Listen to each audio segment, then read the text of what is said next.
Um. Oh, I'm on the heat where I am, man. Hey, God, my goodness, the heat is crazy. The heat is honestly speaking. If it's not just for one thing, I know. I just want to go enter ice beds. Just sleep for inside ice. The heat is crazy. If like say end time, we don't dey reach end time. If like say rapture what happens soon, more already, what are they do? But good morning, good afternoon, guys. Welcome to the Vawulence Space. This wonderful evening from my side of the world. I can't say the weather is good. The weather is very horrible, very very horrible. And I'm just trying to cope here with one small fan which just blowing. So you guys might be hearing some echoing noise inside the room. Just please manage it just today. We're trying to make sure that we can just have this show go on till hopefully I hope the weather settles down by next week. I beg buy me the fan, Madam Stella. Should I send my answer? Well, thank you so much, all of you that have joined us. I call you guys my first responders. We're streaming currently across all our platforms. I think about Instagram for today, because our Instagram phone is a UIG. So we're live on Facebook, on TikTok, on X video, on YouTube, everywhere. I'm trying to make sure that when we come out here we go as wide and as far as possible. Thank you so much, all of you that have joined us. I call you guys the first responders because you guys are always the one that come here and set the tempo for the show. um for the show. But I'm still, I know what I'm going to reach out after the show. Thank you. You see, someone have offered to buy for me fan. You see love. Thank you very much, man.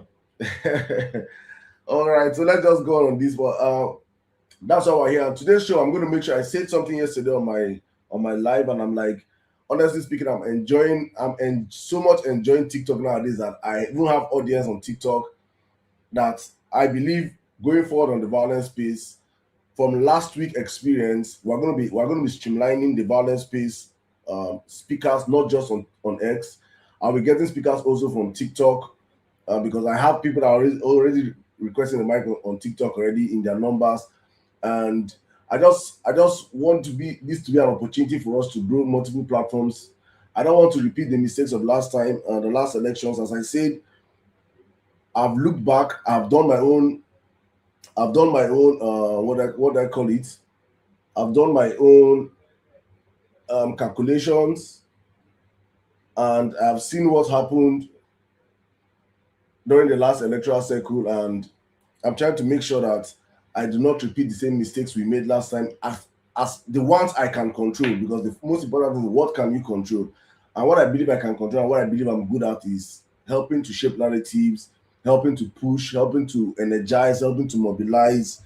And that's what I know I can do. And so I'm trying to go all full throttle. I know that we're not yet in campaign season, but we are building up. We're building up to something. So while we are building up at this point in time, it's critical that we start building also platforms and our voices across different platforms, so that when the time comes, we'll not be taken unawares, but rather we will be on ground already. We've already built the foundation, so we're ready to go. So thank you to all of you that have come out already on the platform. I just want to indulge every one of you listening to the sound of my voice. This very first period of the space, I want to push you guys, as I always do on the platform. If you're listening to my voice, wherever you're listening to my voice from, please share the space, like the space, repost the space, let the whole world know that number one space on X is back and we're up and running. My people on X, you guys know how we do it now. If you're listening to my voice right now, I want to see everybody please reposting the space, liking the space. Let's just share the space, take the space out. Let's get our people into the building. All those are our lazy people, we never come church, mocks, and this Shira and Ellie. Let them start coming into the platform right now. So please, guys, and while you're on TikTok, guys, I want to see you guys as usual. You know we have a mandate on TikTok, at least a minimum of 100,000 likes. Please, you guys know what we do on TikTok. Please, let's like the space. Let's keep power tapping the live also on TikTok. And I see all of you requesting for the mic. I'm going to make sure that we do justice to it. Today is actually going to be a little bit longer space. That's why we start early. For those that are asking, we do our violence space by 8 p.m. So I know some people on TikTok space are always 10 o'clock, but so we're like 2 hours ahead. So we just try to make sure that we can cover up so we can also end early, right? So please, every one of you listening to the sound of my voice right now, please let us get into the atmosphere of sharing this space, because I always say this, that for me, the most important thing is how far. It's not even about how many people come, because at the end of the day, people always come on our platforms. But how far can this messaging go? How many people can we get to hear what we're saying here? How, because an APC supporter, a sponsored APC supporter, while I was starting this space, he was on TikTok and he said, he was typing, he said, Saddam, you know they tire, go and rest now, rest more. Because I dey do my space Monday, Tuesday, Wednesday, plus Thursday. I know I just time some people just say we know the time for you. The idea is, that's why I play this song always, consistency. I play and make it motivate me. So even when I know I don't feel like coming out here to speak, I just have to come out here to speak, because we just have to be as more consistent than this. Next elections is who is more desperate that will win it. If we're not more desperate than these people in power, it's not about whether Tinubu has the vote or he doesn't have the vote. We know he doesn't have the vote, but it is how desperate are we to say enough is enough to bad governance? How desperate are we to say we will put our foot on the gas and we're not going to stop until we get to what we want? I am just one person. I can only do as much as I can. But I know one thing, I've promised myself, that I'm going to give in my all. Like I gave in my all in 2023. And I have no regrets from 2023 till today. I'm happy anytime, every day, that I stood and I fought the good fight. And that's all I keep telling people that come on my platform. Please give in your all. Don't just be a bystander. Don't just be a partaker. Don't just be like, Saddam, they do. No, you should do something too. You might not be able to have the capacity that some of us have. That's not the problem, but you have a capacity. I made a video earlier on today talking about a guy that I saw his video trending where he was challenging a politician that came to probably rig his elections in his polling unit in Enugu by elections. And the guy was all hard on that guy. Please, if you have not seen that video, please go watch that video today. And I was hearing later that it's actually an APC guy. I said, that's what, I don't care where the guy stands. But the fact, that someone was courageous enough to stand up to politicians and speak to them without him having anything by his side, it is what every single Nigerian can do. Nobody has special courage. I don't have any special courage. There's nothing special in me. There's nothing special in any of it. Is just your willingness to want to sacrifice, your willingness to understand what you stand to lose, or what we stand to lose if we allow this current administration continue. When you understand, when you see the big picture, me, I've seen the big picture. I've seen it that it is all doom and gloom for Nigeria if this government continues. And I'm fighting with all I have to make sure that I do all I can to make sure that these people do not come back to power. So that by 2027, I will clap my hands, stamp my feet, and say, yes, Saddam, you did everything you can. I want to ask you this question. Can you hit your chest and say, I did everything I could? Did you do everything you could? Are you doing everything you can? That is the question. The most desperate person comes to 2027, we clinch the presidency. That's just the unfortunate truth. But before I really jump into our conversation today, guys on TikTok, on Facebook, we call today the Vawulence Space, and it's actually the state of the nation. We're discussing the state of our nation, that's Nigeria, and the topics today we are talking about is what has been trending all through this week. The call for the resignation of Bola Tinubu, missing in action, MIA. Atiku is missing in action, and a news that have not gotten the enough attention that I believe it deserves: the bomb blast in Lagos, and also a call for INEC. And knowing how far we have gone with our PVC drive, I just want to know what's up. People that have been doing PVC drive, what's the latest? I want to know everything. And most importantly, a video that came out last night about terrorists that we have officially it has proven that Bola Tinubu government has proven that they actually are the ones in sponsor of terrorism in the country, because they said it with their own mouth that the video we saw, that we watched, that no, those people are actually working for them. They can brand them, baby. I can call Messi now the goats. Another person will call Messi Euru. Another person will call Messi another thing. But all we see is that he's a footballer, right? We can have different nomenclatures for a certain person, but what you see is what the actions of that person. What Nigerians saw are bandits. What the government saw are their boys, right? So these are many more we'll be talking today on the show. So if you're just joining us for the first time on this platform, I tell you that you are welcome. If it's your second time, I know you know what you got the last time. That's why you're back here again. And finally, if it is your third time, you're not a regular member, you're welcome to the Vawulence Space with Emir Salama, my brother, well me in Nigeria. Thank you so much to every one of you. I see you guys. People that have been looking for me on TikTok, you just found me. Where did they find me since? I believe that video with that video of last week Vawulence Space went super viral, and to God be the glory. Honestly speaking, I just hope that we can keep pushing, and we can keep educating people. We can keep getting, and just be aware of our responsibilities. Actually, that's just it for me. If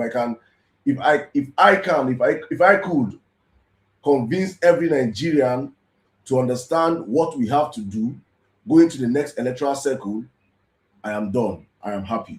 But let me jump into the conversation today, guys.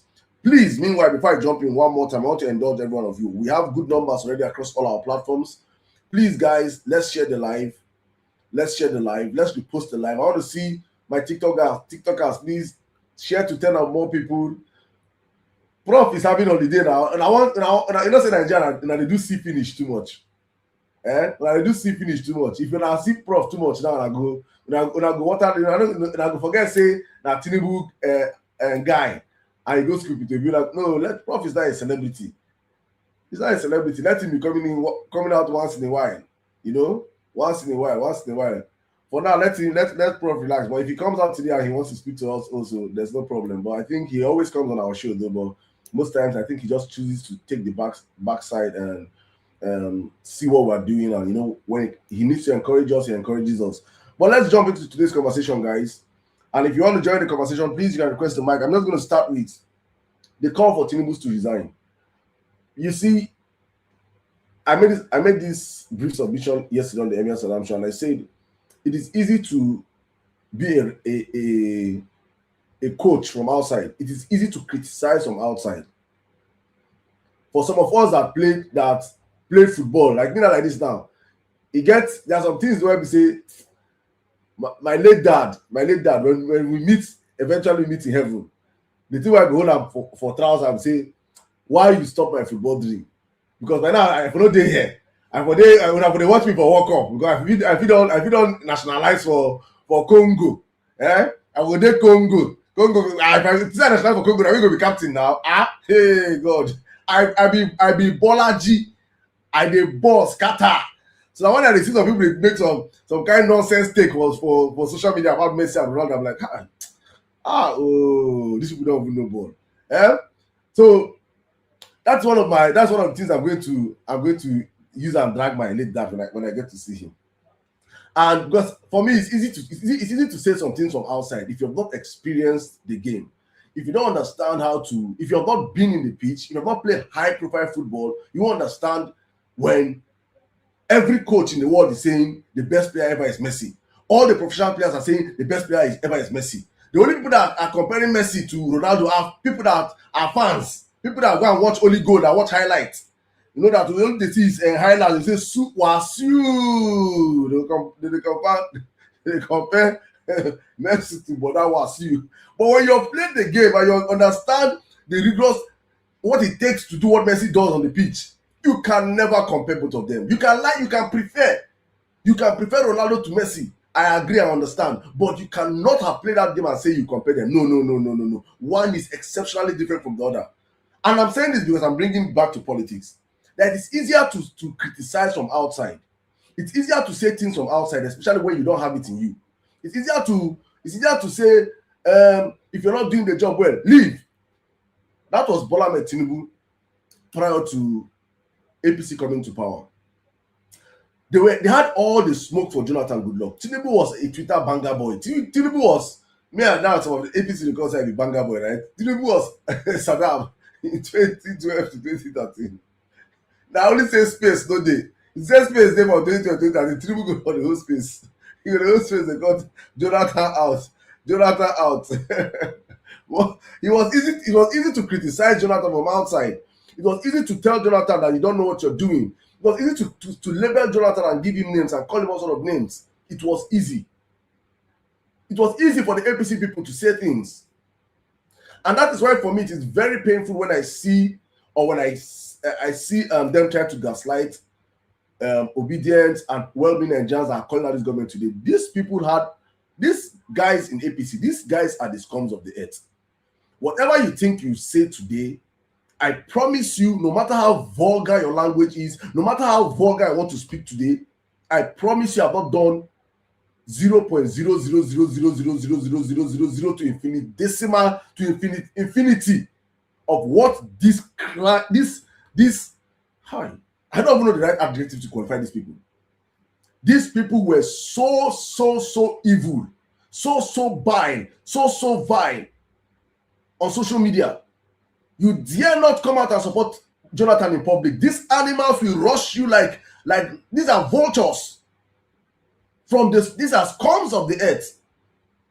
They will attack you. They will call you names. They will insult your heritage. These people were actually they were actually carrying out coffin burial for Jonathan. They did everything to malign that man. Nothing you call Tinubu today is what. And the truth of the matter is that actually Jonathan na even graduate. Na person wey go school, he get certificate, he get classmates. Jonathan has every qualification to be president. So the criticism of Jonathan then was not even that. It was not wrong. I will never say you should not criticize the leader. I will never be the one that if P2B become president tomorrow, I will not see you criticizing P2B. I will not come and follow you and talk. For what? Every leader deserves criticism. In fact, criticism should be the oil and fuel that pushes you to do better. But when you have a government that is nonchalant, that know that they did not come to power at the back of the people, and know that they rose to power by criticism, by insulting, by being vile, by violence, physically and offline. These APC people are actually terrorists. So I want people to understand, APC is actually a terrorist organization. APC actually unalived people in real life. I'm not talking about online, because all the people do is online. Come and insult Tinubu online. APC were unaliving people in Nigeria that did not vote for Buhari. Buharis, same barbarians, were unaliving people that did not vote for. This is real documented stories. These are the people that come out today and try to gaslight you for calling out a demented buffoon sitting in the House of today that had all the smoke for the past president, that had all the smoke for the past administrations. Today he has rigged his way to power. They have given him the ball. Oya, Messi no sabi play abi, Ronaldo no sabi play abi, Oga carry ball go play. He has scored like 600 own goals. Everything he touches, own goal. Everything he touches, own goal. Everything he touches, own goal. And he are not telling you, do not criticize them. Do not call them out. Do not demand for him to resign. When it is on record that on numerous occasions, you call for the resignation of Jonathan Goodluck. Under Jonathan Goodluck, we have just one major kidnapping in the country. The Chibok girls kidnapping. And I painted that story yesterday on the show. I know many people were not on the show yesterday, so I'm just going to say the same thing here today. And actually, that is APC. When I say some things I know about APC, my body goes to shake. I want you guys to understand that the current vice president of Nigeria today is not the vice president because he's top 20 in performance, in governance in Nigeria. Top 20, top 25, in fact, top 30. The current vice president of Nigeria. He's not vice president based on his performance in governance. He's vice president today based on the pact that was signed that led to the ousting of Jonathan Goodluck. He's vice president today because he allowed his state become ground zero for terrorism to thrive in Nigeria. He's vice president today because he allowed his state for Nigerians to witness the biggest and the loudest kidnapping in the history of our country. That is why he's vice president today. This is the repayment. They use vice presidency to repay a man that allowed terrorism to thrive in the country. That a captured terrorist in Nigeria called Kabiru Sokoto that was responsible for the 2011 and 2012 Madala bombing in Abuja.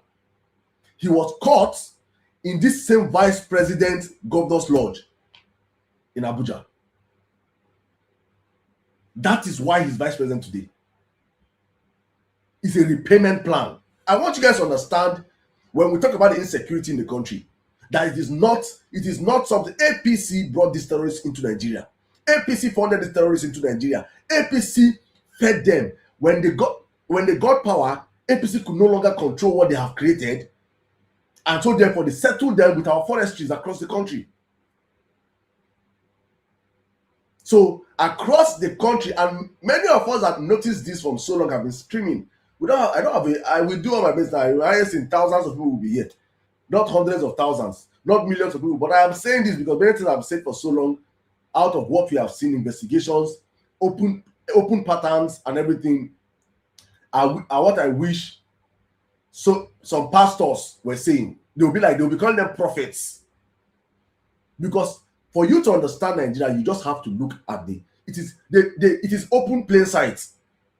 But they understand that many Nigerians, God bless you, YC, God bless you, YC, God bless you, YC, the Olodo culture, Olodo Rabata culture. It was intentional. I was thinking this evening when I watched that YC video, and I said, that video came full circle to me, because I've been sitting there and I've been asking myself question. At the rise of APC became the death of education in the country, became the rise of terrorism in the country, and all these things they're not happen in singularity. They come together to happen. It is something. It is like a web. Then somebody is at the center of the web orchestrating. These people should be done by. Insecurity should rise. Poverty should rise. It is a holistic approach by these people to create a system or a coven of slaves, willing slaves, and they have successfully done it. They have created poverty at the highest level. They have created insecurity at the highest level. They have destroyed education at the highest level. I'm calling these are three major foundational blocks to the survival of any nation: your economy, your education, and your security. If you, as a person, or in any nation that you're lagging behind in any of these three major foundations, that nation is already primed for doom. APC came in and they systematically destroyed our education. It is under APC that they brought down the cutoff mark for JAMB. JAMB that we used to pass 200, people go write JAMB 5 times. You must get 200. You must prove worthy of going to the university. APC came and slashed it to 150. APC have slashed it to like 120 now. Tinubu. APC is even telling us that right now you don't even need marks to enter school. APC have already come out to tell you that right now, with your certificate of forgery, you can actually contest with the president of Nigeria. It is intentional, because that was, and it is actually, that's why I see that I'm so against Bola Ahmed Tinubu, because I know his role in all these things. That man, God bless David Hundeyi. You can have everything you have to say about David Hundeyi, but when one statement I will always forever take with me is, I honestly, in the heart of my heart, believe that man is actually a confirmed CIA agent. I honestly, within my everything, I will give everything to say that. Because when you look at the way he came into the Nigerian political scene and how he has systematically destroyed, I always start with the Southwest. Because growing up as a child, I remember all I hear about the Southwest is how educated they are. My fellow Southwestern brothers and sisters I schooled with in Jos were sharp brains, educated minds, doing, as in my best friend back in secondary school, Femi Fakwade, his father was a professor at FUTA in Minna. I think Minna, I think Yola, one of those federal University of Technologies in Yola. It was this what we hear about from the Southwest: education. Prof was here last week. Prof said a whole lot about what Awolowo did in the Southwest vis-a-vis the rise of education in the Southwest. I never knew Awolowo from that angle. But when Prof broke down what that man did, I respected that man. That is legacy. That is legacy. A man that understood that for any nation to rise, you must invest in education. Education is the bedrock of any society. Any society that has a watered down educated populace is a changed society. That is why the North, our northern elite, have been successfully caged the North for decades. Our colonial masters understood this assignment also. That's why they made sure that they carried power and ceded it to the North, because they did not want the North to, once they knew that the northern populace, majority of them were not following the Western kind of education. And with the Western kind of education, it comes with liberation. The mind is liberated. You ask questions. You just don't follow what they tell you, hook, line, and sinker. You question things. You question thoughts. You observe. That's what the Western education teaches you. So therefore, Tinubu came into government in Lagos. He looked at the North and saw how subservient those people were to their leaders. That the northern elites, in fact, there are people that I grew up with in the North that will tell you they don't have any eyesight. They don't want to be rich. They have been programmed to believe that wealth, God gives wealth to some people. Not everybody is called to be rich. So their own life to they marry one, marry two, marry three if possible. Hustle and feed your family to a certain level. In fact, once your wife put to bed and reach a certain age, push them out to Almajirinchi, push them out. It was a mentality and that was going on. Tinubu went there and he saw a very, very potent system of control, of mass control. And I remember growing up in the North before the advent of cell phone to when we started getting cell phone. And that was when I knew that, okay, cell phone was going to be a liberation, because he get one of my Fulani chairman, who is a retired military man, while he was building his site. Now there me and my guys we go smoke as young teenagers, so because we go hide from house, go smoke.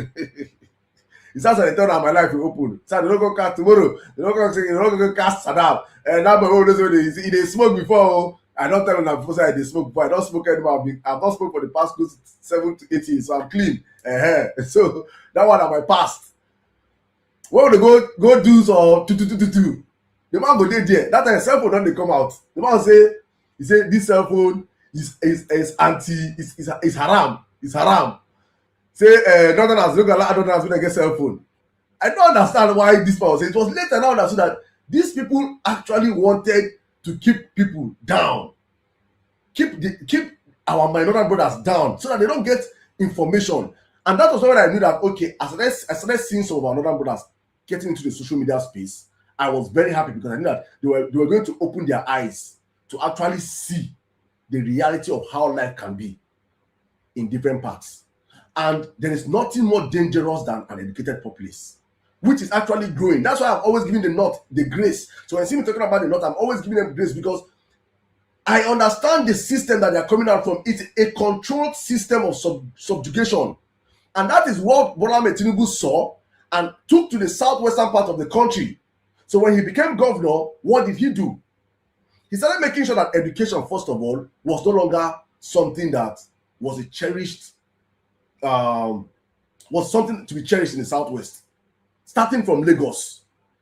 Because when you control Lagos, you have the funds to control other southwestern states. In fact, you have the funds to control almost every state in Nigeria, because the funds in Lagos is almost unlimited funds. Now water, the funds in Lagos now water. And so Baba just get that funds immediately. He started watering down education subconsciously. I heard YC saying it today. Like he used to come to my life, but he said it in a different angle. Let me say it in the angle I've always insisted I said it. And I said, okay, let me give you for instance, that as a young boy, a 5-year-old child, very inquisitive age. This is the age that children are asking questions. They want to know what's happening. They are monitoring their surroundings. What's happening in their surrounding? What is the main thing happening here? This is the age that a child wants to either play ball, want to go into this, want to go into that. And a 5-year-old child, and he's going to school with his school bag, wakes up in the morning, and they're taking him to school, and he's walking through the front of the streets. Then he see able-bodied men seated in front of the area, like 15 or 20 of them, smoking, taking scooches. That early, they gyrate, they play loud music, Egbon Adubo and boys. Then their jeeps park for road. That boy goes to school, then sees his teacher, then he's being taught in a tattered class with open roofs, with rain dripping in, probably sitting on the floor. The classes are in shambles. His teacher is hungry, he's looking dejected. Then the child comes back home. He sees Egbon Adubo and his friends still smoking, still getting high. One of them will call him, go touch him for head. He go waka enter class, he go waka enter house. Subconsciously, you are already programming that mind of that child to ask questions. Is this class and this school I'm going to, is it really worth it? If my teachers are teaching me, and riffraffs are hungry, and the riffraffs are balling, are showing things, are stunting, are wearing gold, are showing cash, I'm coming back from school, they're giving me 15 naira to buy food, or I'm going to school, they're giving me 15 naira to buy sweets. What is the incentive for that child to want to go back to school, or to want to turn out to be like his teacher? That was what Tinubu did in the south, in Lagos. Then he extrapolated it to the southwest. So for those that are wondering, especially young people in this generation are wondering, asking themselves questions about what you're seeing things about coming up from our southwestern side, about how bad, like what I saw from Ekiti. Ekiti actually used to be the state with the highest number of professors in the country. Facts. So such a state is a state that you should be expecting that the educational populace should be well aware. But no, it is not this generation, it is not their fault. It is actually the plan of a man that has terraformed Lagos and has subconsciously terraformed the southwest, is subconsciously terraforming the southwestern part. I gave an analogy on my life a few days ago, and I said it pained me to notice it, because when I came over, I left Nigeria and I came over for my master's, I had so many of my southwestern brothers that paid top price. I know how much you paid to come here. 40 to 50,000 bucks. I'm not talking naira, I'm talking pounds then. Euros then. And many of these people did not finish school. They ran away. Once they just got documents, boom, they left abandoned school. And I'm like, is it that you don't understand how important it is for your master's or for your bachelor's to have an extra degree? The value of education has been watered down in the southwestern part and across Nigeria. Actually, I'm not even just making excuses for the southwest. I'm using southwest as an example because of the man currently in power and what he's actually doing. I'm actually using them as an example. And I said, when I walked there and I lived in Lagos, I said, I can bet it that in Lagos, 90% of all the households in Lagos have one or two people doing fraud, doing Yahoo. 90%. And this is me being, I'm reducing the number. So the whole family do Yahoo, mama, papa, children. It happened. All these things did not just happen overnight. There was a man that came in and made wealth without enterprise acceptable in the society. That is the man currently in Aso Rock. That is, I'm saying this for Nigerians to understand how it is easy to use, and this is what he has done in the past 27 years. So it's not something that happened overnight. That was the rise of the Yahoos, the Olumentane, the kind of music, the kind of content that was coming out from Lagos. Glorification of people that you don't know the source of their wealth. And that is exactly how he has terraformed a region, and he's taking this in now currently across the country. And so for me, when I started and I was like saying, this man is actually on an agenda, because I don't believe he has the brain capacity to do what he's doing. He's actually being fed by people that understand that Nigeria does not have to grow. Nigeria cannot grow beyond where we are with these people in power. It is because if we grow, Nigeria is like that. How do I put it now? Nigeria is like that. It's like that cornerstone of the world. If Nigeria gets better, so many global nations in the world will be affected. I'm saying this from America to Canada to the UK to Europe to Asia. If Nigeria gets better, if Nigeria gets habitable for Nigerians in diaspora to say they want to come back home, nations of the world, economies of the world, healthcare systems of the world will crash. It's not like it will be a total crash, but you will feel that something happened. We hold very delicate positions across so many nations in the world today with our intellectual capacity. So for those nations to remain the way they are, Nigeria must not work. And for Nigeria not to work, Nigeria must not have good leaders. And so there comes in a disaster called Bola Ahmed Tinubu. So I believe that, because when I look at the trajectory of what we're going through, if you go check CNN business as of 2015, it was projected that by 2020, Nigeria, India, China, Iraq, Iraq, and Qatar were going to be the 5 top nations, 5 top most developing nations economically. Look at the nations I called: India, China, Qatar, Nigeria, and Iraq. Iraq or Iran. All these nations that were projected, which of them is not doing well today? Iran, if not because of the attack and everything, they supposed to that list. It is only Nigeria that we have, from that list, we have gone downwards. We are now the worst. We are now a country with about 140 million people in multi-dimensional poverty. It is intentional. And they needed the right agent, the right group of people. I was asking myself when I said, Saddam, what did Nigerians see in the leadership of APC that brought them to power? An illiterate in Buhari, an illiterate in Tinubu. What was the incentive? What was the motivating factor for Nigerians to accept these people coming in as leaders to replace Jonathan? What was it? What did we see? Behold, I've come in, and the past 12 years of Nigeria, everything has gone backwards. There is no metrics of development that we can touch today and say APC have done better. In 12 years, we have you just turn your car reverse, carry speed, begin go backwards. That's what I found ourselves, my people.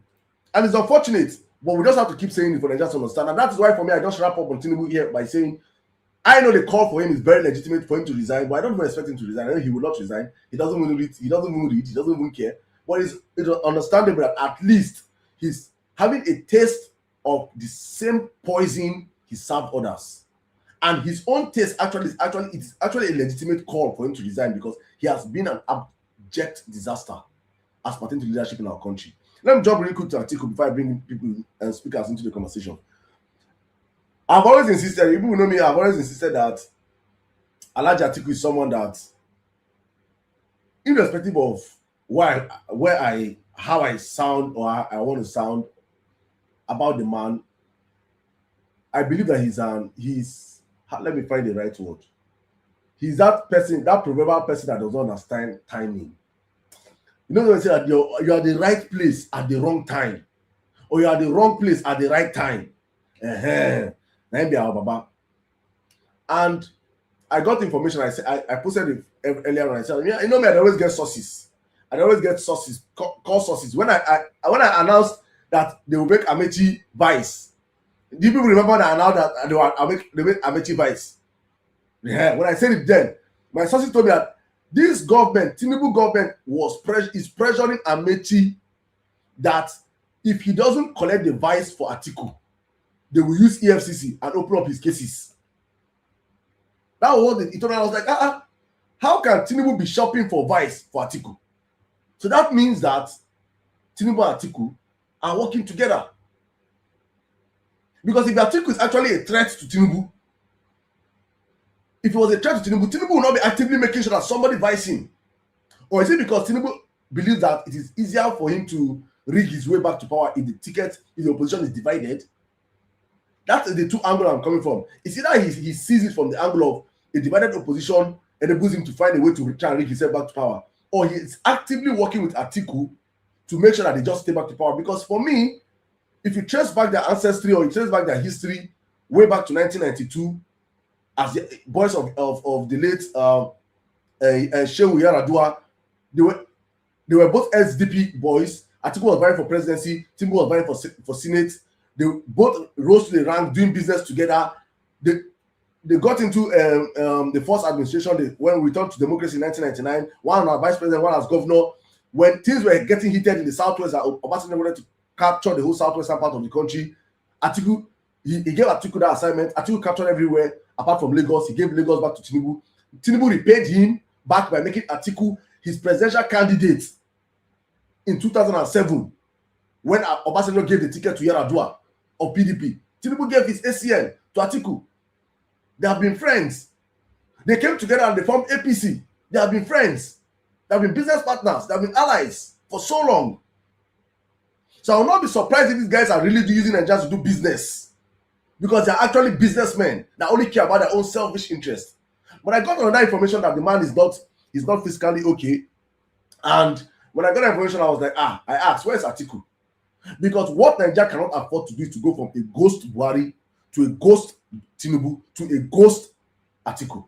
We cannot afford it. Anybody that is wishing this upon Nigeria, you are just a very, very heartless human being. What pains me the most about this whole thing is that, for me, governance should be something that should not be difficult. Governance, Nigerians are not difficult to please. Just appearance alone as a Nigerian leader, just like you say, they show your face alone, Nigerians will be liking you. Nigerians will be saying, at least they come out. For the past few months since Atiku got that ticket, who have seen Atiku outside? Anybody can make tweets. Even the tweet, how frequent do you see his tweets? Where do you see him? You want to be the next president of Nigeria and you're hiding. You're sending boys to go, and when they talk about you in the media, you send boys. You send Dele Mamodu. You send the one another. You're sending out. You're going to. He has over 77 billion to pay in court. Kenneth Oniriti. Kenneth Onirinti. You don't set that one now up. You cannot come out and speak to Nigerians. It's not even. Yes, he's doing big man politics. But at the end of the big man politics, currently, I'm hearing, please pray for him. I'm telling you, please pray for him. Let's not leave it there. Please put him in your prayers. Put him in your prayers. In real sense. Prayers that he should recover and he should rest. He should recover and he should rest. You have no business running for elections at 79 years where you're not fit enough to handle the rigorous nature of the Nigerian political affairs. Look at Tinubu. They invited Bayo Onanuga. Do you not understand how bad it was that Bayo Onanuga had to go to Arise TV? And they asked him, your president does not come out to speak to Nigerians. What's happening? What is the cocoa? And he said, every president's style is different. A man that in 3 years of you being president, you have not had any live media chat with the Nigerian people. Look at how low the bar has been set by APC. That we are talking about presidency. You see PhD holders, professors, master degree holders, students, bachelors, coming to argue for a Dundee that has refused to come out for debates. They now come and say, let us debate for Tinubu. Tinubu is better. The same Tinubu that you're doing debate for is not willing to debate for himself. Do you see the discrepancies? Do you see the madness, how parallel it is that the person you are actually wanting to debate for, he is running from debates. He's running from questioning. How do you want to represent a people and you're not ready to answer questions from these people? You're not ready to address these people. They asked by another guy, he said that the president did still talk to these people. These guys are dumb. They don't even understand what is happening. And that was the day, that interview was when I now said, you see what I've been saying for so long. Some people say that maybe Tinubu does not. I say no. The problem with Tinubu is that in his room, he's the smartest. That is the major problem Tinubu has, is that in his room, Tinubu is the smartest. Now imagine Tinubu being the smartest in his room. Then you know that room is filled with what? Empty-headed people. Any government, the president, as Peter Obi is, if Peter Obi's cabinet comes out and Peter Obi is the smartest, I'll be the first person to start attacking him. Because you cannot run a government and you're the smartest in the room. You need more smarter people than you. People that will question you. People that will tell you things. People that will tell you, sir, no. From my experience here, this is how it's meant to be done. But in Tinubu's case, he's a jagaban. He's the one that when he enters the room, all of them must sing, "On your mandate we shall stand." That is the problem of the country. Then when a man as foolish as Tinubu is the smartest in the room, what do you expect from the country? What do you expect from such a country? It is chaos, it is calamity, it is blunder, it is inflation, it is recession, it is insecurity, it is bad healthcare, that is what you get. It is not miracle, it is not rocket science. Governance is not rocket science. Any sensible person should understand that. Look at Obasanjo's cabinet. I can, at the top of my head, recall and call names that at the end of their tenure went to do greater things. After Buhari's cabinet, which of his ministers is doing well today? All of them are retired politicians. All of them are retiring to go to the Senate, or retiring to go as governors, or retiring. With such a people, career politicians, your country has no headway. People that were criminals, Yahoo boys and Yahoo girls, they came back to Nigeria, ran for office, you gave them position. All of a sudden, you've made them House of Rep, Senator, you've made them ministers and the rest. They have no career path. All they know is criminality, from criminality to politics. So all they can do is to be recycling the kind of lifestyle that they're used to. Such a country is already what? Doomed. So for us, it's important that just understand, and I'm just going to wrap up on this. It is important to understand why we as a people must from here do what we have to do to make sure this government is a one-term government. And to the news that they have refused to talk about this week, I made this post last month, and I said they are now in Lagos. I witnessed them in Lagos. I witnessed them in Lagos last 2021. I witnessed these bandits, these terrorists in Lagos. I saw them first. I had first-hand encounter. The person that I was with actually got his hand broken. And then when I left, I was coming from Benin Republic when I saw them. I witnessed them around my two. Before my two, around that last suicide. That's what happened. And I told my friends, I said, guy, this people did Lagos. So I've been saying it's just a matter of time these guys will strike in Lagos. Probably the major reason why it is not yet as it is in other part of the country is because Lagos is actually a coastal state. So Lagos don't get forestries and the rest. We say if they carry people, they will just rush go. Lagos is highly congested. So if something happen, they don't feel carry out that kind of high-scale stuff they do in other parts of the country, and people don't go trace them. See where they enter, see where they enter. No.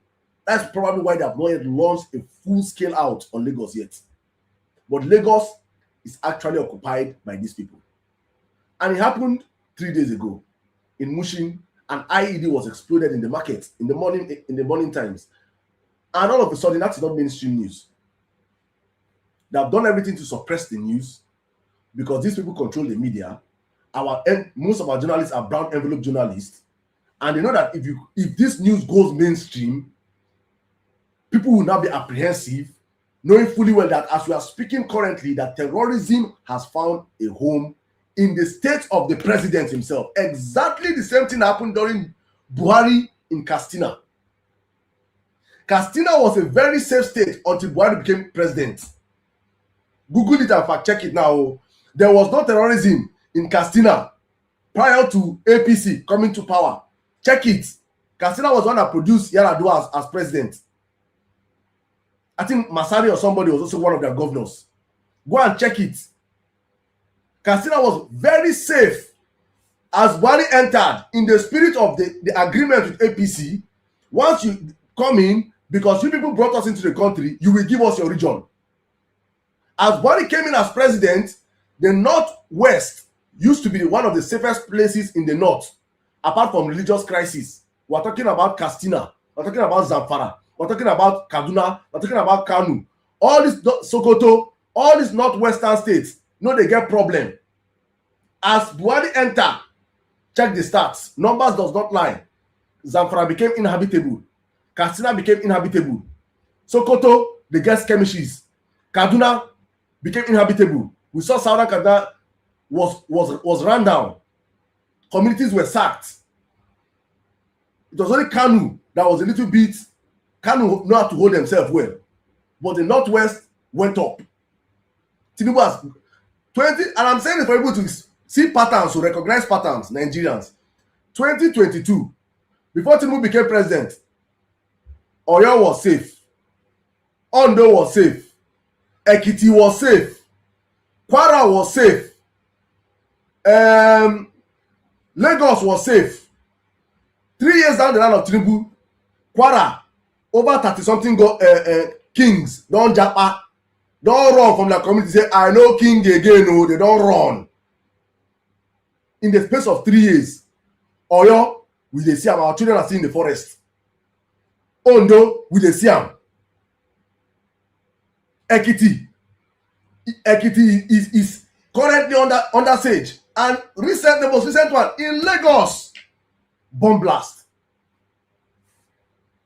The same thing as was in Buhari, the same thing in Tinubu. So it is an APC. I am saying, I don't know whether I don't know. You know, say I don't want to go spiritual now. I don't want to go spiritual. But if I go spiritual, to be like maybe. But I feel like there is a blood oath or satanic oath with APC that has made it possible that if you come in as president under this party, you must give us terrorism.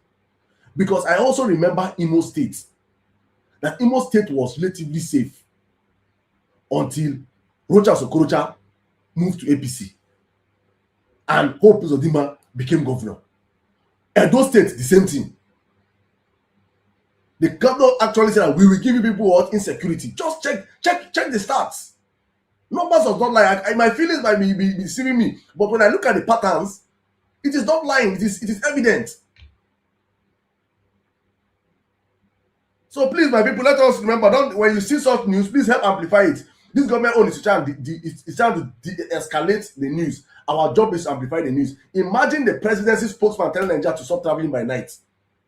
Imagine the presidency telling Nigerians to stop traveling by night. When I tell you people that what people are dealing with don't know anything, please take it to the bank. You have to understand that for an economy to thrive or for a country to thrive, there are two types of economy. There's the daytime economy and there's the night economy. There are people that make their daily bread off working in the night. I used to be one of them back in Nigeria. I worked for 5 years in Nigeria. I can count the amount of times I stepped out during the day. For 5 years, I was a night maruder. I worked as a night man. That is actually an economy that controls trillions into the Nigerian economy. People that work in the night. We have clubs. We have eateries. We have hotels. We have transport systems. The night economy is an economy that you cannot kill. But because of the fact that you don't understand governance and leadership, you cannot curb insecurity. You're telling Nigerians to stop traveling in the night. So when bandits take over the daytime, what do you tell us also? Don't travel by daytime. Enter flight.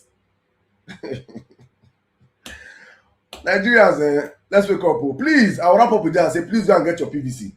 I beg you with God, go and get your PVC. If you're not got your PVC, if you're in diaspora and all your family members, your friends have not gotten a PVC, you are part of our problem. In fact, Tinubu is better than you. If you have not pushed people, you have not mobilized people to go and get their PVC, you're part of our problem. Please go and get your PVCs. If you're having challenges with INEC, we have less than how many weeks? And one of my sisters gave a very solid submission on the Emir Salam show yesterday. She said something. She said that this next election, you have PVCO, you don't have PVCO, all of us will be active players in the next elections. If you have PVC, better for us. If you don't have PVC, they better for us too. Everybody will be outside. The ones without PVC will be protecting the ones with PVC. We will all vote, escort our vote from the polling units to the coalition centers. You get PVC or you don't get PVC. From the coalition centers, we will remain there in our millions across the country, demanding that our vote must count, and our vote must actually count. If they don't count our vote, we will count them. Without I say, guys, welcome to the Vawulence Space today. I'm just going to open up the mic right now. Well, in Nigeria, I don't know what you're doing, but please, my brother, I beg, I don't know how you're going to do it, but I think you have to leave and come back. Leave and come back, well, please. because I cannot see you. I'm having a whole lot of speakers requesting the mic from my TikTok. So TikTokers, people on X, I think you guys just do a whole lot of listening today. Please, when you come up to speak, please just mute your mic while I bring you up to speak. 1 minute. I don't know if you have to request and come back, please. Request and come back, because I have more limited requests from X and more requests from TikTok. So I will probably start with TikTokers till our X people come on board. But guys, please, as I've always said, please guys, let's share the live. Let's invite more people into the conversation. We have been talking about the state of our nation vis-a-vis what's been happening. I think I forgot that my analogy I was giving about when this man talked about Pella, that look at the kind of people that APC have platformed. And I said also that I said, look at the kind of celebrities that APC have, look at the people that became celebrities under APC. DJ Chicken, Salo, Legege Miami, Speed Darlington, what do they call this one? Portable, Zazu, Zuzu. Just look at the kind of people that APC na cancer. APC are the weapon fashion against Nigeria. Nothing good can happen under Nigeria with these people. Not you. I'm telling you, it is intentional. Look at the kind of politicians that came out on APC. Look at the kind of people that against money in our water. Just look at the kind of people. No depth, nothing to write home about. Just empty, loud people. It is insane. It is insane. Let me bring my brother Wembley and to the conversation right now. My brother, if you can hear me, Wembley. Okay. Yeah. I hear you, my brother. Good evening. Welcome. Yeah, good evening, Sadam. And good evening to everybody on the space, on X. Good evening to all those on the live on TikTok. I hope you can hear me. Good evening to those listening from YouTube. Good evening. I think Sadam has said that the IG was not live today, but good evening to those listening from Facebook. Thank you very much, Sadam, for trying to, for the effort here. I don't imagine how many devices you have running currently. I'm sure you one on TikTok, one on Facebook, one on X video. So, and good evening actually to those listening, watching from X video. I know a couple of persons on X, only now listening from X video, not the direct space. So, good evening to everybody. Big shout out, no matter what, give me shout out to call names, but if I call names here on X, I'll be abandoning people on TikTok, and so I'm not calling names. Almost around the heat. I listen and heat this part. Man, I am. So apologies. You might hear my background is noisy. First of all, my apartment is quite close to the road, so I open my window. I don't even know which one is open, whether the window is open or not, because the air is still like I don't. So it's way, but I know the temperature is going to change. I think next tomorrow, hopefully. Right. So apologies if you hear, because if you hear ambulance, no say. For Nigeria, people not used to ambulance sound. So this ambulance they work out with. So Mike, you go request Mike for Twitter. I beg. Power bags. Mike, you go request Mike for Twitter, please. Whatever I hear, apologies. I'll try to keep the noise as low as much as possible. I want to re-echo again some of the things that I'm saying in terms of housekeeping. Please, it's quite for me. Because people run into about 400 people on the X space alone, right? And I can see the number of reposts of the space we have is 55. Now, that wouldn't be a problem for me if I didn't know what we were trying to do here, right? I know what we are trying to do here, and what we are trying to do here is, to be honest, I was, yes, the one MMC have been hosting spaces lately, and for those of you that I used to one MMC, look out for one MMC spaces from 6 p.m. and so on. I guess that was one MMC space, and I spoke at length about election. And I said that the truth that what we can do, Saram can only try to open TikTok live Monday to Wednesday, come again and open Vawulence Space and connect TikTok on Thursday. But the truth is that the reach is only as good as just people that come around here and listen, right? So the more people we get around here that listen and learn and start to pass the message, because that's, for me, that's like the most important part of everything we say. going into 2027. Right? So please, I'm saying please because for me it's very, very important. It's not, I mean, this is not about, for me, normally the lesser people on the space, the faster the space, the easier for me, the earlier we close. But I know that's not the real aim here. So in case you forgot, I want to remind you, if you're an ex, it's a very simple, even the least techie person can do it. All you have to do is just repost the space or copy the link and post it on your TL. Or there's so many ways to do it. If you feel like your TL is too clean, you don't want space to show. After the space, you can go and or retweet it. Let it not be showing on your TL again. But while we're on this space, please put it, because a lot of the things we say here, it's just echoing within us. It's not very important. Then also for those of you on TikTok, it's not audible on TikTok. TikTok, can you hear him, please? Also, do well to share the live. And can you guys hear him? If you have a Bluetooth speaker, I've been saying this, and I think sometimes in the space, maybe our brother Temp has been saying it a couple of times. If you have a Bluetooth speaker, not just for today's space, on Emilia Saddam Show, any of the good spaces here, please connect your Bluetooth speaker. All those ones do for that to play music in the night and disturb your neighbor. Today, play space. Let your neighbor be hearing the space. If possible, go to the junction, go to the market, put your speaker out there, let people be hearing. And this is very important. What about now, please? The messages we preach, the real thing for me is how is the reach. Is how far we go. So, we have a couple of topics. Overall, the topic is state of the nation. We have Tinubu resign now. I won't talk about it much, like Saddam already said it. I think Tinubu resign is a default call. I don't off my phone. Again, like I've said a couple of times, all things are lawful, but not all things are expedient. That's my watchword going into 2027. Right? So basically, why I like the fact that Peter Obi made that call. It's a call that needed to be made. Right? So obviously, I'm sure we all know Tinubu will not want to do it. Even though we know that in a half normal climate, Tinubu should resign. So I won't talk about it much. For the next topic we have, and I'm saying this for those of you who are listening on TikTok, so you may not be seeing the topic like we have it on X. Is Atiku, right? I said on MS Saddam Live from this back that Atiku, I mean, it's just crazy that people are considering for a country that is as sick as Nigeria,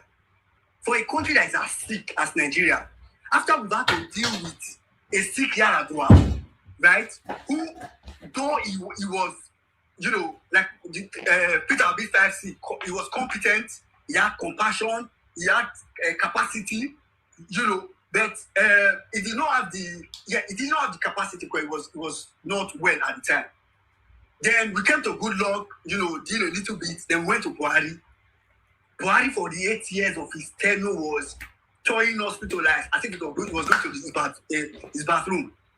Then we came now to Tinubu, who is obviously sick. But like I said, 2027, we don't want to be talking about the sickness. But why it is important in talking about Atiku, like if we talk about Atiku, is that and this is not shade. We are up to grow old. It's natural when you cross 70.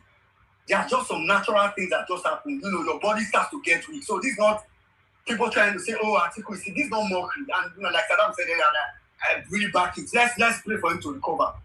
But what you cannot afford is another slow, sluggish, and unwell person in power. We can't afford it. Nigeria is too sick. Nigeria is too sick of a country for us to be thinking about any other person. We should be thinking about having times 5 of a Peter Obi and Kwankwaso put together. People that can walk, they can think, they are everywhere. Those are the kind of people we should be thinking about. Even not just even for presidency, for every set of power we have in our country. So it's very important that if anybody here is listening to me that knows that this is a very good advice. This is a good opportunity for him to step aside, focus on his health. We'll be here, we'll pray for him. But if he chooses to run, I mean, it doesn't really matter, but it's just very unfortunate. But I just know that Nigerians, I don't like, I've always said that, by 1,000 miles, there's no way Atiku will come close to who winning. So that I will not go just on it, but that's very important. The point I want to actually lay a little bit emphasis on is the Lagos bomb blast. I made a post just some minutes ago. about this. And I just want to call people's attention to this. And what my point of view that I'm going to come from this is that APC is not only a terrorist sympathizing party, they are not only terrorists themselves, but they are outright terrorist cover. I don't like. It's crazy because so for the reason why this news did not really fly, I'm going to read what happened when this news came up 3 days ago. Right, 3 days ago, this news came up. If you go on Parallel Facts, which I posted on Jumbotron on X, but even aside Parallel Facts, you see it on, This Day, you see it on Vanguard, you see it on. It was just carried like a topic. Now, the point I want to focus on Parallel Facts, the headline was breaking. Panic as bomb explosion rocks Lagos. That was the headline on Parallel Facts. There were other similar headlines on Sarah Reporter as well, and this, that, and so on. Now, what I want to focus on is that it was established on this day that this was an IED explosion. Right? It was established on this day that this was an IED explosion. As a matter of fact, the police commissioner on the day, and for people that don't know what IED means, IED means improvised explosive device. So when something explodes intentionally, for people, then, the commissioner of police, I'm just going to read it in quotes what the commissioner of police of Lagos said while he was talking about it. He said, the report says, the commissioner of police said the IED was under the vehicle by the passenger side.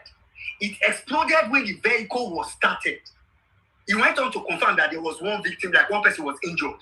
So hear what I said. He confirmed. Because, okay, let me go to what was paraphrased for that. He actually said before then that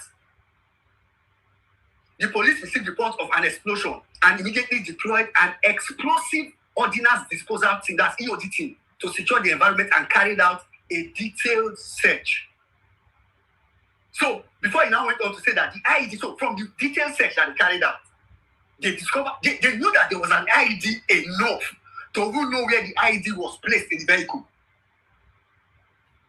So what I need you to know this is that, so if for those of you that are, because it's better to know where we are, because they try to hide this thing. Because what I'm saying they hide it is that, fast forward today, right? Just today, on TVC News and a couple of news actually, the same commissioner supposedly, the same guy, the commissioner's name is Tijani Fatai, the same commissioner that said 3 days ago that the IED device, the IED, the IED device itself, the IED was found under the passenger side of the vehicle and exploded when they were trying to start the car. Came back today and says, in fact, on this news, from TVC, I'm reading it from TVC News now. ABC. On this news, there's no even quote of what the CP said, of what the commissioner of police said. Unlike the last time, what I read and that was a quote. When you read a news item, when I read news item, I quickly go to the quote because I want to be sure that what the news is saying is what was said by somebody that has the authority to say it. So, but today, fast forward, a news is out there. The headline of the news is police classify Mushin explosion as mechanical, not IED. It goes further to say the Lagos State Police Command has clarified that the incident that occurred in Mushin on Monday was a mechanical explosion and not an improvised explosive device IED. The same commissioner that confirmed 3 days ago when the explosion happened, APC, that it was an IED and that the IED was found under the passenger side of the vehicle. APC and propaganda. Today came out, and what that just tells you is this disaster of a party, these criminals, they will never would rather focus on trying to write. So with this, you can imagine how many things go on in Nigeria that is hidden. You just can't imagine how many things going on in Nigeria that is hidden. The only reason why this came out 3 days ago was that as soon as the explosion happened, the commissioner of police, he never take order from you. Okay, he quickly go, he deploy people, they go there. He now came back to give report of what they found there. And 3 days later, they called him to say, my friend, what did you do? In fact, he did not use someone call him to go and say it himself. As a matter of fact, like I said, there's no quoted in the post now that's come to the bunkie. There's no quotes of saying him saying it. It is just the news that carried it as a paraphrased item, supposedly. So it's possible that what they just said is that leave that idiot.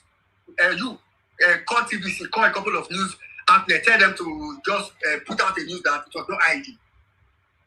So these people are more focused. Like they put it, it's very sickening. They put in effort, so much effort in trying to cover their failures. The effort that these people put in covering their failures, if they put it in delivery work, Nigeria will at least be slightly a better place because they don't have the capacity to make it a very better place. But at least it would have shown that they are trying to do something. This was an example of what they did when there was no talk about Christian genocide or no Christian genocide. They put so much effort in trying to get lobbyists to ensure that news doesn't spread. So I just want to say this to Nigerians that the level of deterioration in Nigeria, honestly speaking, if we do not do something about it in 2027, and this is not doomsday prophecy, this is outright truth. If in 2027 we do not summon the courage that is required, to face this establishment head on. Yesterday on One MMC Space, in the evening, I spoke extensively about what now should look like and what going to 2027 should look like. And I've been saying it, and I give apologies on Vawulence Space. And please, apologies again. I will sound like a broken record because this is what I will keep repeating. Some of the things that I've said so many times is that, for me, before 2027, let me not put hashtag so that it doesn't look as if what we are targeting is a trend. It's not trend. I'm not targeting a trend. Before 2027, Rig and Buy should be an household phrase. It should be an household phrase. It should be something when a mother is talking to children, say, for example, I was saying yesterday, a mother is telling the children where I think we should get to before December 2026 is where if a mother is talking to the children and say, I want to go and get my PVC because I want to vote in the election, the children will tell you that, mommy, no, it's not election, no, it's Rig and Buy. That's what you should get to. Like, the children, the adults, everybody in Nigeria should know that in 2027, what we are coming out for is not just another election. It's not where we are just coming to come and queue and say NDC 71, NDC 72. And to be honest, that is not what we should be looking for in 2027. I was telling somebody yesterday, I said, we're talking about some technologies, which in the future, I think sometime on this space we'll have smart ballot and we'll have an opportunity to talk about, to just introduce what smart ballot is. Because I told you we can come around today. But I was telling somebody yesterday because there are so many people, and see, there will be enough information for Nigeria to react. I can tell you from I have it on good authority that we will not be waiting for INEC to be telling us the result. We are not, we are not taking the declaration from there. But the truth is that by the time they will be doing state collation on election day, what am I saying? By the time they are doing ward collation on election day, we would have known the result of the state. We will know the result of the local government. We will know the result of the ward. So by the time you are in your ward, you will know your result. But the truth is that it's not just enough to know your result. It's what you will do with that result that matters. Mm-hmm. It is why from now, call it radicalization, call it sensitization. Me, I call it radicalization. And I'm telling you that all of us have to pick up the mantle of radicalizing Nigeria. If all of us on this space, on this life, start to make it a duty, when we have conversation on the street, when you are in the vehicle, you are in the bus, you are on the way, even if when you are in diaspora, you are talking to your people at home, and people talk about Nigeria, because everybody talks about Nigeria. The thing you should be telling them is that in Nigeria, in 2027, we are taking Nigeria by force. So I'm telling somebody, and I told the person that the truth is that in 2027, that I would rather have 5 million Nigerian voters that wants to come and vote NDC Peter Obi.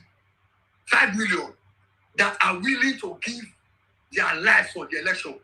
Like those 5 million, I know that they will say, as we vote, our 5 million will count. Because I know that in reality, with resistance, people cannot get more than.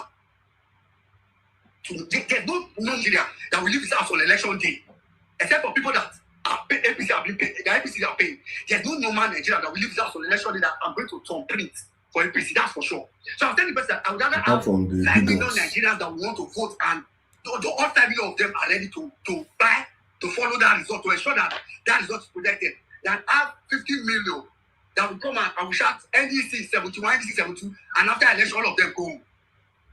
Because if in 2027 we bring out 50 million people, I'm not saying the number doesn't matter, the number makes it easier. But my point is that if we bring out 50 million people, and those 50 million people go home after election, Tinubu will link himself to get 60 million. If we bring 60, we link himself to get 70. If we bring, the only thing we can do to take back our country is #rig and buy.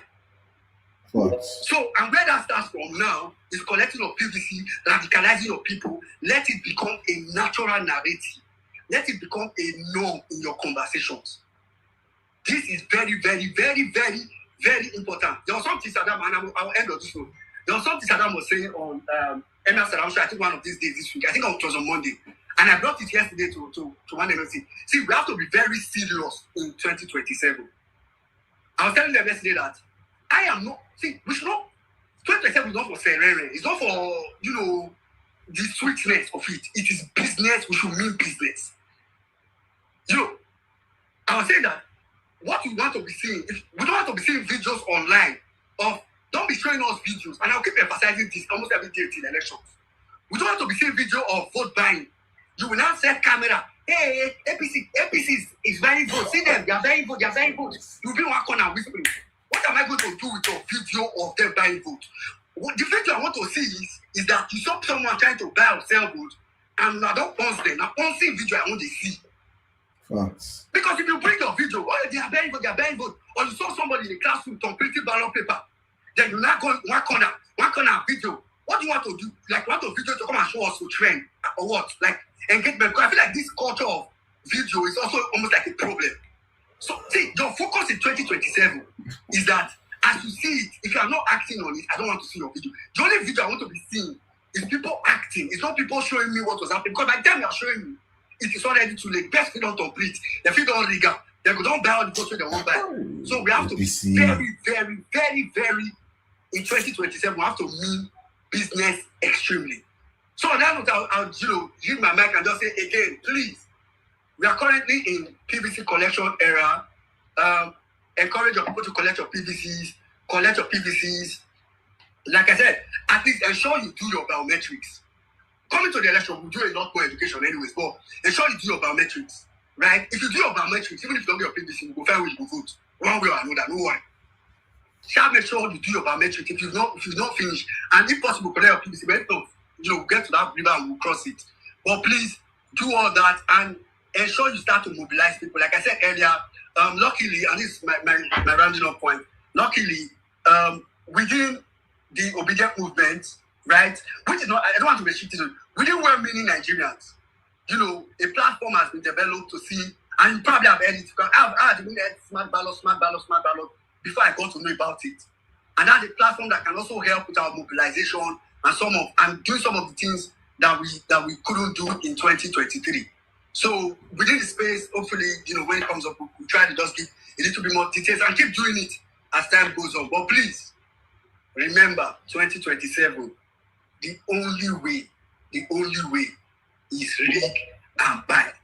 So thanks to everybody on the space. Saddam, I know that I said, which is what we do. So maybe what we do is, you could call some, or if you want, maybe I'll call some 2 or 3 speakers on X, then we'll call some 2 or 3 on TikTok. For those of you that don't understand, Vawulence Space has gone, in fact, now with JSF, now TikTok Vawulence Space continue.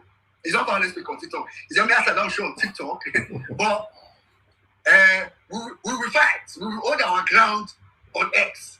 But it's important because even on TikTok, there are a lot of Nigerians there that are saying what we are saying here. So throughout the space, we hear from TikTok, people from TikTok who requested mic on TikTok. Then we also listen to people who request mic from here. I don't know if Facebook said, if at some point we start to receive submission from Facebook. And please, if you are listening, let me just say this. If you are listening on Bluetooth speaker, I know people come and say this. If you are listening on Bluetooth speaker, it's on loudspeaker. Please, you can send me a DM. I will give you priority if you request mic. If you tell me that, somebody that is listening on Bluetooth wants to talk. One of the person that is listening to the space as playing wants to talk on the space. Request mic, I will test Saddam. If it's on TikTok, I will test Saddam. That Saddam, I better look for this person for TikTok. Make you give a mic. If it's on X, reach out, put it on the if you know the plan with Bluetooth speaker, if you talk, say you the plan Bluetooth speaker, don't go let something catch you. Anyway, that's it from my side. So I said, how do we go from there? Just thank you. Let's just start from speakers from X from now. But I just want to read this headline because, man, when I spoke about how APC intentionally are watering down education in the country, I just remember that the headline passed through yesterday, and yesterday was it today, and said Nigeria delisted from the International Maths Olympiad in Shanghai due consecutively to lack of funding from the federal government. Recall last year, a 15-year-old Nigerian whiskey Abu Adoga scored 1,600 over 1,600 in SAT, but couldn't compete because the Ministry of Education said that they were broke. Nigeria don't have money to fund our children, the brightest of our brains. But Nigeria have money to build nonsense things, to buy houses for judges, to build houses for judges, to buy cars for House of Rep members, to take Tinubu to start using solar. Nigeria does not have money for key developmental strides for our people, but we have things for them. But let me just, under that post, somebody that made a headline that one just broke my heart. He just screenshotted 3 different headlines. 1, breaking. Nigeria's ginger export went from 26 billion to 0 in the last 3 years under Tinubu. Second breaking news. 767 businesses shut down since Tinubu took office. Beyond social media propaganda, what would Nigerians say as his achievement in 3 years? Thirdly, the third one that scatter my brain. Now I put on for head. People will watch your video go say, what is Salam? See, put on for head. From Nigeria's largest economy, from Africa's largest economy to currency shame, how Nigeria's naira falls below Zimbabwe's currency in historic humiliation under Tinubu. Kai! See, now this one will shock me. If you remember when they use Zimbabwe do joke, I cannot believe this. I cannot believe this. Please, can anybody confirm to me that Zimbabwe currency is better than Nigerian currency today? I beg. Just let me not be saying that proper. I just want to listen to that propaganda. This is not real. Please, somebody fact check now. If it is true that Zimbabwe currency is better than Nigerian currency,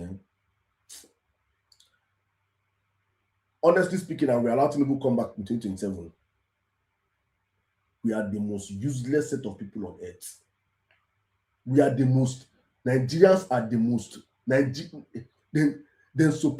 then suppose Conry colonize Nigeria. Please, somebody just cross-check. 1 minute, I beg you, please. Before you bring us speaker, I beg. Check, because all my devices are occupied. Please just check. Is Zimbabwe currency currently stronger than Naira? I don't want to believe that is true. It cannot be true. It cannot be true. It cannot be true.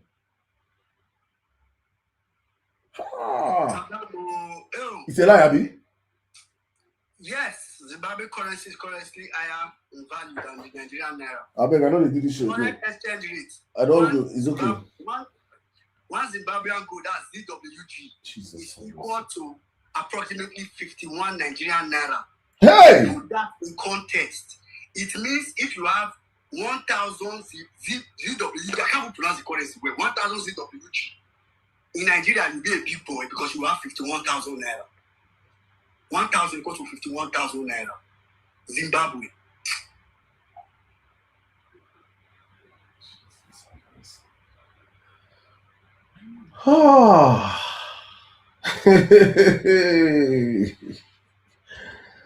Women, I love people speak. I beg. I want to end this life now. I'm tired. Honestly. No. Desperate. We have to be desperate. 2027, honestly. All right. So please, again, welcome to everybody on this space. I don't know why. When I see 72 reposts of this space, right, and I see almost 400,000, 300 something listening, and I mean just on X space, not video, not X video, not TikTok. So on X space, people that are directly on the space, I can see over 350 people. But I can see 72 retweets. What that kind of tells me is that the remaining, 280 people are APC supporters. That's what kind of tells me. So it kind of means the people that are here that are good governance supporters, and because you don't think it's a matter of obedience, because if you support good governance, you should be in this conversation. That figure just said just now, that 51 naira equals to $1 Zimbabwean dollar or gold. That is not an obedient affair. This one, it break my heart. It break my heart. So again, let me assume you post, right? Please do well to repost the space and share the space. So I'll take 3 speakers from X, then I'll hand over to Saddam to take a couple of speakers from TikTok. So go on TikTok as you are listening. TikTokers, you can request the mic. You can request the mic. So if you want to contribute to the conversation, you can request the mic. I'll bring you guys up now. So I'm going to start from I think Ishola was one of the first person that came up, so I'll just go straight to Ishola. After Ishola, I'll go to JJ. Oh no, after Ishola, because I know what 10 we want to say, which is to further emphasize our speaker initiative, I'll go to 10. Then after 10, I'll go to JJ, then we'll go to TikTok from there. Come on, Ishola, please go ahead. Nigeria is finished. Good evening. Can you hear me? Yes, can you hear Ishola? Go ahead. Thank you. Oh, all right. Thank you. Yes, Saddam. I greet. 1 minute, I greet. My name is Ishola, and as everybody can see, but permit me to say this.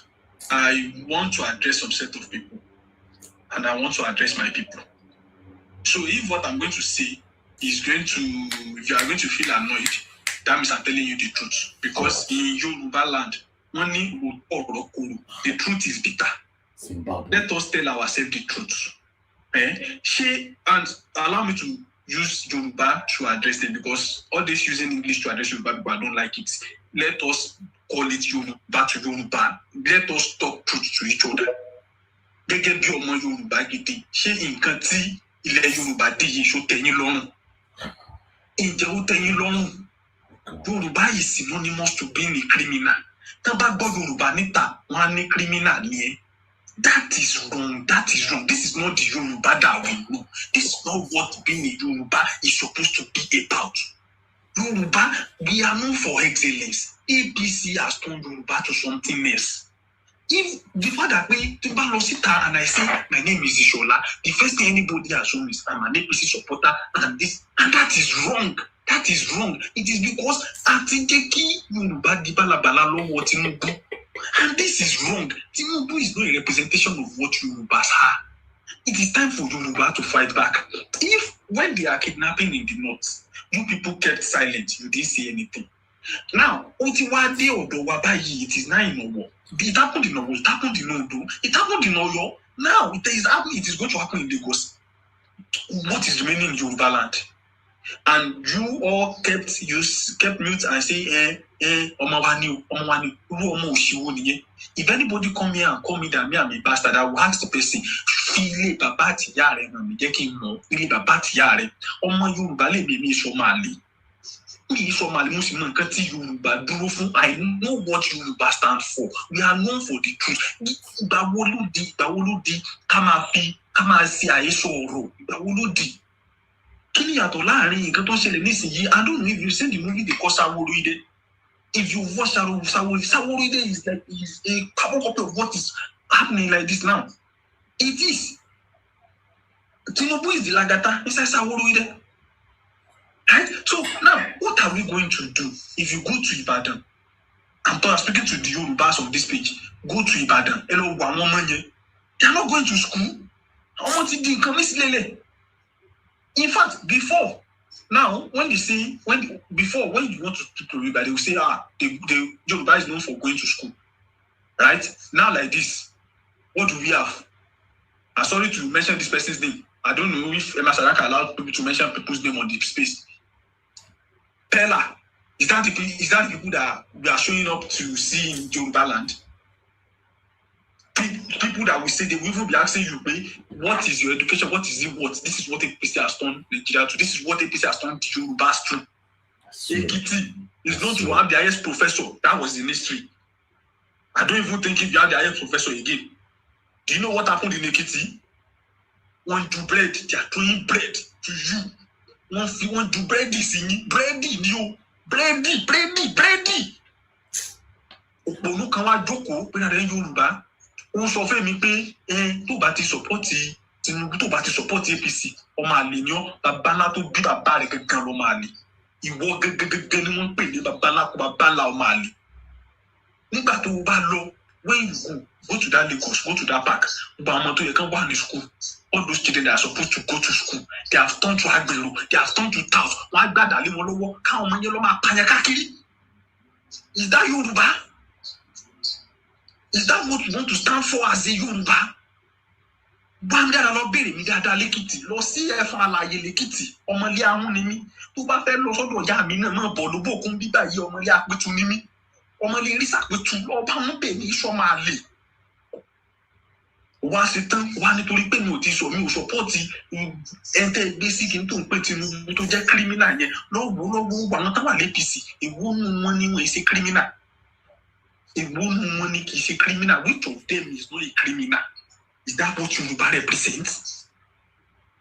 If you want to, you know, say, why you? I don't mind being called a bigot, but if you want to call me a bigot, it should be something of excellence. I swear. You want me to be a bigot? You want me to support a Yoruba candidate? Bring somebody that is better than Tinubu. Is there anybody in the space that is better than Tinubu? No. So why the fuck are you going to tell me that because I'm a Yoruba person, I should support Tinubu? On what ground? Being a Yoruba person means that what you should be able to think. That is what we are known for. I'm a Yoruba ni. Níbo náà kó ìrònú wá sí? Níbo ni wọ́n kó ìrònú wá sí gẹ́gẹ́ bí ọmọ Yorùbá? See the way I'm talking, I'm even annoyed, I'm angry. Even my wife is telling me to be calm. But I may not know what is going on in the north because I don't go to the north. But in Mubari nǹkan tó ń ṣẹlẹ̀ ní Yorùbá land, in Yorùbá land yìí, lọ sí Ìbàdàn bẹ́ẹ̀ yẹn, o má ti rìn láti bí sí bẹ́ẹ̀ yẹn tó bá ṣọ́ra, láà jẹ́rù ẹ̀, láà gbà nǹkan lọ́wọ́ ẹ̀, they will steal something from you. Honestly. Go to Lagos, you cannot walk in Lagos and not be careful. Is that what we want to call Yoruba? 1 minute, allow him, I beg, allow him, please, give him time. Shall I continue, please, just for it, please, go on, please. Is that what we want to thank you, Mr. Is that what we call Yoruba? No, now, that is not what Yoruba is known for. This is not what Awolowo gave to us.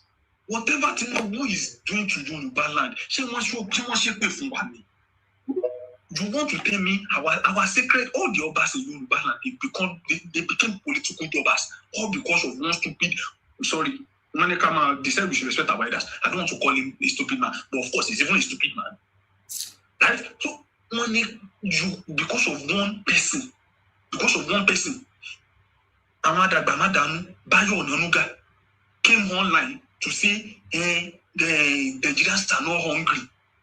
They are not hungry, but your citizens are running after a truck and they are throwing bread. Bread. Do you know how worse it has been in Yoruba land? Come on, do bready. Come on, do bready. Bready, new bready, bready. Come on, do bready. And everybody was running around. They were running for bread. In Osun State here, in front of APC, your Tola's office there, because of 2 cups of rice, a pregnant woman was running on express. A fucking pregnant woman was running on express because of 2 cups of rice. Who was on APC? Is that Yoruba? Are you telling me this is the definition of Yoruba now? So when my children like this, when I want to tell them the story of the greatness of Yoruba, I will say this is Yoruba. What do you want me to tell them? Money, Tomade o baba itan, Yoruba aroba, aroba sile, baba atane, aroba temi ba kisi katan so fun mi leleyi. This is not what Yoruba is supposed to be known for. This is not what Yoruba is supposed to be known for. So, tabati wa sọ pé nǹkan báyìí la fẹ́, tó bá ti tẹ̀lé Jagaban báyìí, tó bá ti tẹ̀lé Jagaban, wá ní ọmọ àlè ni ẹ́. Tata ló sọ fún ẹ pé wọ́n ní bàbá ẹni tó lè sọ pé kì í yẹ kan ẹni pé ọmọ àlè nìkan. No, it is not right. It is not right. Yorubas, we need to sit up and reject this calamity called Tinubu. This is not Yoruba. If you want me to support a Yoruba candidate, give me somebody that can stand toe to toe. Even PO said it himself. He said he is not the most, how did he put it? I don't want to quote him wrongly. He said he is not the most qualified for the job. There are a lot of Nigerians that are qualified for the job, but he is the one on the ballot. Now I'm telling you as a Yoruba person, you want me to be a bigot with my full chest? Bring a Yoruba that is capable of going toe to toe with Peter Obi in the 3 C's. Competence, capacity. Don't even give me the 3. Just give me the competence. And see me championing being a bigot. I will champion it to any extent. But you are here, you giving me Tinubu. I went to school. Who are you? The party now. You cannot even say this is the school that the person you are calling. You cannot even say. What we are known for in OAU is we don't take rubbish.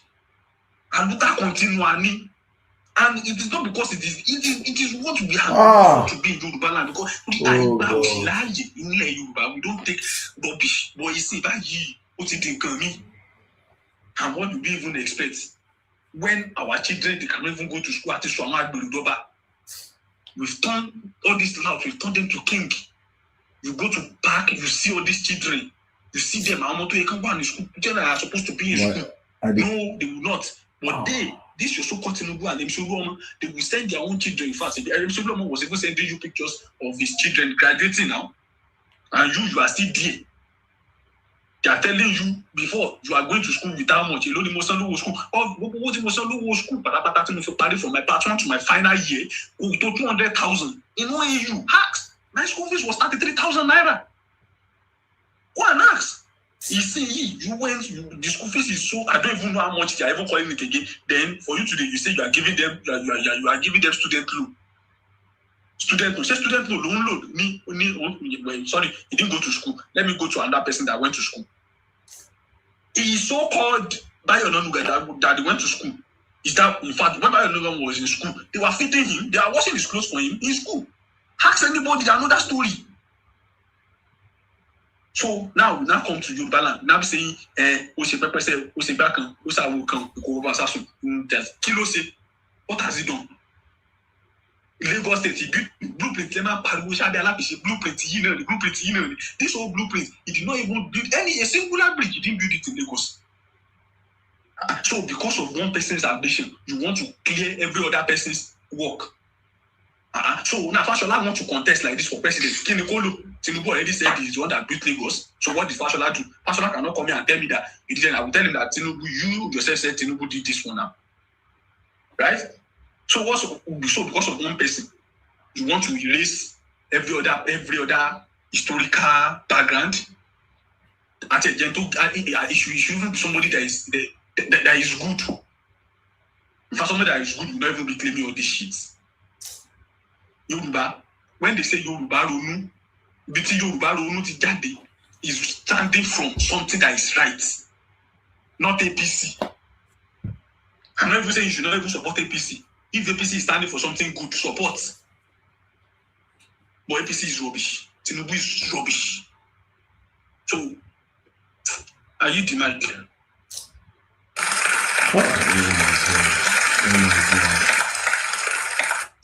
Well, inshallah, God bless you and God bless you. Honestly speaking, when they say hard man, I pride myself as one of the hardest men, like the hard man.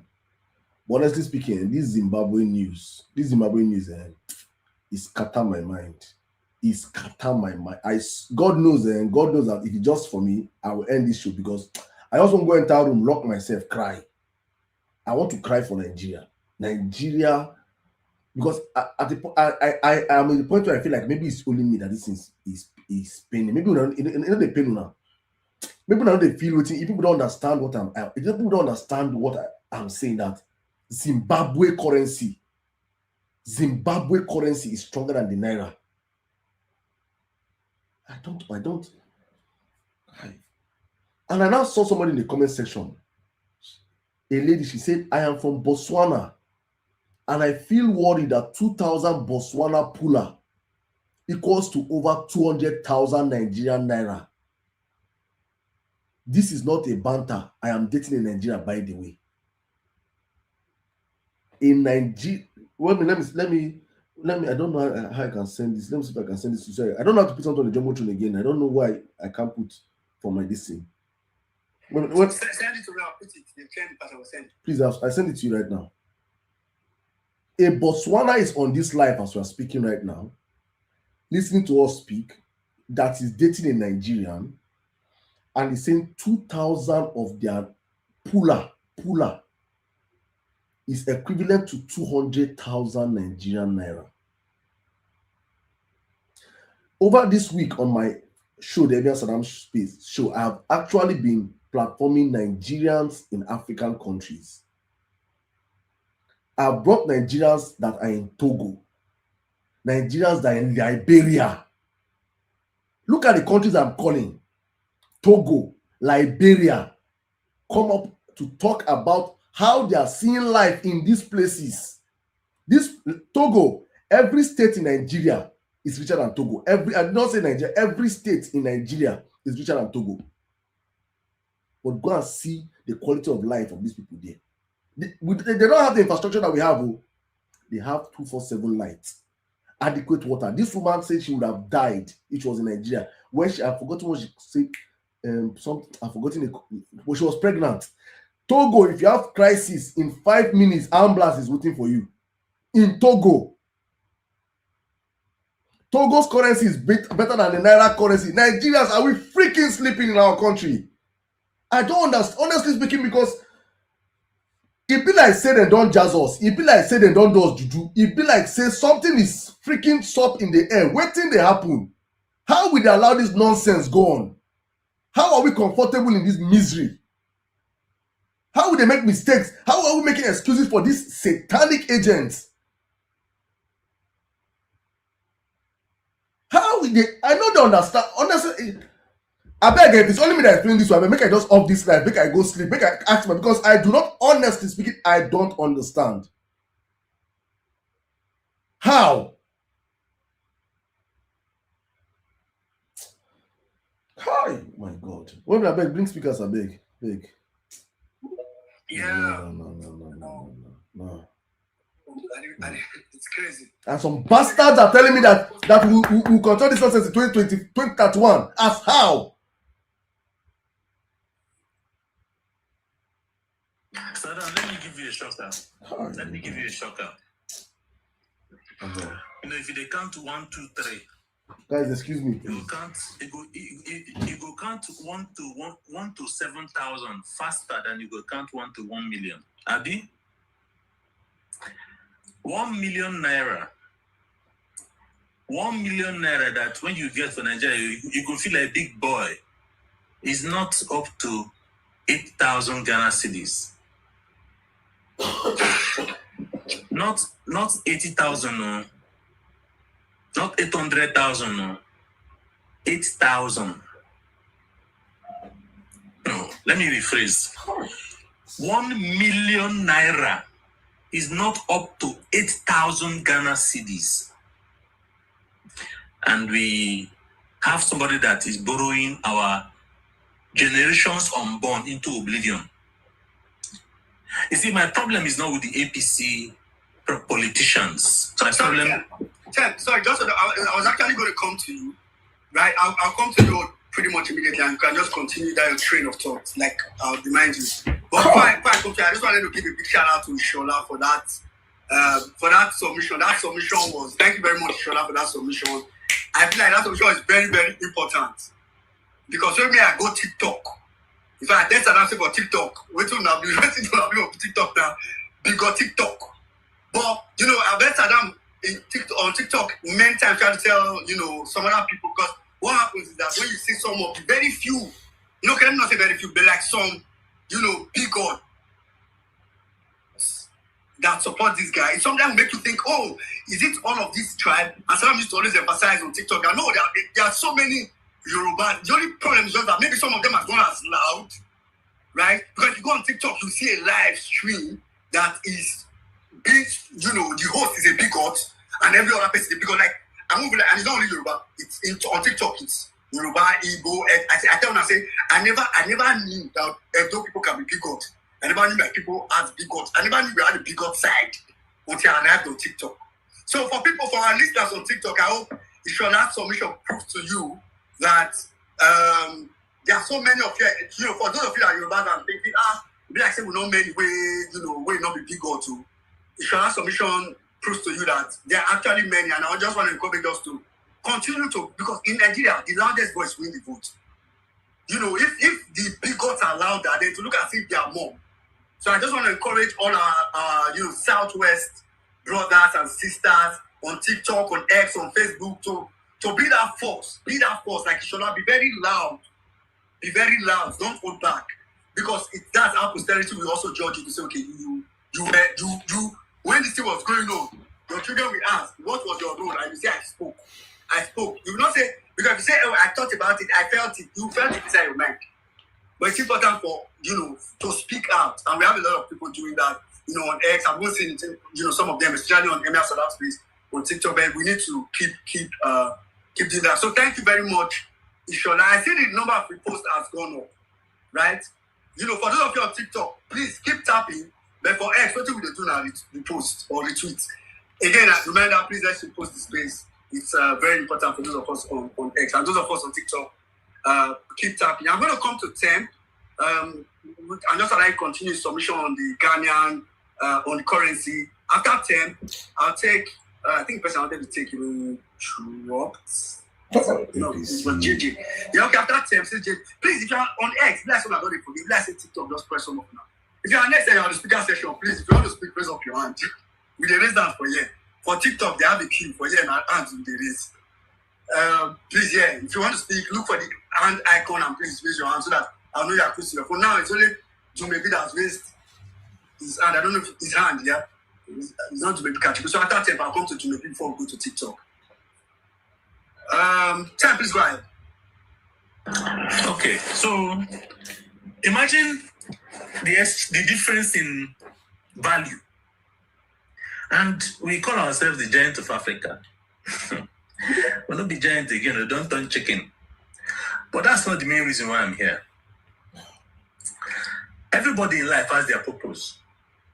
Every time you have some people they call them New Year resolution. I have my purpose now, and my purpose is simple. Like I said, I don't have a problem with APC politicians. They are doing what they know best, lie to us and deceive us. It is up to us to decode their lies and work against it. But right now, my purpose is to make sure that Nigerians, you will hate APC. Imagine a scenario where we have Isiola coming to speak to us and the kind of speech he gave to us. Close your eyes and imagine we have people in their homes linking this space to a Bluetooth speaker, having 3 or 4 persons gathering. I'm a Christian, so forgive me if I use the Bible. The Bible says, where 2 or 3 are gathered in my name, I am there. So imagine a scenario where 2 or 3 persons sit down and listen to Ishola speak, and they can understand the language, and it touches their heart and creates a consciousness in their mind. Imagine a scenario where, because these persons that are going to be, I call them listening centers. So imagine a listening center host comes on space and will tell you the day, the time, and you come on space and will bring you up to the speaker end, and we get to interact with the persons in your environment, in your community. We get to know them. We get to encourage them. We get to edify their souls and their consciousness. Because the reason why we talk is to get informed, edify ourselves. Let us know that there is light at the end of the tunnel. Discuss on strategies and policies that we intend to ensure that 2027 it is rig and die. These persons will then carry this cost. With the people on TikTok get community guidelines. You know they talk for that side, not back. Okay, not by Adi. Okay. Imagine a scenario where we can get to create that consciousness of rig and pie, and it goes to become a national discourse. But we can't do this if we just talk amongst ourselves. They say drops of water makes a mighty ocean.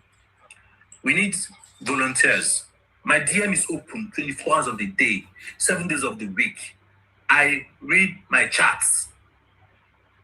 Come to me. Send me just send me a hi. Tell me you want to be a volunteer. I will ensure that for every space that we are hosting, that we have approved for this message, the Vawulence Space has given us unrestricted access. They are working with us full time. One MMC has given us access. We are working on getting the Billion Ninja space. We are working on Brita. God is Retail space has given us access any time of the day. We will get to interact with you. Imagine a scenario where you have a listening center in Anambra State, Onitsha, and we have people that are in the north, in Meduguri, and they are communicating with each other. We can actually tell ourselves our experiences and know that you always have a shoulder to cry on. The Nigerian on the other side of the country feels your pain, knows your pain, has heard your pain, and they are ready to work with you. Nigerians, it might seem easy, simple, but I promise you that it will have a huge impact. Like I said, my DM is open.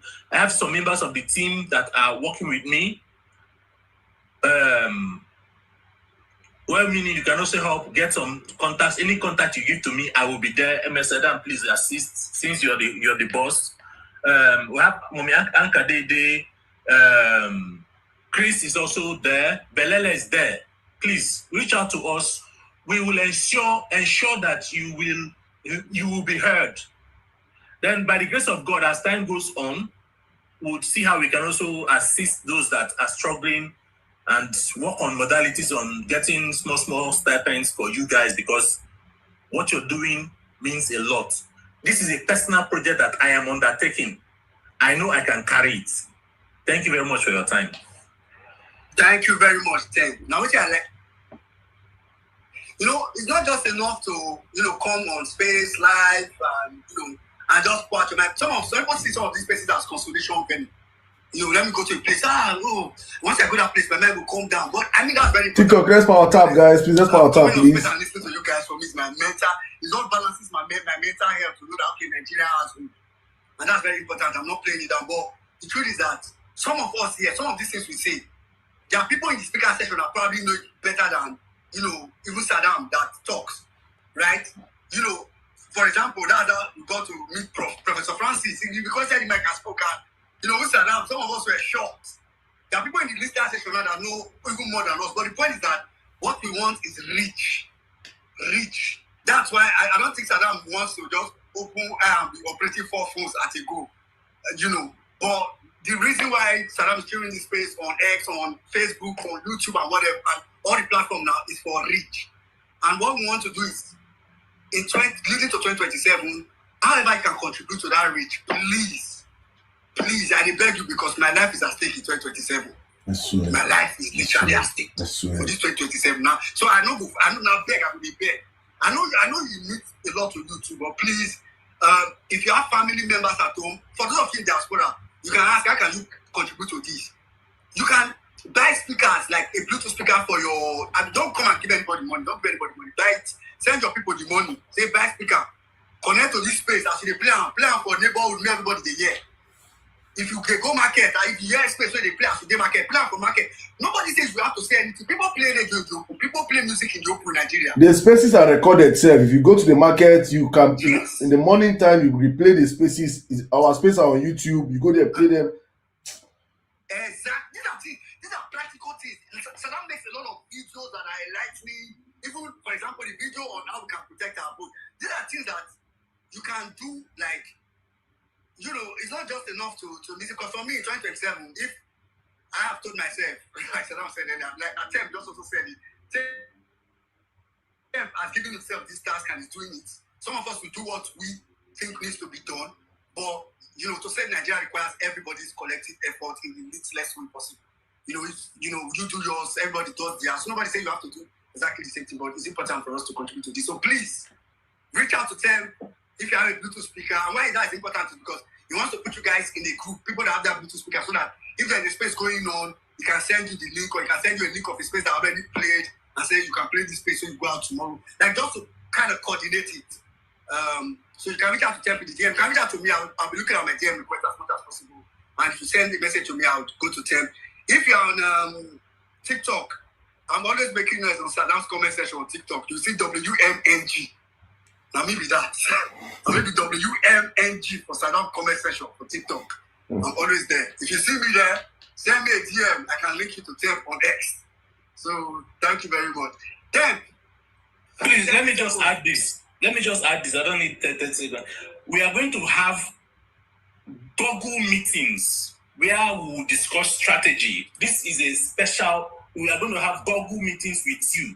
That is why we need your contact so that we can set up Google meetings and discuss strategy and tell you how best we can make your listening center active and even more productive. Thank you. Thank you very much. Listening now. Yeah, okay. Thank you very much. Thank you. And thanks for that too. This little thing, if everybody does their little part, that's what contributes to it. All right, quickly, I'm going to take Jumebi. After Jumebi, I'll go over to Saddam to take a couple of speakers, 2 or 3 speakers from TikTok. Jumebi, please go ahead. Thank you very much, Webby. Thank you, Emia, for this opportunity to speak on your space. Before I proceed, Tim, actually, your DM is not open. Probably, maybe you are not aware. Probably you locked it for temporary for 1 or 2 reasons. So I would like to send you a message. So meanwhile, let me just go straight to the point here. I came in when I heard Web talking about the election and how APC have taken advantage of rigging and all those kind of things. My intent is to, I've been saying this, but I want to make this submission very straight in 2 ways. You see, thank God that today Olodo is trending, and it is very, very, in fact, it is now a state of emergency that our educational system is, declining at a geometric rate. And I wouldn't say maybe Maybe do you want to try to speak up a little bit, because there are people listening on TikTok. So just speak up a little bit. All right. I'm so glad about the trending on X regarding the Olodo trend, because it is now a critical issue. It is now a state of emergency. Because now I don't know what to define as our educational system again, as in not even educational, what we can define as intellectuality or being intelligent again.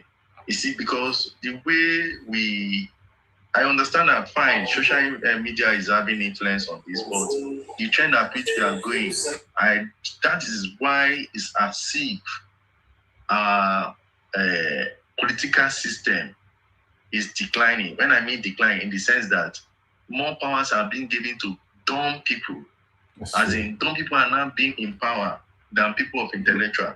Just take a look at during the time of the military era. Take a look at the class. I'm not listening to Nuba because he has never had 40. He only used Dan Adesco to climb. But however, take a look at those people that were really fighting the military during those eras, like the like of Ole Soyinka, mention many of them. You see that there are people of high level of intellectuality, education, degree, that when they come out to speak in public, the world listens to them. They get it. And they kept the militaries on their toes throughout that period, that it got to a time that the military have to yield, for the demand for democracy. Even though there were times that they have to change for one, but they were concerned. But now, take a look at what we have today. I'm sorry to say, we have a lot of content creators now, and that is why we are not being taken serious. Let's be factual. You see somebody who just come from nowhere, he's already making content, he's saying this, that, and you try to reason with him and actually see the sincerity in his what he's doing. At the end of the day, you discover that he's just making all these things just for like and all those kind of things. No, you see, it is not a problem, and that is why you see some of them, these so-called politicians can easily buy them, because they are inside this so-called activism because of business, because of money. Because on a good day, why would somebody like, let me not go there, I don't want to start talking about the fellow of a thing. But what I just want to say is that we need now somebody that can help us back on our feet. We are talking about today that the Nigerian currency is the best. We are talking about what's it called? The economy is in big shit and all those kind of things. Now take a critical look at things like this and tell me why we are not going to be in a situation like this. If somebody that is leading us is certificate starting from the time of Buhari's certificate was in question. to the extent that WAEC have to start giving us recent signature and proof that he went to school. What should have been back before then? WAEC defending Buhari's is it WAEC or what? That Buhari actually sat and Buhari did not sit and all those kind of things. Come on, how do we get to that level? Now look at the current person that is there now. In fact, his own history is even worse than that of Buhari. We know that Buhari had such primary school certificate. But this one, we can't even trace his certificate. How can you not have the primary school living certificate and you have his university degree? The same person lied that he worked with what's this company again? I'm sorry, I can't even remember the company. He said Deloitte. Deloitte as an accountant, but Deloitte does not have his record, and you expect that kind of person to deliver. What does he know? Most of these things they will be telling me, they are strange to him because there are some economic terms, some focused economic terms that will be used. In fact, how do you explain that kind of person? If you even draw some kind of charts now, and you try to explain, you might not even understand why some goes up, why some are going up, why some are coming down, why some are going, because he's not familiar with that thing. He does not have that basic knowledge of that. You're not using that he built Lagos. Lagos is self-made. There is no, what I tell people, there is nobody that is going to govern Lagos that you will see lapses in him, even when he's not performing. Because Lagos is a performing state on its own, with or without somebody leading. What they just need is that somebody to direct the policy. So Lagos will survive whether you like it or not. Lagos is more like a country on its own in Nigeria. Because everything that revolves around Nigerian economy, that's the center of it.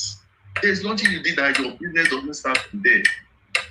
So I'll just quickly go to the point I really want to make. And that is the point of how we can, curb these election manipulations that is happening.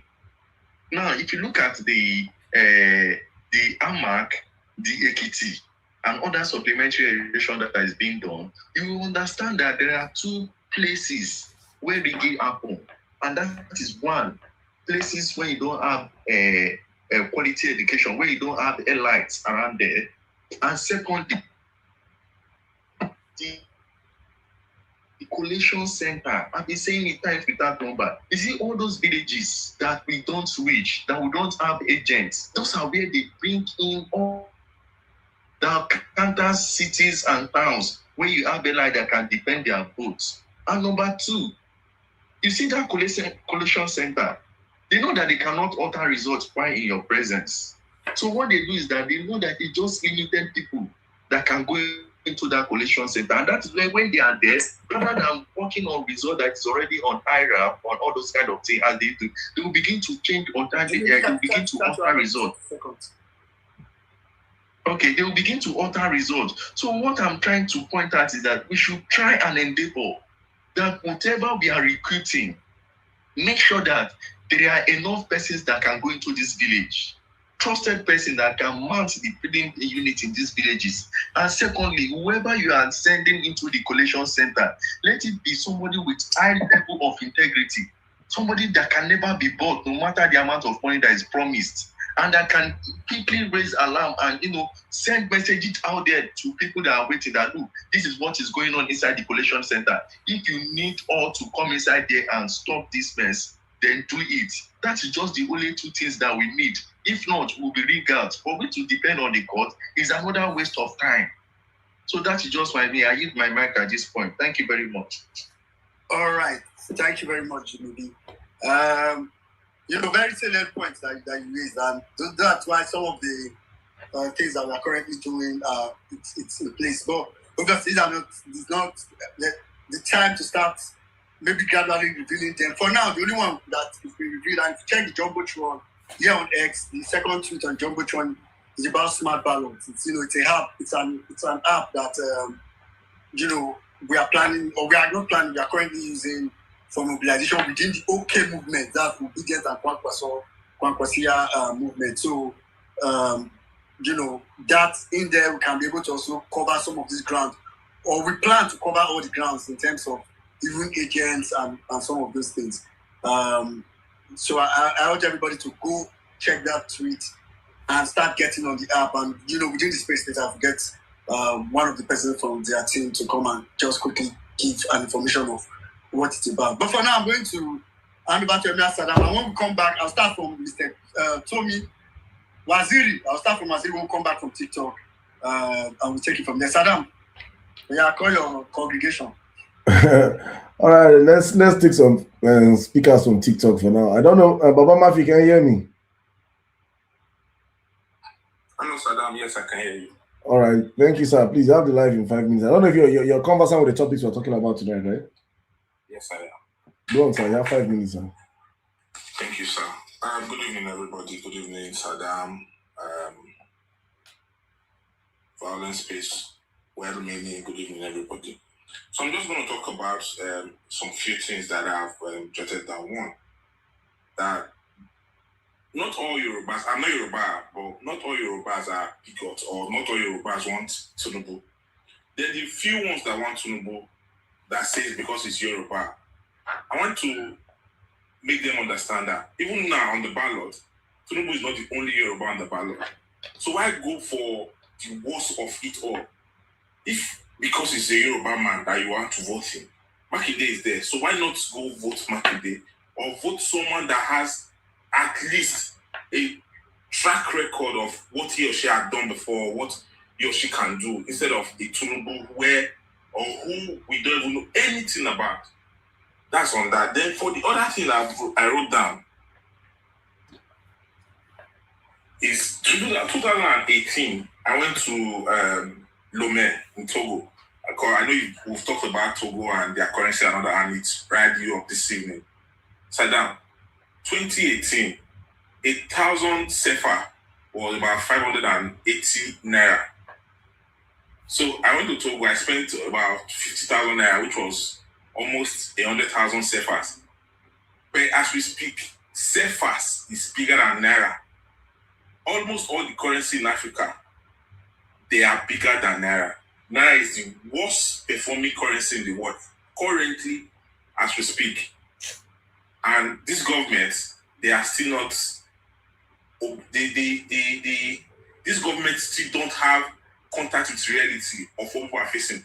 I just didn't want to watch the Bayo interview on Arise because I knew it was going to be a disaster. And the little snippet I've been seeing, I can tell you that these guys have lost touch with reality in Nigeria.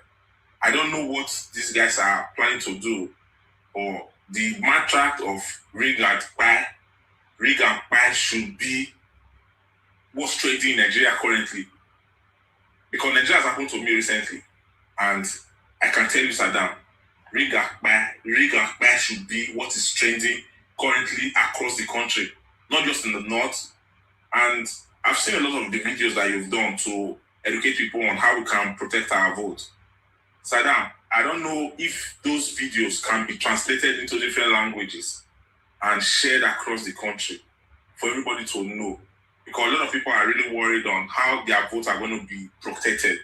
So if those videos can be translated into different languages, all the languages we have in Nigeria, and shared across different broadcasting radios, or even on social media, even at speaking English, I think it will go a long way. Thank you so much. Thank you very much, my brother. Thank you. I just want to put this out there. Thank you, my brother. That all my videos are all downloadable. I don't have any legal rights on people. I put my videos out and tell people all my videos are for educational purposes. Even as I'm saying that, people still feel my YouTube is not monetized. I'm saying this for people to understand. I don't get paid by Instagram. Same thing on X. I'm just saying this because I'm doing my own part so that I know that I don't wake up by January or February and say, Saddam, you do your own best. I make videos every day. I'm posting videos every day about this country, elections and everything. If you see them and you feel my videos touching, there's something that you need to go popular, please, you can do what you have to do. I can only do my own. I cannot start translating into different languages. If you're a Hausa man, you want my video, or you get the picture I'm painting, you're a Yoruba man, you're an Ibira man, you're a Biro man, you're an Angas, what about tribe? Take the video yourself, publicize it and push it as far as wide as possible. One of my very big madams reached out to me which day. I think yesterday, the day before yesterday, and said, your video, that your video landed in one of their WhatsApp channels, which is that's the biggest American WhatsApp group. That she saw it and she was saying, this my boy, this my boy. I was laughing. Who took it there? I don't know. My auntie in Central America. This is far away Panama. Sent it to me. I don't know. So people are seeing it and are pushing it. That's what people have to do. I can just be on my own little corner and do what I can do. So please, guys, if you see the videos and you feel like you resonate with the conversation and you feel like you never can tell. It is your WhatsApp, it is your school group, you post it there. It is your church group, your mosque group, just post these videos. It must not even just be my videos. Any video you see that is talking about how we can progress. Me, I'm specific about radicalizing Nigerians. To understand that on the other side of fear is a Nigeria that can work. We have been conscientized. That's the video I made today, actually, talking about it. So please, if you're not seeing today's video, please go find that video I posted today. Please you can see it. And on the other side of fear is actually a great Nigeria.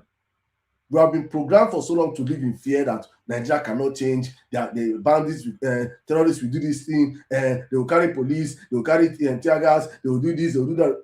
All these things are just fear. So we have to start reprogramming Nigerians now. And the work starts now. It's not waiting for 2 weeks to elections. It's now. That's why I'm starting now. I'm laying the foundations now as much as I can do, but I'm just one person. I wish everybody understand this and do their own part, but that's the least I can do. But thank you, Mama Mafi. Thank you. Let me run to Mide. Mide, can you hear me? Yes, I can hear you. Good evening. Welcome. You have the live in 5 minutes. Please. Your comments on what we're discussing, right? Yes. Good evening, everyone. My name is Ayomide. I am 17 years old, fairly young for the conversation. I won't say I'm young for our country normally, but I'm just saying. So I am in the UK here, and like here you are seeing different types of people and different people. And so I asked the classmate of mine, she's Nigerian. So I asked her that what the government of Nigeria is doing, is it good? And she was like, oh, that she doesn't have any say in that because she's not in Nigeria. And I'm like, and it was very confusing to me, like, no matter whatever tribe you are Nigerian, first of all. No matter wherever you are in the world, you are a Nigerian, and no matter whatever is happening to Nigeria, this will affect you directly or indirectly. And I asked her that is Tinubu's government, what Tinubu's government is doing, is it good? And she was like that, oh, we can't blame Tinubu that you can't expect the system that has been bad for several years, that the president should use 4 years to fix. And my question for everyone is that, is 4 years enough to fix Nigeria? That's my question. All right, thank you very much, Midi. Thank you. At least this is honestly speaking, is very encouraging seeing a 17-year-old boy being very inquisitive about his country, even when you're not even in the country. Thank you so much. Thank you, and it's very good because it means that something is happening. So there's an awakening going on. But let me tell you, my brother, 4 years is enough to fix the structural problems of Nigeria. 4 years is enough to lay the foundations for that you see evidence of the country going on in the right direction. 4 years is enough to build infrastructures that will wow you. You come back here and say after 4 years, was this here? 4 years later, it is here. So 4 years is actually enough to do a whole lot of things. The problem we have in Nigeria is not actually the timing. It is accountability, it is corruption, it is people that lack leadership, that don't understand these little things I've just described for you. So let me give you an instance. The major problem we have in Nigeria with Nigerian leadership is that when I talk about accountability and corruption is that, let me use this current government at play. This government came into power and the first thing the man said was subsidy is gone. And subsidy is gone meant that he took away subsidy, and that money that he was meant to use to subsidize petrol for Nigerians, he shared it to governors. And he said to local government people. And he's now telling Nigerians to hold governors accountable. Meanwhile, there's actually an institution created to checkmate corruption in the country, which is EFCC and ICPC. These two organizations are being paid and funded into billions of naira. So it is not my job as a Nigerian to checkmate my governor or my House of Rep member or local government. These institutions are meant to checkmate because the funding is coming from the presidency. But he's not checkmating them. Why? Because many of them are already in his party. So 4 years is enough to do a whole lot of things. 4 years is enough to build world-class hospitals across all the geopolitical zones in the country. 4 years is enough to 4 years is enough to buy ambulances, train workers. Let's just say you focus on the healthcare system in the country alone. 4 years is enough to fix it.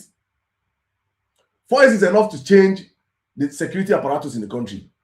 Let's say 6 times.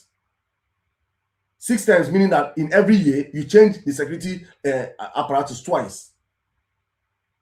That is enough time. So let's say you come in as a president, and the first 6 months you give your service chiefs, your IGP of police, your CA, your chief of army staff, your chief of navy staff, your chief of air staff. You give them a mandate of 6 months. I'm giving you guys 6 months. In 6 months, if I don't see a drastic reduction in insecurity, you're gone.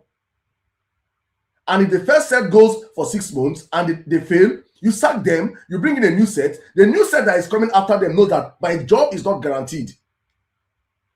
And they have to sit up. So you will see that there's going to be a vast improvement in the work of these people. But what we have right now is currently is that the president of Nigeria today did not sack the service chiefs up. The only time he deemed it fit to change his service chiefs cabinet was when there was a rumor coup. They said that there was a coup against his government. Then he now felt, so you see that where your heart lies, where your interest lies, where your heart will follow. So Tinubu changed the service chiefs in Nigeria when he heard that they wanted to change him. They wanted to commit a coup to his government. He did not change the service chiefs when they were kidnapping of over 300 children somewhere in Niger State, when they were bombing of people in Zamfara, when they were bombing. He did not see it enough that these people have failed in their jobs to change them. So a government that makes political holders feel like all they need to do to retain their jobs is to sing on your mandate and to be sycophants is a government that's not ready to work. So 4 years is the creators of democracy itself that made it a 4-year term and allow the next 4 years to consolidate power. We're smart enough to understand that 4 years is actually enough time to fix the most broken of systems. The problem is that you have the willpower, the political will, the competence, the capacity to do these things. And what we are seeing with this government, that they lack everything about what I've just mentioned right now. So I hope, Mide, you are a little bit more convinced and confused as a young Nigerian or as a young diaspora, that 4 years is actually enough to fix this country. For any sensible government, we don't have one currently in power. Mide, are you there? Yes, I am there. I've listened to what you said, and I enjoy your spaces. I'm here almost every night. I try my best. And I understand that she's probably talking from a place of privilege, because my family is not poor, but things can be better for Nigerians. Every time I wonder how my dad, it's always in my mind, I'm always like, oh, he's sending money to me. The exchange rate is always crazy. For instance, £1 is 2,000 naira. Imagine how much he's sending every time just for me to do random things like buying pepper or buying simple things that should not take me that much if Nigeria was a working country. So I'm just here to say thank you for what you're doing, and we're all enjoying the space and everything. Nigeria will definitely be better. Thank you, my brother. Thank you very much. Thank you. Honestly speaking, if there's anything left for me, this is like the highlight of this space. At 17, I don't even know. I feel they pursue babes up and down. At 17, you're interested in the affairs of your country. This is actually a serious awakening. Thank you so much. Thank you. It shows that the future is actually bright. It's not all doom and gloom. There's future. There's light at the end of the tunnel, as they say. Even though in working countries, actually light in the tunnel before we reach the end, right? Thank you so much, my brother. God bless you. Thank you. All right, let's circle back the mic down to back to X. So we'll take our speakers on X. Well, are you there? Let's go with you.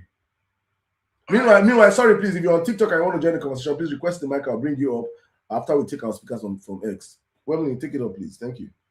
Yeah. So thanks to all of you who spoke on TikTok, and you know what? I think next Vawulence Space, God willing, I'll center my submission around the ideology of vote protection for 2027.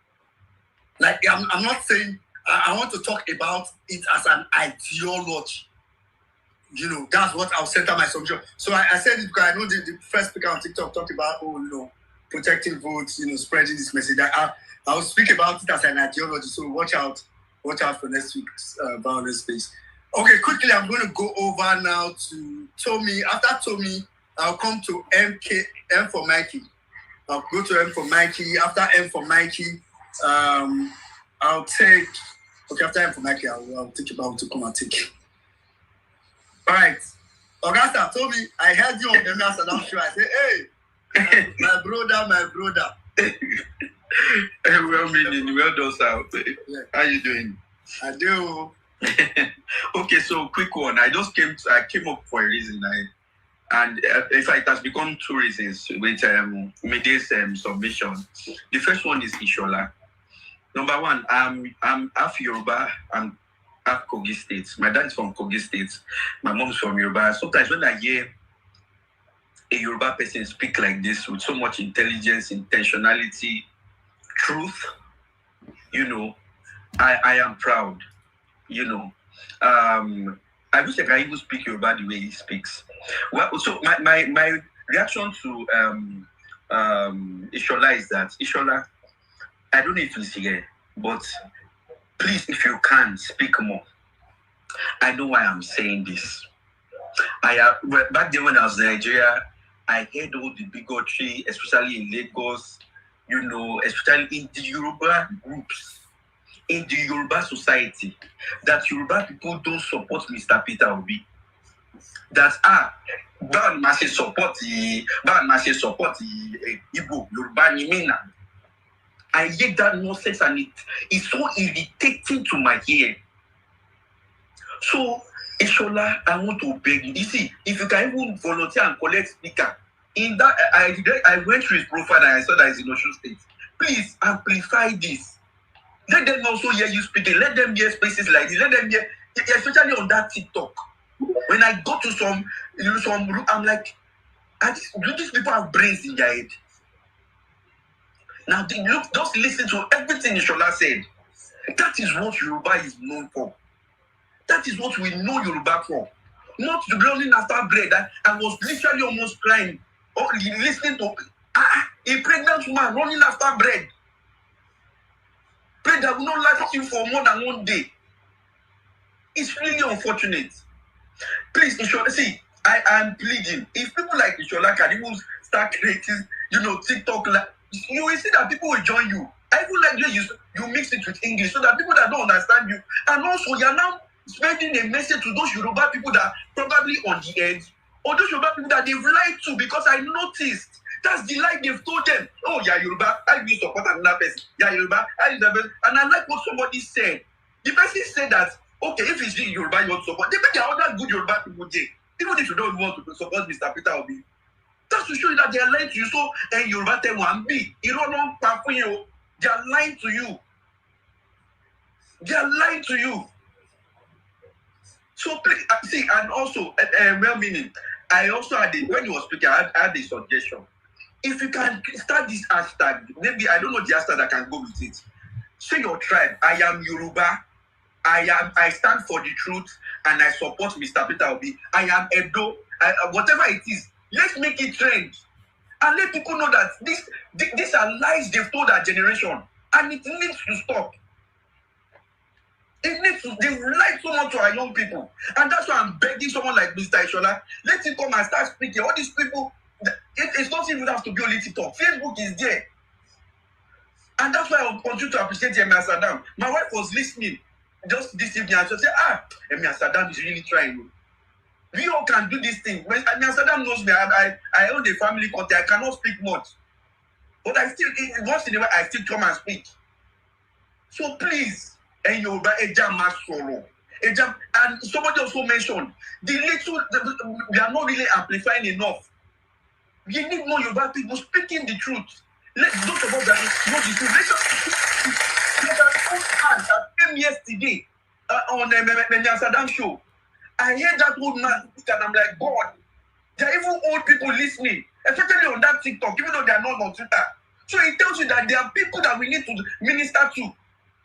And let me wrap up with Miguel that just spoke. I am proud. Just like that, I said that, babe, Mr. Aditya for that 17 or 18 years. I am so proud of you, Miguel. Miguel, don't let them lie to you. Nigeria can be fixed in 4 years. Don't let them, don't see. And I want you also, Miguel, you are a young guy and you are a conscious Nigerian. You can see what's going on. Please, Miguel, you to spread the messages, share these spaces. And Saddam, follow him on TikTok. He's everywhere, Facebook, TikTok, whichever one you prefer. Young people too that are listening to need to be spreading this thing. The word needs to go out. Let people start to be awakened, because at the end of the day, they are saying, yes, I know, they are not disputing that action is needed, but mindsets need to be changed. Mindset of people, a lot of people have faulty mindsets. Bigotry has killed the minds of people. If you are even doing it for money, it's something. But it's so shameful that some people are doing it for bread, 15,000 naira. Thank you so much, well minute. I hear the mic. Bless you, my brother. Thank you very much. Make I drop clap for you. Thank you very much, Sir Tomi. That was and you know, the truth is, like I said, when after I should have finished speaking, what has happened over time is that, especially on TikTok, it's a lot of these are psychological things, right? If you are different and you step on a space where every other person sounds different, you will think you are the person that is not normal. So on TikTok, all those bigoted spaces, and like I said, there are different languages out there, but all those bigoted spaces, when you see them, especially in the case of Southwest, oh, they are supporting Tinubu, you may think that you almost think that all the Southwesterners that you forget saying there are many Southwesterners. A majority, I dare to say majority, some people may dispute it, but I know that majority of Southwesterners are not supporting Tinubu. The only reason why it looks like, they are many is because they are louder. So that's why, what Tomi just said is very important. Those of us, our brothers and sisters from the Southwest that are not supporting these guys, let's drown these few guys that are, taking it to the bigot perspective. And let me add, right? Let me add this. If you follow me, I've always said I follow patterns, I deal with patterns. That's how I'm comfortable dealing with this government, because it is patterns. When we finished, if you know the build up to 2023 elections, on the Vawulence Space, we held the Vawulence Space that was strictly over 8 hours space, was strictly Southwestern obedience on the space. If you guys remember that space, only Southwesterners that spoke on that scene. Over 8 hours, back to back, Yoruba people were speaking on that space. And it was intentional, because I have known Tinubu, I have studied Tinubu, I know how Tinubu plays. Tinubu is a pig. A pig is a dirty being. A pig only plays dirty. Tinubu cannot do politics of ideas. He cannot do politics of competence. He only plays politics of agberoism, tribalism, bigotry. That is how he thrives. And if you play with him in that field, you will lose. He's a master when it comes to division. That is what he is. You cannot fight a pig and you feel like you come out clean. You will be dirty and the pig will always win you. So we knew that, and we're like, let us set this trajectory on time. The aftermath of the 2023 elections, he understood that losing Lagos, he has to consolidate in 2027. So they set up teams. They tried to infiltrate X. We were already so potent on X, they could not break X. They now went to an app that we were not on, which was TikTok. I found out it last year. They went to TikTok, they paid people from the Southeast, they paid people from the Southwest, they paid people from Benin, they paid people from the North, that we create rooms, and all they will do in these rooms is attacking different tribes. You go to a room now, you say a Benin room. Benin, they'll be insulting Igbos, they'll be insulting Yorubas. You go to another room, you see Yorubas, they'll be insulting Igbos, they'll be insulting Benin, they'll be insulting Hausas. You go to another room, you see Igbos, they'll be insulting Yorubas, they'll be insulting Benin, they'll be insulting Hausas. You go to the Hausa room, the same thing. Different people. And I sat there and I said, wait, first, let me understand, is this organic? This is not organic. This is not organic. Some people are behind the scene orchestrating division in a build-up to that election that they know that they can only have a fighting chance when we are divided. I never wanted to enter TikTok. That was one of the triggers. I was like, no, let me get into this app and fight. If I fail, I fail. But let it be that I tried. I got into TikTok and I was like, let's start hosting lives. Started hosting live, 10 people, 5 people, 15, 20. We kept going. Because I understood that the agenda, and when I come on my live, you will see them under the comment section, Igborilla, Yariba, you will see them. I will make an announcement and I'll tell you, I say, on my live, I don't care where you come from, what you sound, or what you look, or what you worship. This life is a pro-Nigerian life. If you are a bigot, please take your bigotry out of this life. And when I see you making such comments, I mute you and I block you. And we started sensitizing and sanitizing that our own life first to create a room. So people now that we're going to do, and you know what people don't know is a subconscious act when you're programming people is that. Let me see as a Hausa man now, as an Igbo man now, you enter a room. Let me give this particular guy, I don't want to call his name, but I don't put him on the spot. He's a big time space host on TikTok. Somebody invited me to his space. I went there. Then it was all anti-Yoruba. I was like, no. As I got the mic, I said, my brother, you're working for Tinubu. He said, no, God forbid. I said, you're working for Tinubu. You don't even know. He said, God forbid, God forbid. I said, I have on my platforms thousands, I know personally, thousands of Yorubas that are anti-Tinubu. I cannot be in a life and you're criticizing and calling a whole tribe. I will not stay here. This is not my reality. He said that let me bring them. That is a lie. That I'm lying. That I don't have any. I said I invite you. I challenge you to come on my next live. He came on my next live. I don't invite anybody. I just announced on live. I say, please, if you're a Southwesterner in this live, come up to speak. And see our Southwesterners coming up.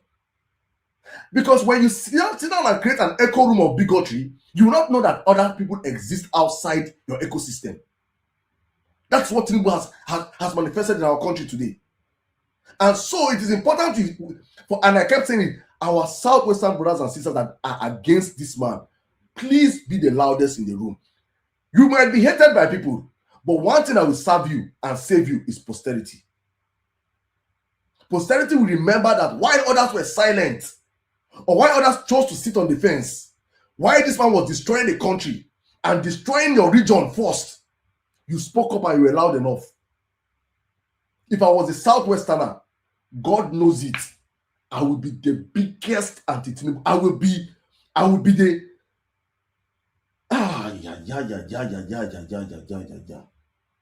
But thank you so much, Tommy. Please, I've even seen some of our Southwestern brothers are really requesting the mic. The reality is that yes, bigotry exists in Nigeria, but it's actually engineered by this man, because for him, as long as we are divided, we'll never talk about the issues like we're speaking today. That Nigeria has the worst currency, almost the worst currency. It's the worst in Africa. If Zimbabwe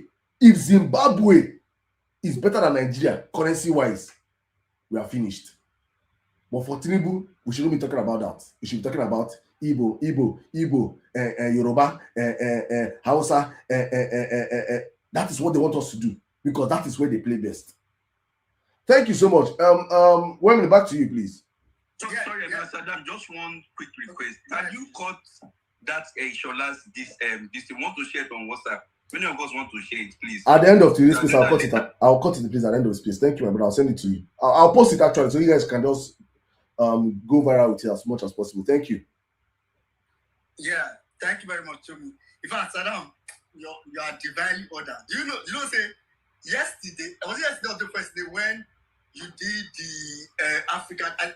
Tuesday was for Africans in the diaspora, although it was very few because it was mostly focused on Tina from Togo. Then yesterday, now did the wider Africans in the diaspora. I was going to tell you yesterday that what you should consider doing next on TikTok now is something similar to what we did on Vawulence Space. Just Yoruba for good governance. People who, are against the system. I think we should also bring that on the TikTok at some point in time. Right. So thank you very much, Tommy. So I'll quickly go over to. So I'll take two. Then we'll go to TikTok. I'll take M for Mikey. M for Mikey. Twitter today. M for Mikey. After M for Mikey, I'll take Village Malam, who is now Malam Oluwabi. Then we'll go to TikTok and come back and take a couple of persons.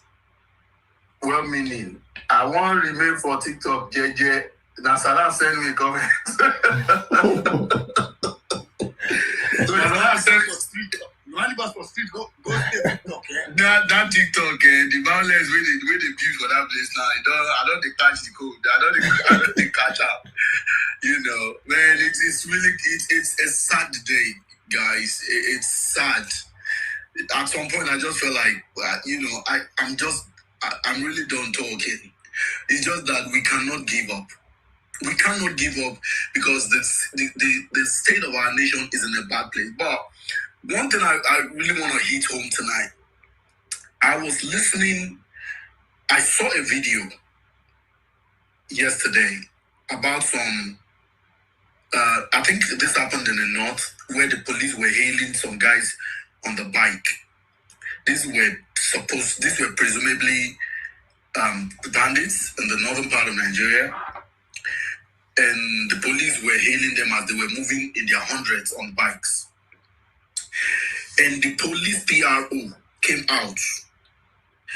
Nigerian police came out to tell us, Nigerians, that we should not, it's a fake news, that we should not call those guys are not bandits, that they are vigilantes. Please, everybody on this space, you need to go and check the weapons those guys were carrying. If vigilantes in Nigeria have those kind of weapons, I do not see any country where a vigilante has those kind of weapons that there will be insecurity. Any country in the world where vigilantes, ordinary vigilantes, the weapons those guys were carrying machine guns that even the Nigerian police do not have, and they are vigilantes. How come Amotekun does not have those kind of machine guns?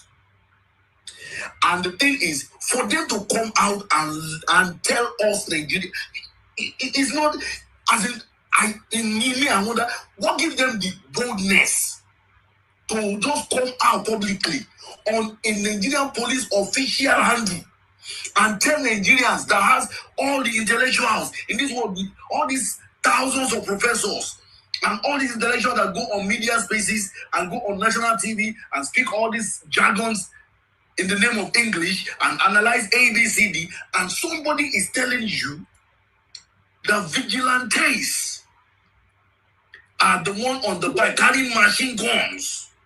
Not the gun, no, machine guns.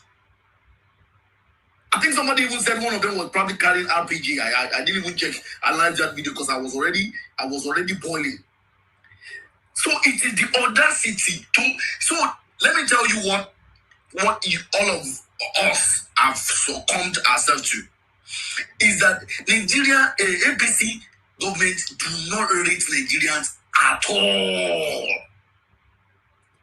They don't rate us at all. There is a guy that went to Ekiti, an APC guy, who was wearing INEC observer's jacket, and he was called out on TV. I was so angry at the interviewer because I felt that was a terrible job. The guy was saying that, oh, that picture is AI. Bro, you posted this picture in your own page. So let's look at all these things to understand that these people don't rate us at all. And we are just here talking about 2027. There is already a psychological programming going on right now. Go and check the register of the votes as per every region. You will realize that even in the voters registration, a particular region was already marginalized in that place. Some places, their number was already inflated. The rigging machine is already set in motion. And we are all just saying, oh, we're waiting. I do not want us to. We need to. You see, it was just one message that Peter Obi put out to ask the president to resign. You see the way everybody, all the presidency, why they were all shaking around. They were looking for media round. They were doing media rounds everywhere. We need to put that kind of pressure on them. We need to be on the offensive. Let them be on the defensive. We have to keep calling out this government and use every platform that we have to call out this their nonsense. Because I cannot imagine that I am from a country where somebody is telling me that that vigilantes have more sophisticated weapons than the police. I'm not even the military. For God's sake, what are we doing? What exactly are we doing? What is wrong with us? Are we mad? What is wrong with us? Why are we so complacent? Why are we so complacent? Why do we just take any rubbish, anything? These guys, it's like ABC government. They see us like, you know what? Don't mind them. They will just talk for 2 days. After 2 days, they move. This is how these people talk. And when you talk about bigotry, you talk about all those things, please. It doesn't exist. It doesn't exist. All those guys you see that do TikTok, Yoruba TikTok and all, those guys were paid. They were paid to do it, so I don't even give attention to them. They are doing their job, they are earning their living. And it's a strategy because Tinubu knows it's not today. All the Obas in the Yoruba land, I'm a Yoruba boy, all the Obas were installed by Tinubu. Oh. Maybe not all, most of them were installed by Tinubu. When Tinubu became the governor of Lagos State, you know the first thing he did? He went to all the top Obas, the class Obas. These are information that I know. I know these people. He went to them. He fixed all their children, their firstborn, some of them, their sons. He fixed them as commissioners. He fixed them in government houses. So when it is time, those guys cannot talk because he already included them in the rubbish. That's why you see that's why you saw at some point in an election in Lagos, an Oba was threatening that if a certain people do not vote in a certain direction, they will drown them in the lagoon. Do you think it is for the love of Yoruba people a king is saying that, or because he has eaten something? So we need to wake up. We need to wake up and see the next election, see it as a do or die affair. I have told everybody, my place, my family house is somewhere, in the biggest local government in Nigeria, and I have a massive movement going on there. I have people there, massive, because that is the place they know they can lose Lagos. That my Alimocho local government, it is the voters' house of Lagos, the powerhouse. The movement that is going on in that place is crazy, and we need to inform them that this next election, it is either we kill ABC or we buy ABC or ABC buy Nigeria. So there is no sitting on the fence anymore. Everybody needs to be angry. We need to see all these politicians on the streets. They need to see our face, that our face is red. Let them start seeing it from now. We need to wait to 2027. Please. Thank you very much, M for Mikey. Thank you very much, Mikey. That was a more we can throw clap. These are back-to-back powerful submissions. Thank you very much, Mikey. I mean, I think one of the biggest problems we have in Nigeria is that people don't understand things deeply. The fact, because something Mikey just said kind of really triggered me.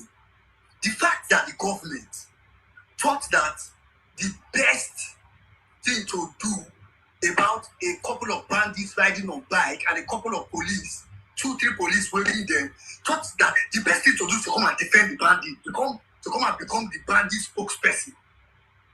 They thought that's the best thing.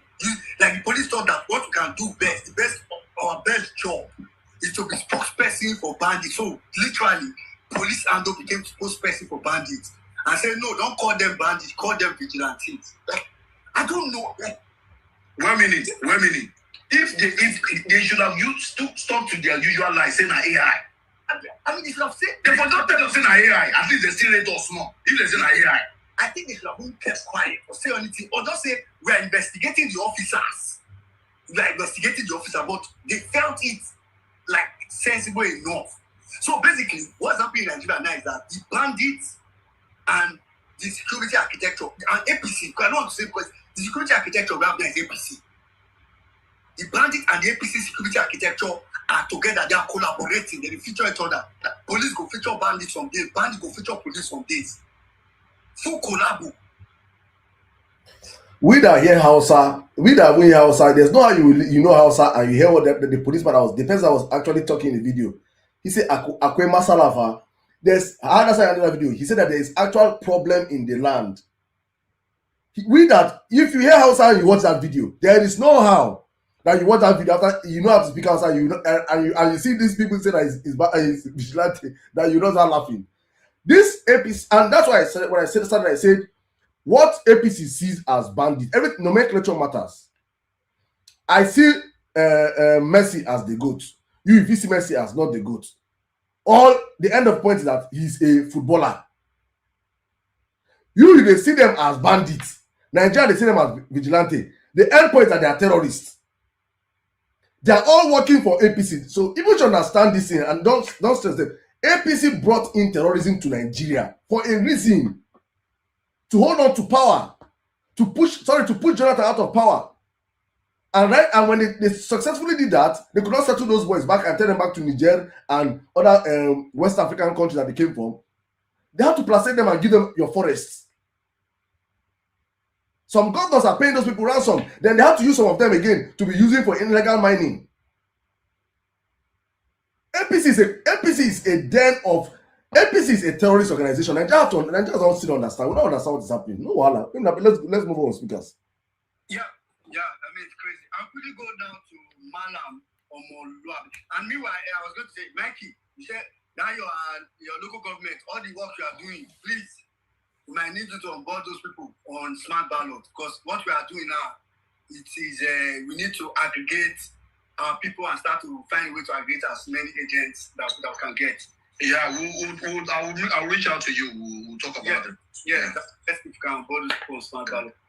Thank you very much. Quickly, let me go to Malam or Moluabi. Then we'll go to TikTok back. After we come from TikTok, I'm going to take a lady. So I'm taking Rita. After Rita, I'll take Oyewole. So, Saddam, sorry, I want to say Saddam. Malam or Moluabi, are you there? Articulate for Peter Obi. Yeah.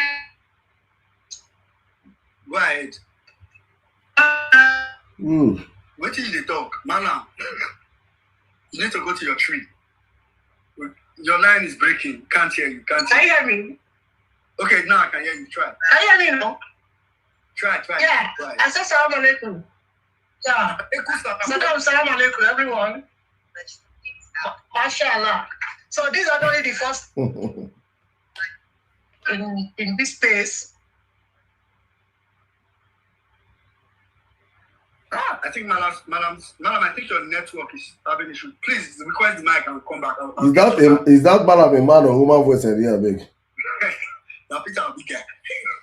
Now, man, I be a woman. I be na Bobrisky. Bobrisky. Okay, I think he's trying to request back. He's always I don't know the guy. Now articulate for Peter will be. He's not coming for. All these bars where they hear, you see they confused with the voice. See all these bars where they hear. Man, my friend, I know you say bars before. It's called bass, not bars. I mean, you get what they call bitter cola or cola nuts. Or if I say we go employ you to Solomon School of Ganja. You go smoke for like 6 months. Make your voice cook, because this guy voice don't be pursue. This guy voice don't be pursue talks for polling unit. But my voice get deeper down. Your praise for me to do that. that one. Make I reserve my comment. Okay. Thank you very much for the mic. I'm saying that this is my first time of speaking Vawulence Space, but I'm not in the form of Vawulence Space. I just come, listen. I just come listen since 2022. As a matter of fact, I don't even request for mine because I was like, okay, I take the speaker section, yeah, big account. You'll be here since 2022. Can you hear me? No, I said you said since 2022. Is that what you said? I just want to. Yeah, since 20. I've always listened to Vawulence Space. At the point, it was stopped. I think it started like 3 weeks ago again. Right. So, disciple, this is a very strong disciple. Everything that happened in Vawulence Space, and also go to one MMC and the rest. So, but later on, 2025 or thereabouts, Ninja Space started, and then listening there. At the point, I started listening for Mike, and then now we can go to spaces, go to APC space, any space, and then take the word to them and the rest of them. So, that is by the way. So, interesting conversation. I just want to put in one or two on what is on the topic. I will pick on the part that said Tinubu resign now. Yeah, we can't stop calling, that resignation call. And I must thank Peter Obi, for making that bold statement. For 2-3 days now, it has been on the timeline, it has been trending, it has been in every media, and anybody granting interview, they will always ask, what is your opinion about the call for Peter Obi for Tinubu to resign? And of course, this is not the first time.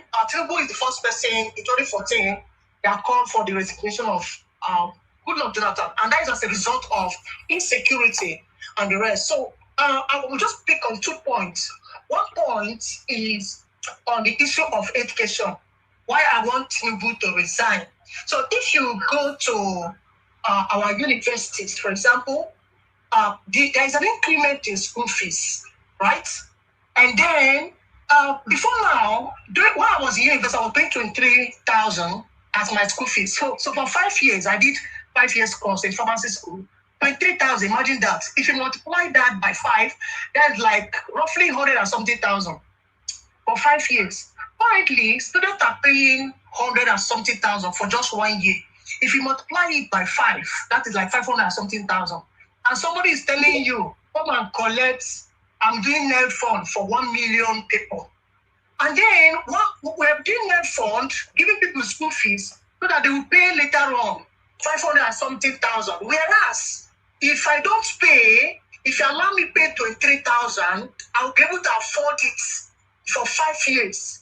So why increasing my school fees and then giving me net fund and then expect me to pay after graduation? This is the more reason why Tinubu need to resign. Of course, at least all students listening to what we are discussing here should begin to talk to each other and say Tinubu must resign. If he doesn't resign voluntarily, then he should resign, or Nigerians will resign him in 2027. And that's where I want to take the next talk to. In 2027, one thing that happened in our polling unit, my polling unit, for example, Port Harcourt, is that, of course, I had 500, we had 580, for Peter Obi then. Then what happened is that towards the end, around 7 p.m., people started going, and those people less than 10 came and scattered everything, right? On the line there, when we're on the line there, we do not know each other. Of course, if you come to vote, you will not know each other. But going to 2027, the lesson learned from that election is that there is now more organized way that the Obedient are planning such that, of course, women already mentioned that about smart ballot, that somebody will come up and talk more about that.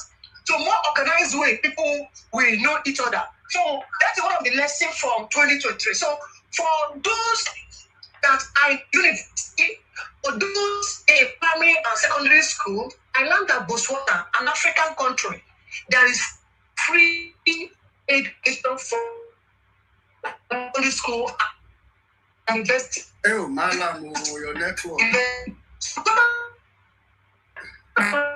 Na Putako Chichichidi. We cannot use my network money to chop. We cannot use my network money to go. Malam, we can't. I don't know if you're speaking, but we can't hear you again. So. I beg, make an special announcement to guys, please, I beg, my mama don't enter space, so Vawulence is here. For all of you that have been disturbing me, where's Vawulence? I beg, Mona bless Vawulence for me with enough emojis. I beg, she has been so down health-wise, but by the grace of God, she's, I think, getting back on her feet. For those that have reached out, I said, I don't know, I didn't take permission, but she just entered the space. I see her, I say, make I sure say she's still love. Mommy, please, if you want to speak, if you can just come up and say hi. And for no mind, I've missed your voice on this space. So people think say they fight. They say mother and son they fight. We no fight. Mommy have just been down. She's just well, Tango is not what we discuss here, but please, all of you that have reached out, Mommy is here. I don't know if she wants to request the mic. Mommy, if you request the mic, please let us know. If not, maybe make you give us proof of life. Just proof of life. Maybe even if it says that Saddam don't hack your phone, I don't hack your phone, come carry your phone. Enter. That's that APC people, they use 7 phones. Enter live with different names. So please, you can just come and give us proof of life. Say yes, so it's you. That is it. That's what I'm talking about. Okay, good morning, good afternoon, good evening.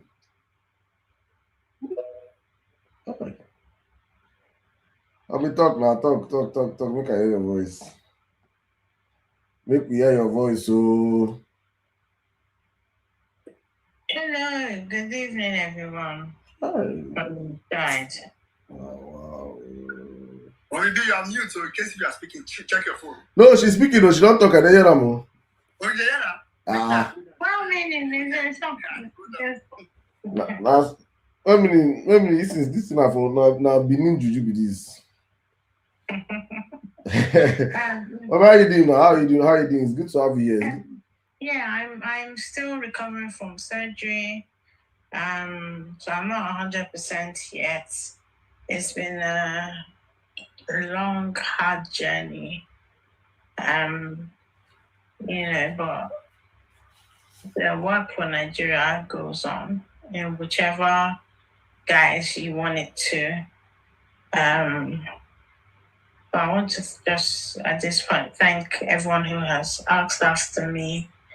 People were DMing me. I kept on looking at the DMs, but I didn't feel up to responding. But thank you, those who have my number, who have messaged, those who would ask Saddam, those who ask others, what's happening with Vawulence? Is she fighting with us? I'm not fighting with anybody. Even on the P2P that they said maybe I'm fighting with 2 days ago, as early as 2 days ago, he's checked up on me and he does it very regularly. So I'm not fighting anyone. I think it's just time for others to take on the reins because the movement's big enough to have people step up and take responsibility. And honestly speaking, there's a huge task ahead when it comes to 2027. There's so much work that has to be done. It has to be done in a short period of time, and it's not helping with all the things that Nigeria is throwing at us, both as individuals and as a country. So I guess what I'm saying is we have learned now the consequences of having an incompetent, wicked person hold on to the reins in Nigeria. Because to me, I don't understand how children are sleeping in the forest. Children, not even in one location, both in the north and southwest. So if people are thinking that because Tinubu was their brother, all this thing will not reach, it never reach Yoruba. The seat of Yoruba land, is it not in somewhere in Oyo State? I'm tired, but anyway, I only wanted to talk briefly. Thank you, everyone, again, for keeping tabs on me. May the devil not give us an illness that takes away our peace and joy. Thank you, I yield. Amen. Thank you very much, Mommy B. I mean, if it's this hearing your voice, it's very, the first space that we had back. Because when I finished my submission, I remember that, the next person that normally will speak is Mommy B. I say, hey. So, but it's good to hear you. It's good to hear you. God will perfect the healing. That's the only way. Thank you very much. Yeah, so for those of you that don't know Mommy B, this is Mommy B. Okay. I don't know. It's history. They don't say Vawulence Space. If you do Vawulence Space history, it will be one full course for university itself. So it's very good to have Mommy B in the building. All right, quickly, I'm going to go to, I'll just take one speaker before we jump over to, and I think the person I called, I can't find the person.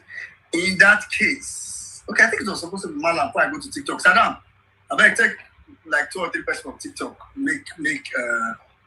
All right, thank you. Oops, I wanted to call this guy now, he just dropped, but Shenjori, can you hear me?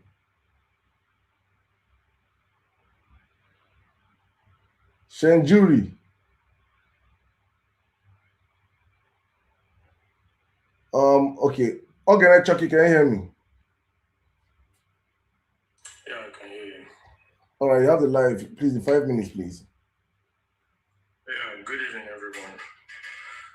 Yeah, so I think we're talking about Tinubu resigning, but it's obviously not going to resign. And Tinubu is just the worst of the typical Nigerian politician. And that is why my focus, as much as I can, is always to talk about how we are going to get the right person in there.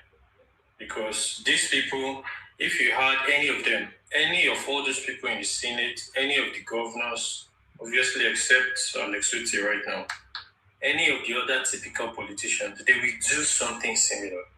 Tinubu is just a worse person compared to the rest. So our focus should be how are we going to get this guy, which is part of what we're doing here, educating people, telling people to get their PVC, explaining the difference. People come here, they talk about people being bigots. The truth is, you have the bigots, you have the people that are just ignorant, you have the people that are paid. Regardless of all these different groups of people, we know what we are going to get if this guy gets into the position. We just need to keep pushing. And there's something I was thinking about as well, not too long ago. Like, I know maybe it might be difficult to set up like a proper political party like PDP, go like in the future, but I don't know what is it going to take to set up something maybe like digitally and just over time, just gather people that are actually well-meaning Nigerians, where we can direct our focus. Because now we have this space, we have so many spaces, like across the internet, and even some people like on the ground that are pushing in a specific direction. But I'm just wondering if there's a way, there's something people can think of, it's something I was thinking of as well. We can actually get, in quotes, a political party where we can start having a proper place that people that are getting in there, we have like a proper ideology, and we start to recruit people that are actually people that we want to be taking positions in the country, even if it's council or this one. Because yes, I strongly believe that if we get a decent leader like the Dobby, like I said the last time I spoke, it's human beings that create institutions. And it's going to definitely fix a lot of issues. Like what you said, even in the last space, there are so many low-hanging fruits that can be fixed in 6 months, right? If you, for example, remove the duties at the port, I know how much is being tied, like in the diaspora, that people want to send, but they can't. The cost of a lot of things will drop in a space of 3 months, first. So that's just one. There are so many things that can be done, and obviously judiciary, like my time is already running. But I'm just saying it out loud because it's something I've been thinking about. If it's something, even if it takes a couple of years over time to just start building a sort of platform, gathering people, where we bring somebody that's actually reasonable, set up a proper place, a proper ideological message, like the way many of all these political parties in proper nations have, where okay, if you're in the Republican Party, to a very large extent, this is what your values will be. If you're in the Democrat Party, to a large extent, this is what your values will be. We cannot wait for these people to do it for us anymore. They cannot. And yes, we are hoping to get this guy in power, right? So that a lot of the things will be able to be done. But I think everybody, as much as they can, they need to be thinking about things like this in however small area you can. Like I have kids that I talk to myself, and I have people that I send even if it's 30K or whatever. You have to vote for the right person. So I think in terms of just the institution of like a political party, I don't want to call it, I know what the actual political party entails, but it's something we can be thinking about. And I just want to encourage people as well that we should not give up. I had given up, to be honest.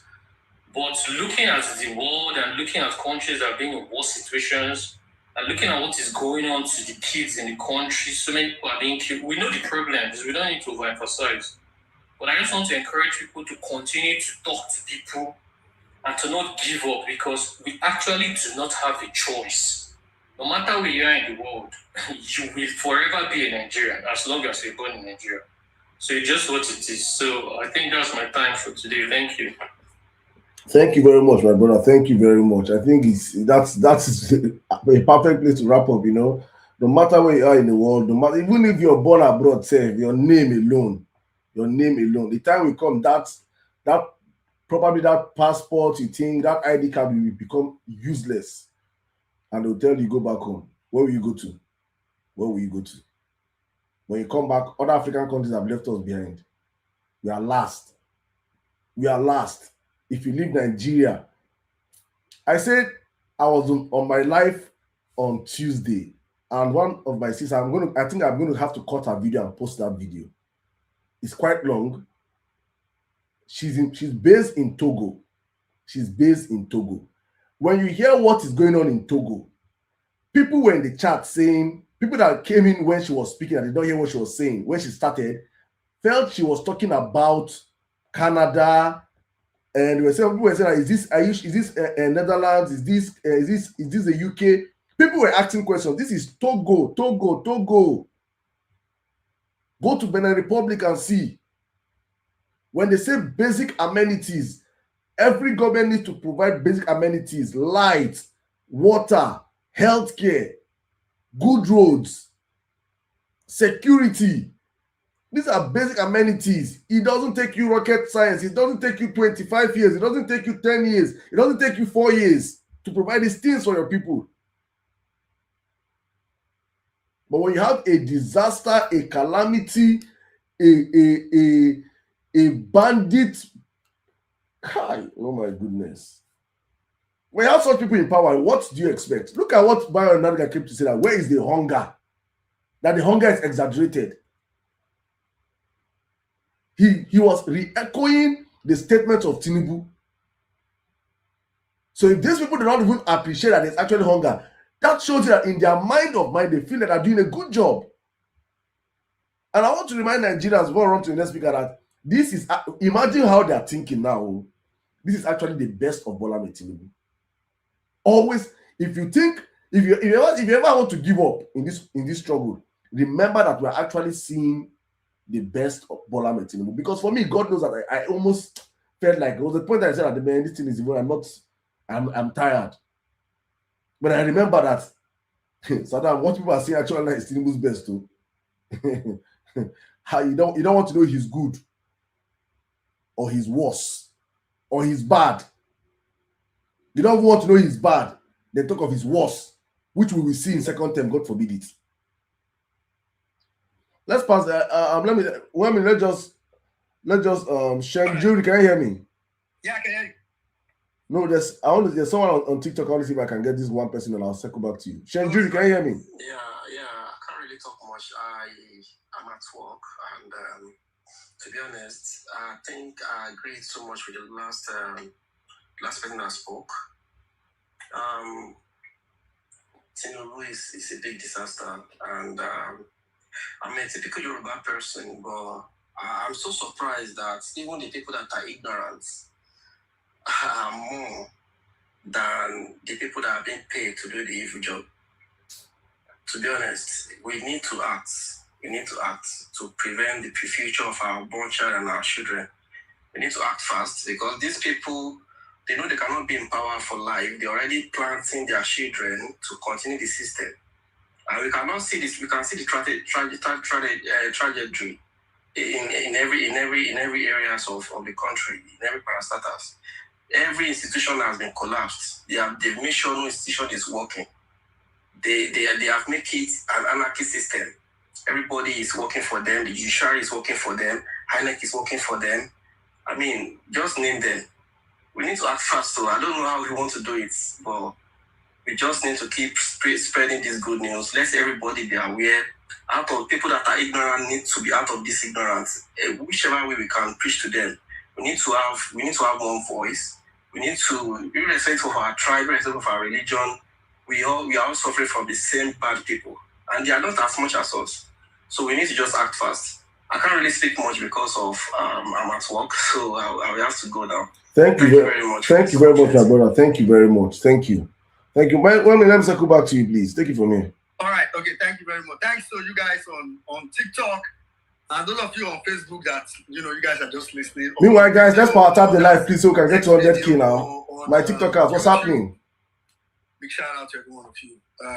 Please, I know some of you just listen, but the importance of listening is we equip you with some of this knowledge and when I say we, I mean everybody that comes to speak on the space, right? So that you can then pass it on. So it's not just to listen and be blessed. So it's not listening and be blessed. So it's listen and go and bless others. Please. All right, quickly. Let me, Village Malam, I'm giving you just 1 minute to round up, actually, so that I can. After Village Malam, I'll quickly take Rita. After Rita, I'll take Oyewole. I have Smart Ballot on the speaker section. I'll come to him to just kind of give like a brief overview of what it's all about. We won't speak long today. Then maybe we gradually just start to get Nigerians to get on that platform because we need people mobilized. Then all right, thank you very much. Can you hear me now? Go ahead. Okay, yeah. So, in summary of what I was saying, because this current administration has failed in every aspect, especially in education. I'm saying education because that is one that concerns me a lot. They have failed. There is no university in Nigeria currently.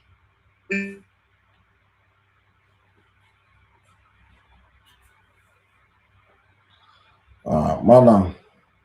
Oh no, Malam. No, it's nothing to write home about. Malam, we lost you again. So maybe. I think we pretty much got your submission the first time. You were talking about education, and you talked about education extensively, and you were actually correct. I totally agree with you, and I've said it before on Emir Saddam show that it is crazy.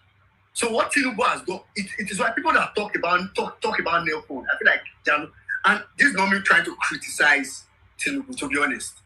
This is me being logical. You went to school 13 years ago, 14 years ago, 10 years, in fact, 5 years ago before Tinubu came in. And you were able to see yourself through school paying maybe 25,000. Some man have said 25,000. I paid 10,000 when I went to school. I think I paid 10,000 when they increased it.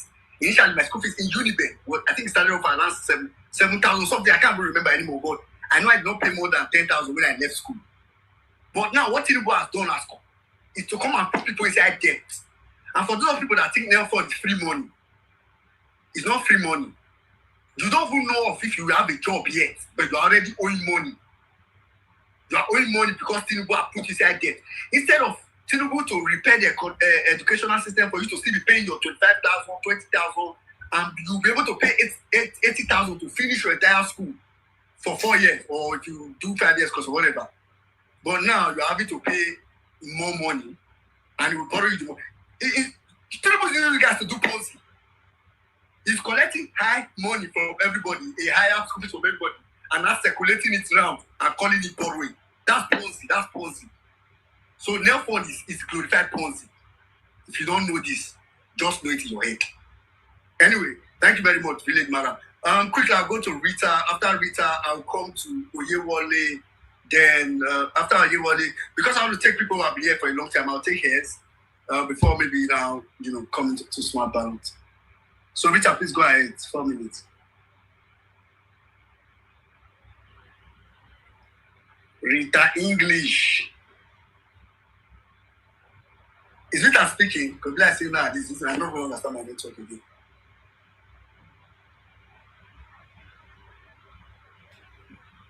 No, she's not speaking. Rita, can you hear me?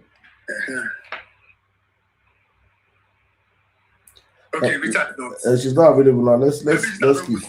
Don't say Rita don't the whole space now. She don't see the stress with this space. Rita don't hold space throughout the day. Sleep.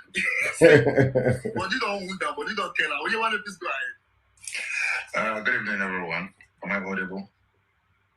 Yeah, you are. When you want to please go ahead. Okay, good evening, everyone. Yeah, so I just want to start with this Martin Luther King quote. Our lives begin. You are audible, yeah. Sorry for cutting. You are audible, yeah. But maybe for the sake of people that are listening on TikTok and YouTube and the other platforms, you can just maybe speak up a little bit. I can hear you here, but just so they can hear you clearly. Go ahead. Can you hear me now? Yeah, sure. Is it better now? Yeah, it's better. Okay. So I'll just start with Martin Luther King Jr. quote. Our life begin to end the day we become silent about things that matters. I want to say thank you to Saddam, well-meaning every patriotic Nigerian citizen that are always speaking to make sure we get things right in 2027. First, I just want to start with this. It's a question. I have just 2 questions tonight, so which everybody can go home back and think about it, because I think what Saddam and every well-meaning Nigeria are doing is just we need revolution of the mind, because what we need is not just the fiscal revolution, because the politician has put people in the dark. So first thing, if you have a company and the company is dying, you need someone to fix it. And you have a director or a manager that is just wasting your time, is not meeting up to the targets, and your company is going to die. Are you still going to stick with this manager? 1, because it's your tribal person. 2, because it's your family person. 3, because you love him so much, or you rather want your company to die and you're out of the business and you can't feed your family. I think a lot of us will go with no. So we have to start seeing Nigeria as a company. Nigeria has to succeed.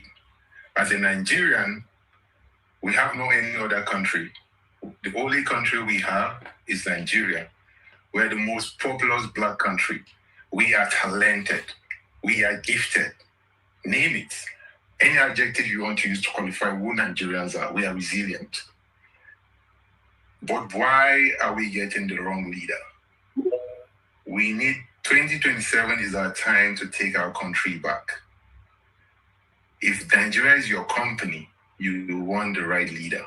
You want someone, and Peter Obi is the only person that can do this, because Peter Obi has proven time and time again consistency in his word, consistency in his actions.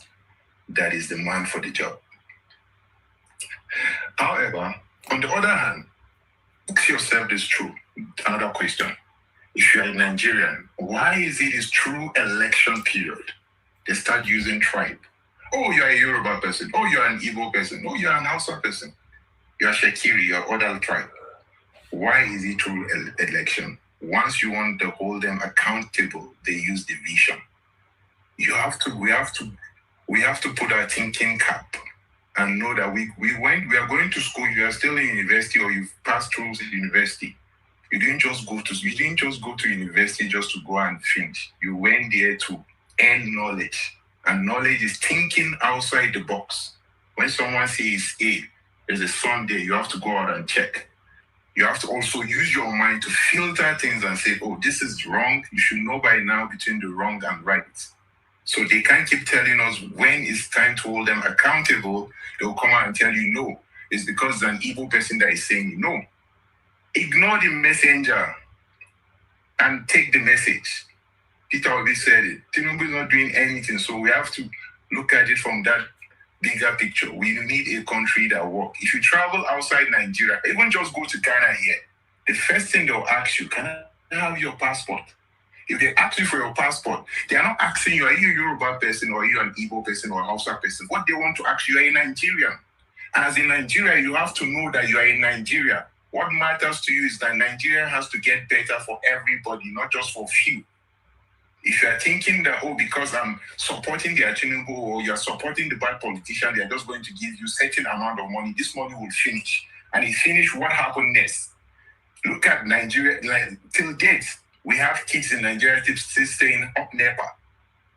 So if your child grow in abroad and your child grow in Nigeria, when it's time, when they get to their 20s, the one in abroad already is enjoying life already, he's working, earning money, he can buy a house. He can get any car he wants to get. Or you're in Nigeria, you can't even boast of 3 square meal. Look, if you are at your age, 20, 30, sit down and do the statistic. Look, kids from UK, US, Canada, citizens. Can you compare your life with them? No, my brother and sisters, no.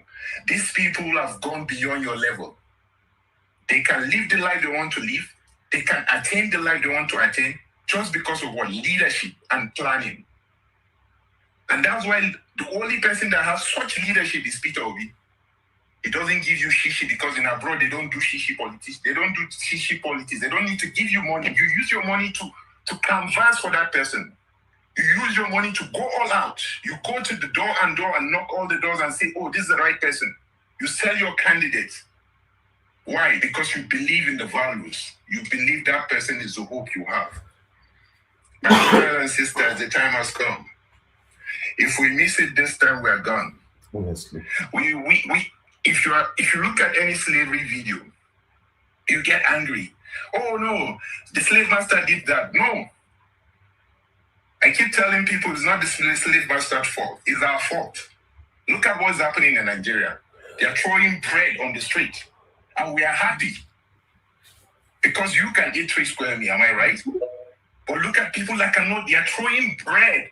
It shows you we are going back to the slavery mentality days. My brother and sister, it's Tinubu win, man. It's what we here are doing and all. Slavery will come back. These people will do what you cannot see.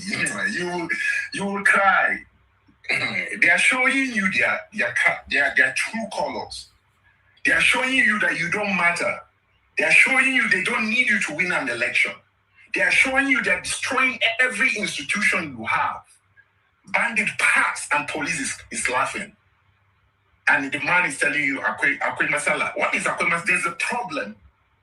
There's a bigger problem. We are all just laughing because, it doesn't, I better pass my neighbor. We have to remove that mentality. You are a Nigerian. Your brother is your neighbor is your brother. We have to stay as one. We have to come together and fight for our country. We need hospital. Do your statistic. Look at hospitals in Nigeria. Look at hospitals in abroad. What are the benefits citizens benefit from? Look at security. Look at benefits. Look at schools. In Nigeria, you see,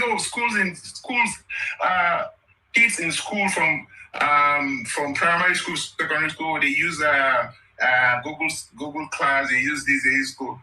You can never hear that of in public school. You have to be private school, you're paying in millions. But in abroad, you have such free school, you have all these things. That's why everybody wants to come to abroad. Quite all right, it's good to leave the country. But even if you leave the country or outside the country, fight for your country. How do you fight for your country? Tell your family, tell your friends, tell your loved ones. These are things that benefited. These are things we could benefit. Get your voter's card. Defend your vote. Speak where you need to speak. I'm a Yoruba boy. I grew up in the north. I can speak Hausa, I can speak Yoruba, and I understand a bit of Igbo. But I'm a Nigerian, if you call me. I don't say I'm a Yoruba boy.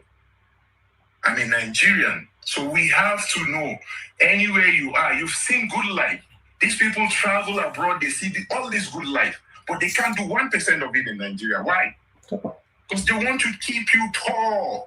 They want to keep you poor so that you can knock at their door and say, oh, Saddam, I need 1 naira. My kid cannot go to school. Please, can you give me? Why? They don't want to show you how. They don't want to show you how to catch the fish.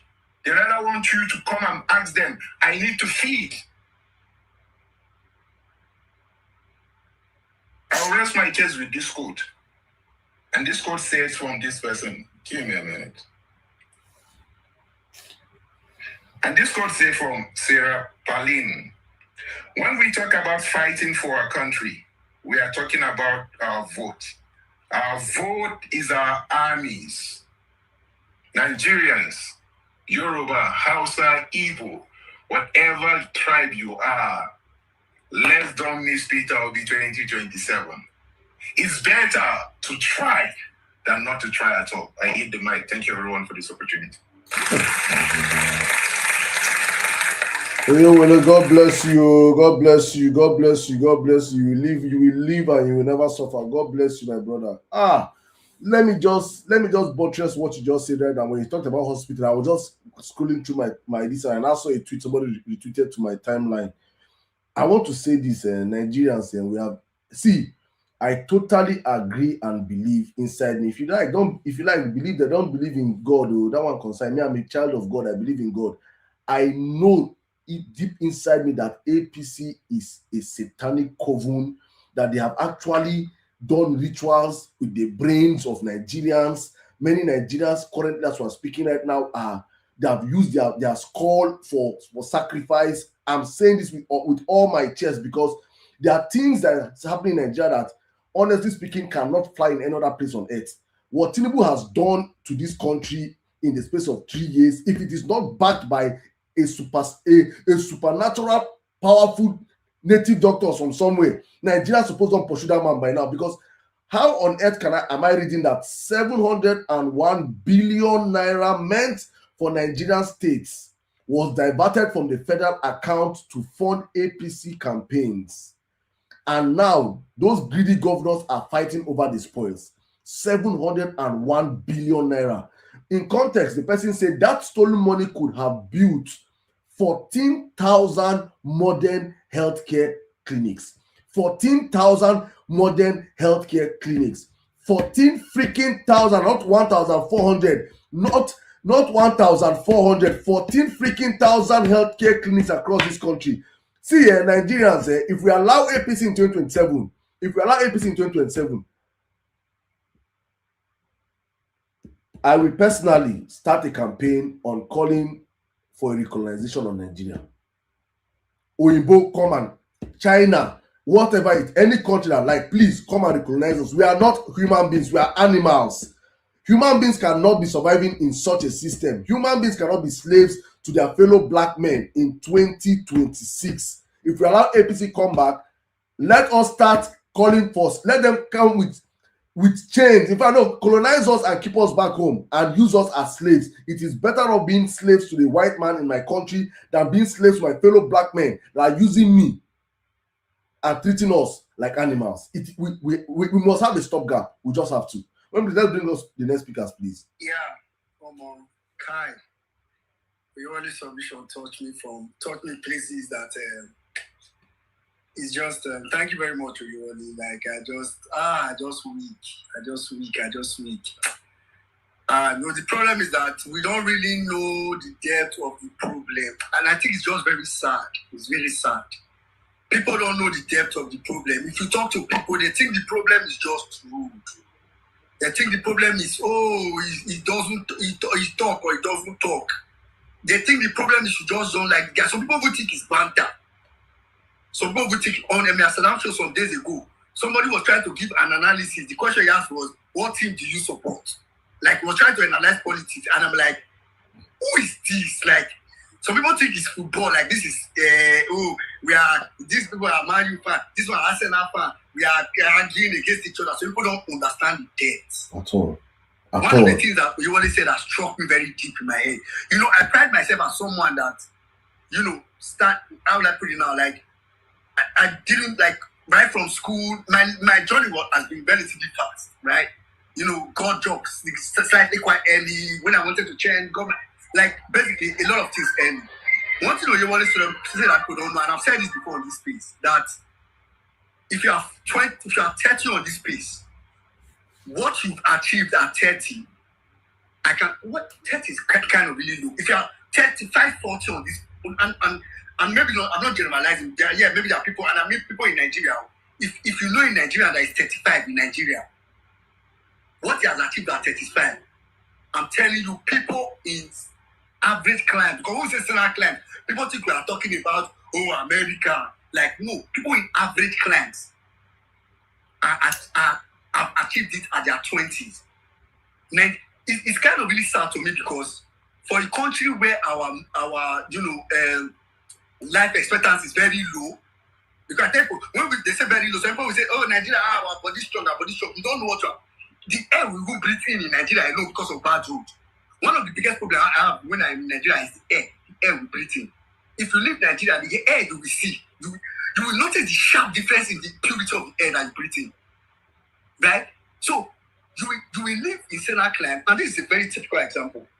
By virtue, and I'll just say this quickly before I go to the next speaker, because what Ojiwole said, I need people to get this point really, really, really straight. By virtue of my work, right? One of the person I work with close with the most at work is my facilities manager. You know, our facilities manager at the office. And do you know that? You know, I'm in my late 30s, right? This our facilities manager is in I think she just did like 28, 27 years old birthday or something, I don't know. She's facilities manager. If we are talking, when she's talking about her years of experience, I'm thinking, where did you go to school? So she has worked for she's celebrated her 28 or something, but she has worked for close to 10 years. It means as soon as she finished school around 17, 18, that's when she started working. And she has changed job from one job to another because that's how she's building experience. If this job feels boring, she goes to another. This job feels boring, she goes to another. And she has built 10 years experience. People in Nigeria at 30 are still trying to secure a job. Well, in Nigeria, my pastor friend here, wait Japan with me, wait 2023, they support Tinubu. We did church on Sunday. They show me person, say this girl is 24. She's a director in the central bank in this country. 24 years old. I was mad. I remember when they go school, they go hustle, when they go job. You go see the boy, I get baby and the boy get baby like me now. I think we are beard gang. When the boy tell me age, see the machine when can they come to work first. These boys, they work so that they work during the winter, so that during the summer they can go to holidays. In their 20s, in their early 20s, I felt like a finished man. Come and see what small children. Nigerians don't understand where we are. That is the painful thing. Our young people that focus on bigotry, Tinubu, these satans are swallowing your destinies. They suck you up. Look at your contemporaries across the world. Look at your mates across the world. What they are doing. The greatest mistake I made in my life was not leaving Nigeria early. It pained me. It pained me, scatter. My classmate, a Guinness manager for Nigeria, top manager, 58 years old man. He had to relocate. Come begin to see. Nigerians don't understand what is happening. So they don't understand what's happening. We don't understand. We don't understand the ramification of APC coming to power. We don't know.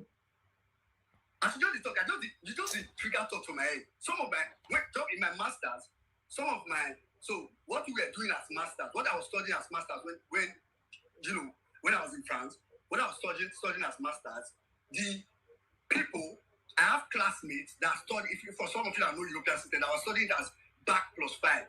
That means they will almost do bachelor's degree and masters together. And they are finishing it at something around 20. So my friends, some of them are my friends till today, working in Procter & Gamble, working in oh my God, they are like 20, 21. Oh my, you guys, man. These criminals are literally eating up destinies, literally, and just a chop destinies. And we are here thinking it's football club. We are supporting football club. No problem. May 2027 reach. Everybody, it's really up to Nigerians. If we don't take this seriously, it's quite unfortunate. Rita, I see you were showing emoji, so I think you are back now.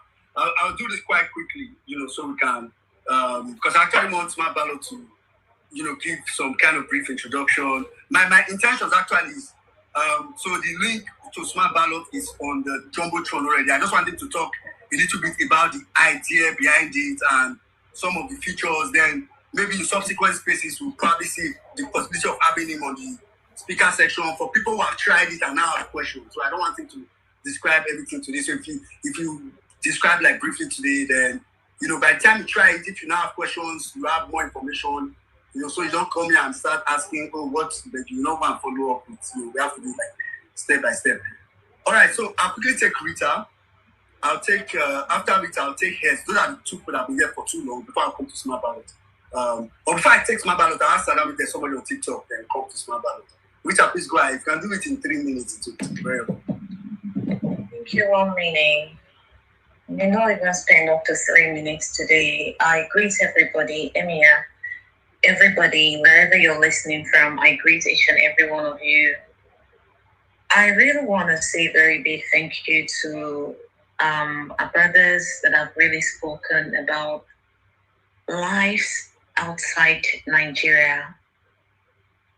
Today, as a Nigerian living in Nigeria, we have even men in their 40s who do not even have jobs, let alone being able to select the kind of jobs they do.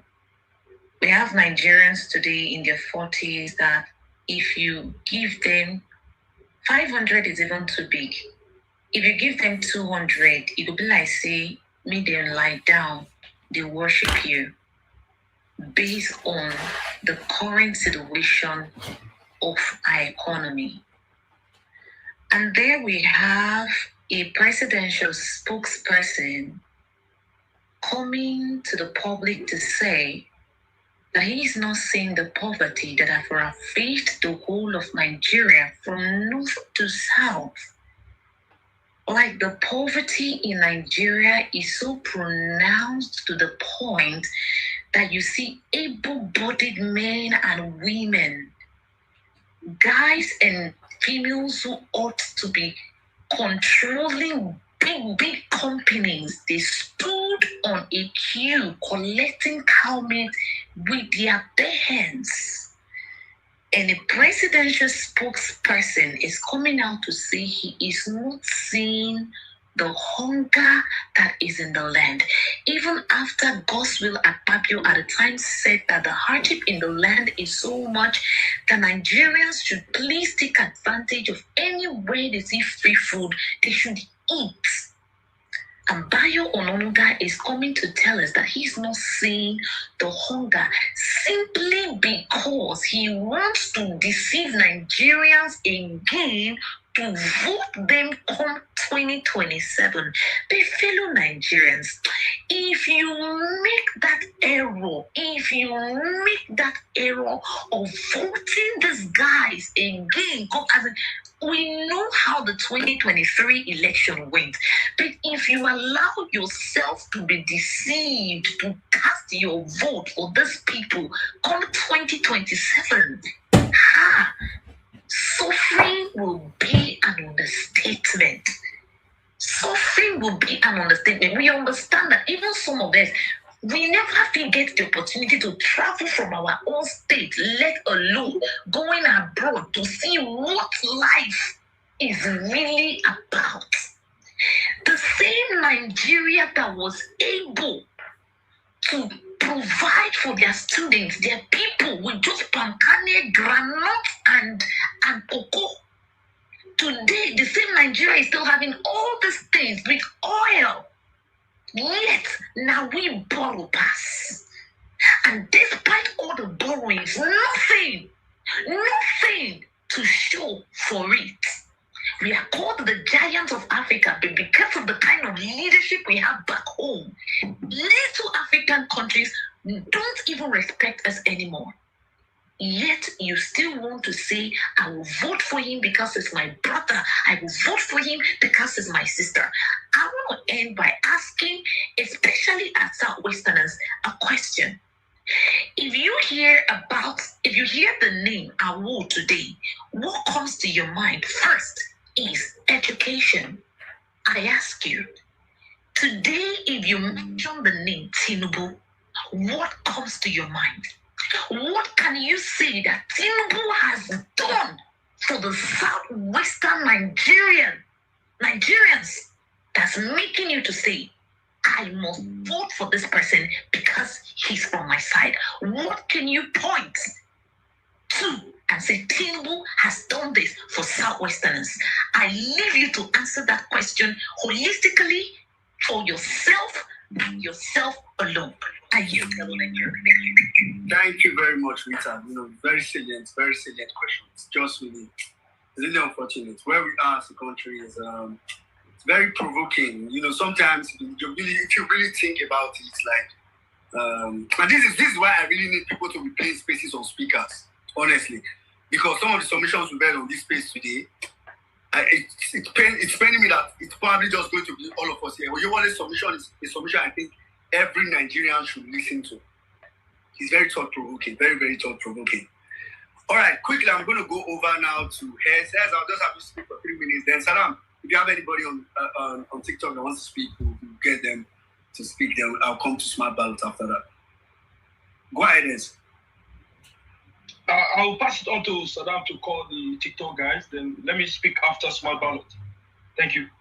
All right, okay, great. That will be helpful. Yes. Saddam, you got it.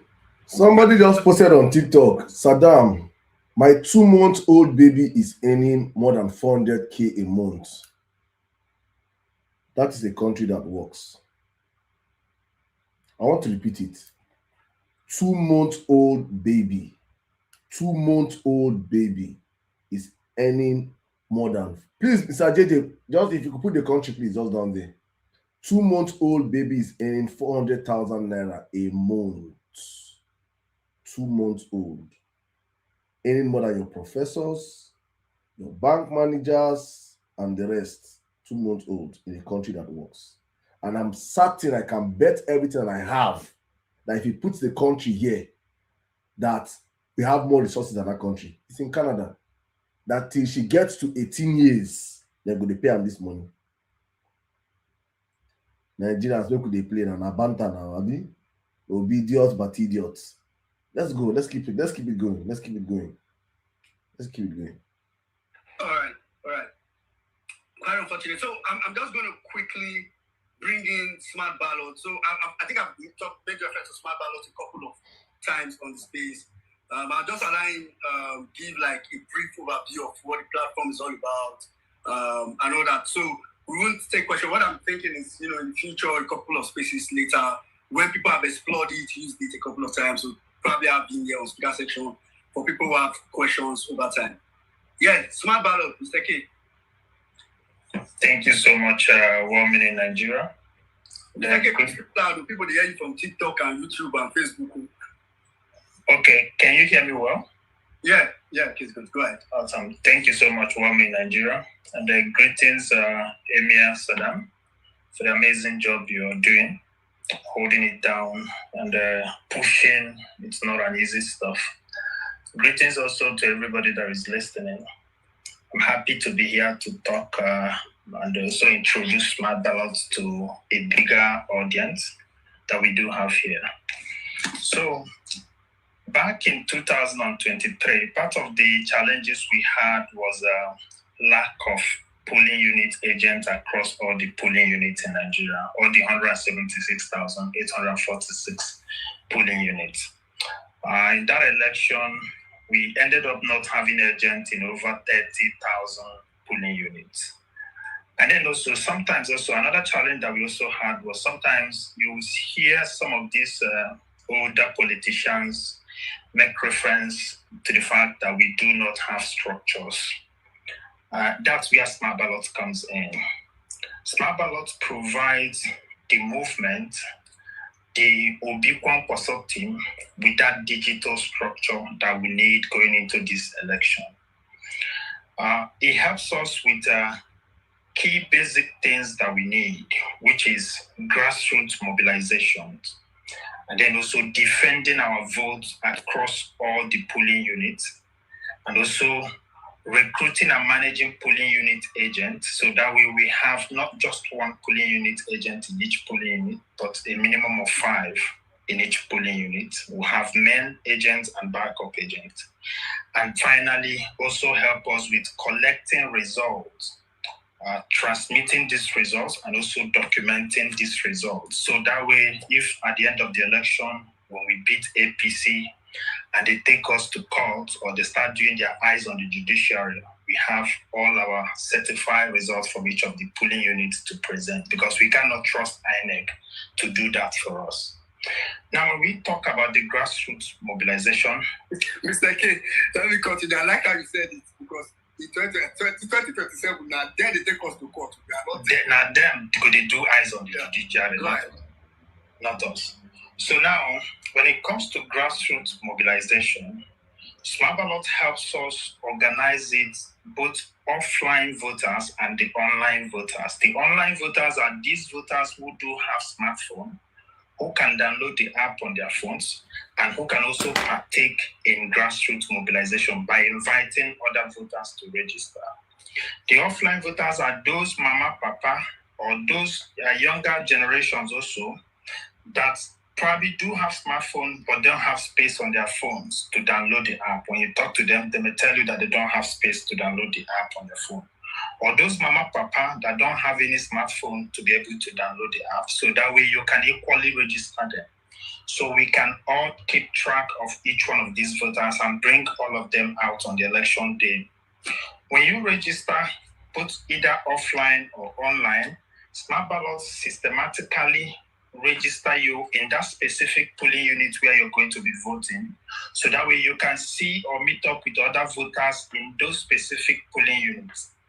Our target is to have a minimum of 125 voters registered in each polling unit. That's our target. If you multiply these 125 voters in each polling unit by 176,846 polling units that we have in Nigeria, it gives you 22.1 million votes for the election day. We understand that some of the polling units do have over 1,000 voters also in them. However, minimum target is 125 voters in each. So far, we have registered over 857,105 voters on the platform till date. So if you look at that compared to where we are going, we still have a whole lot of job ahead of us. So please, if you're on this platform and you're listening, do well to click on the link that we have shared also on the Jumbotron here or in the comment section. You will see an invitation code that comes with that. That invitation code is what you will need to be able to register when you register on the platform. We use those invitation codes to track and to make sure that we don't have people that want to mess up our numbers for us, that we are mobilizing only voters that are maybe invite only, or maybe only voters that we know that are going to vote for PO on the election day. So we have some other verification layers that we have on the platform to verify each of these voters that we are bringing on board. And we also use this AI to also conduct those verifications. So with regards to defending our votes in each of the platforms, it also systematically helps us to be able to mobilize volunteers from all these voters that we have registering. So that way, each one of them, you can volunteer to work as a polling unit agent as you register, or you can volunteer to partake and participate as a polling unit watcher, who are going to be our protectors of our votes in each of the polling units on the election day. Once we accept polling unit agents or polling unit watchers in each polling unit, they are automatically assigned in a private, secured chat group where they will meet other polling unit agents in their group or other polling unit watchers in their respective groups. So that way they can all plan strategically how they will go about defending their votes on the election day. That is also where we train them. You know, in the last elections, There was a time when we discussed about, I believe it was on a Vawulence Space, for everybody to bring out dogs on the polling unit on the election day. We discussed all those stuff. Within 24 hours, Nigerian police released their riot act. They released a whole lot of statements warning people not to bring dogs and all those stuff to polling units. So here on this platform, we can discuss all those stuff in confidence. We can also train all these polling unit watchers in the respective group that we have them, so on how to go about defending the votes on the election. If we want to go about it the Kwankwasia way or some other ways, I won't disclose what the conversation or maybe the training that we do have going on there in the groups at the moment. So please. And then also the same thing goes for polling unit agents. These agents, we also verify them. We're able to track and see how many agents that we have already mobilized or recruited in each polling unit, or even how many voters that we do have already registered in each polling unit. So far we have covered over 1,599 polling units out of these 176,000 polling units in Nigeria. So we still have a whole lot of polling units to cover. In some of these polling units, we already have over 1,700 voters registered in them, or in some of them over 500, over 400, as the case may be. So as you are on the platform also, you're able to see your own polling units, or maybe your local government, your ward, you see all the polling units there. You'll be able to see how many votes you guys already have in each of the polling units. It helps us to be able to prepare ourselves and know which areas where we are stronger and areas where we are weaker, where we need to do more work in order to mobilize voters to be able to help us, win the election on the election day. So we all are working towards the same focus, the same target.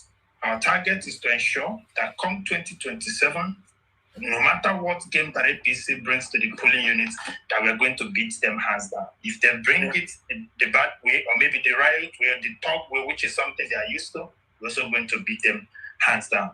So I'm going to stop here due to time. Yeah. Thank you so much, 1 Minute Nigeria, for giving me the time. Thank you very much, Mr. K. I mean, this is what I wanted you to do today is more like the introduction, which is what you just did, just to get people to understand the idea.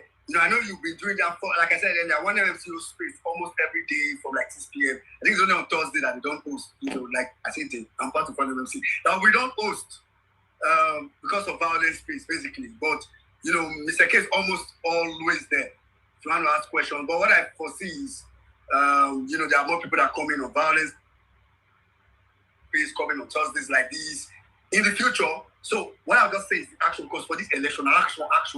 I don't want just to. He has described this now. Please, the link is on the Jumbotron or in the comment section. Explore it. Just download it first. Register yourself. Just so you can understand it.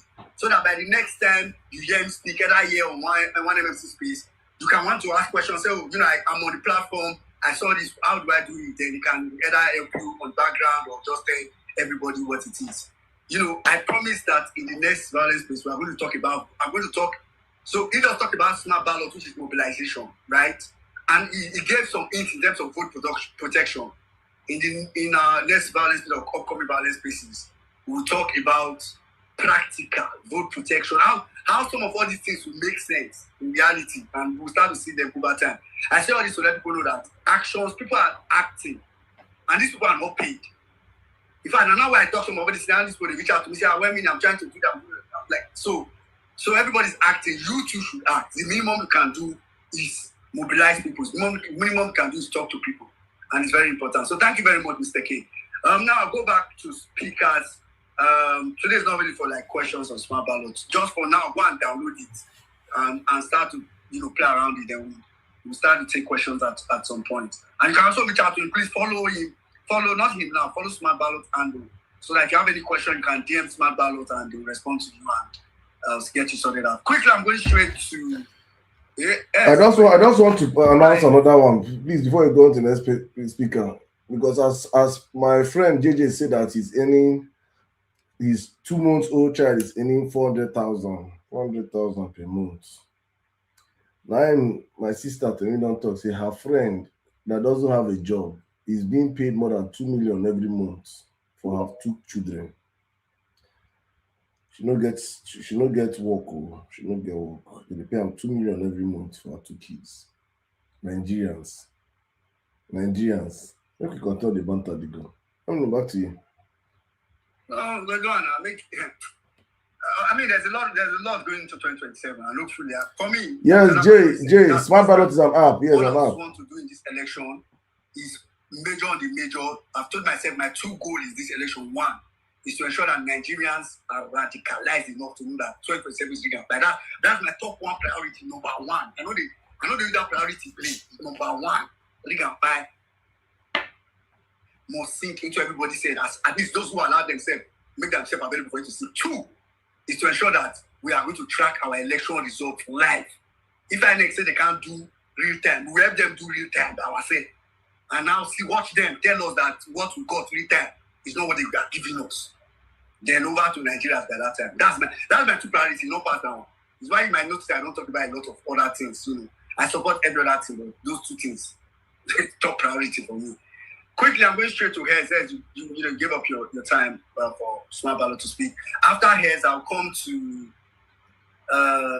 Ishola. I know you have spoken before. I know we can't get to here. So I'll let Ishola go for like 1 minute. I'm sure you probably just want to add something after Hairs. Then I'll come back to other speakers after that. Go ahead, Hairs. Thank you very much, Romini. And I'm so happy. And I also want to say thank you also, Saddam, for giving us a listening ear. I'm very sure someone spoke to you about this. And you had an open heart to invite Smart Ballot. Thank you very much for that, bro. You are putting in so much work. So for me, see that 2027, now show, now like make we put up. So far, it's building. We are going to put up a show that will make this guy know that it's not going to be business as usual. You hear me? Yes, we can hear you. So part of that show will be this Smart Ballot. So please, you see, one of the things he said is about 800,000 people. We need to increase those numbers. And I know Vawulence Space to be one of those spaces whereby when they trend an hashtag, it gets spoken about on Arise TV. So I will see more of Smart Ballot on Vawulence Space next week.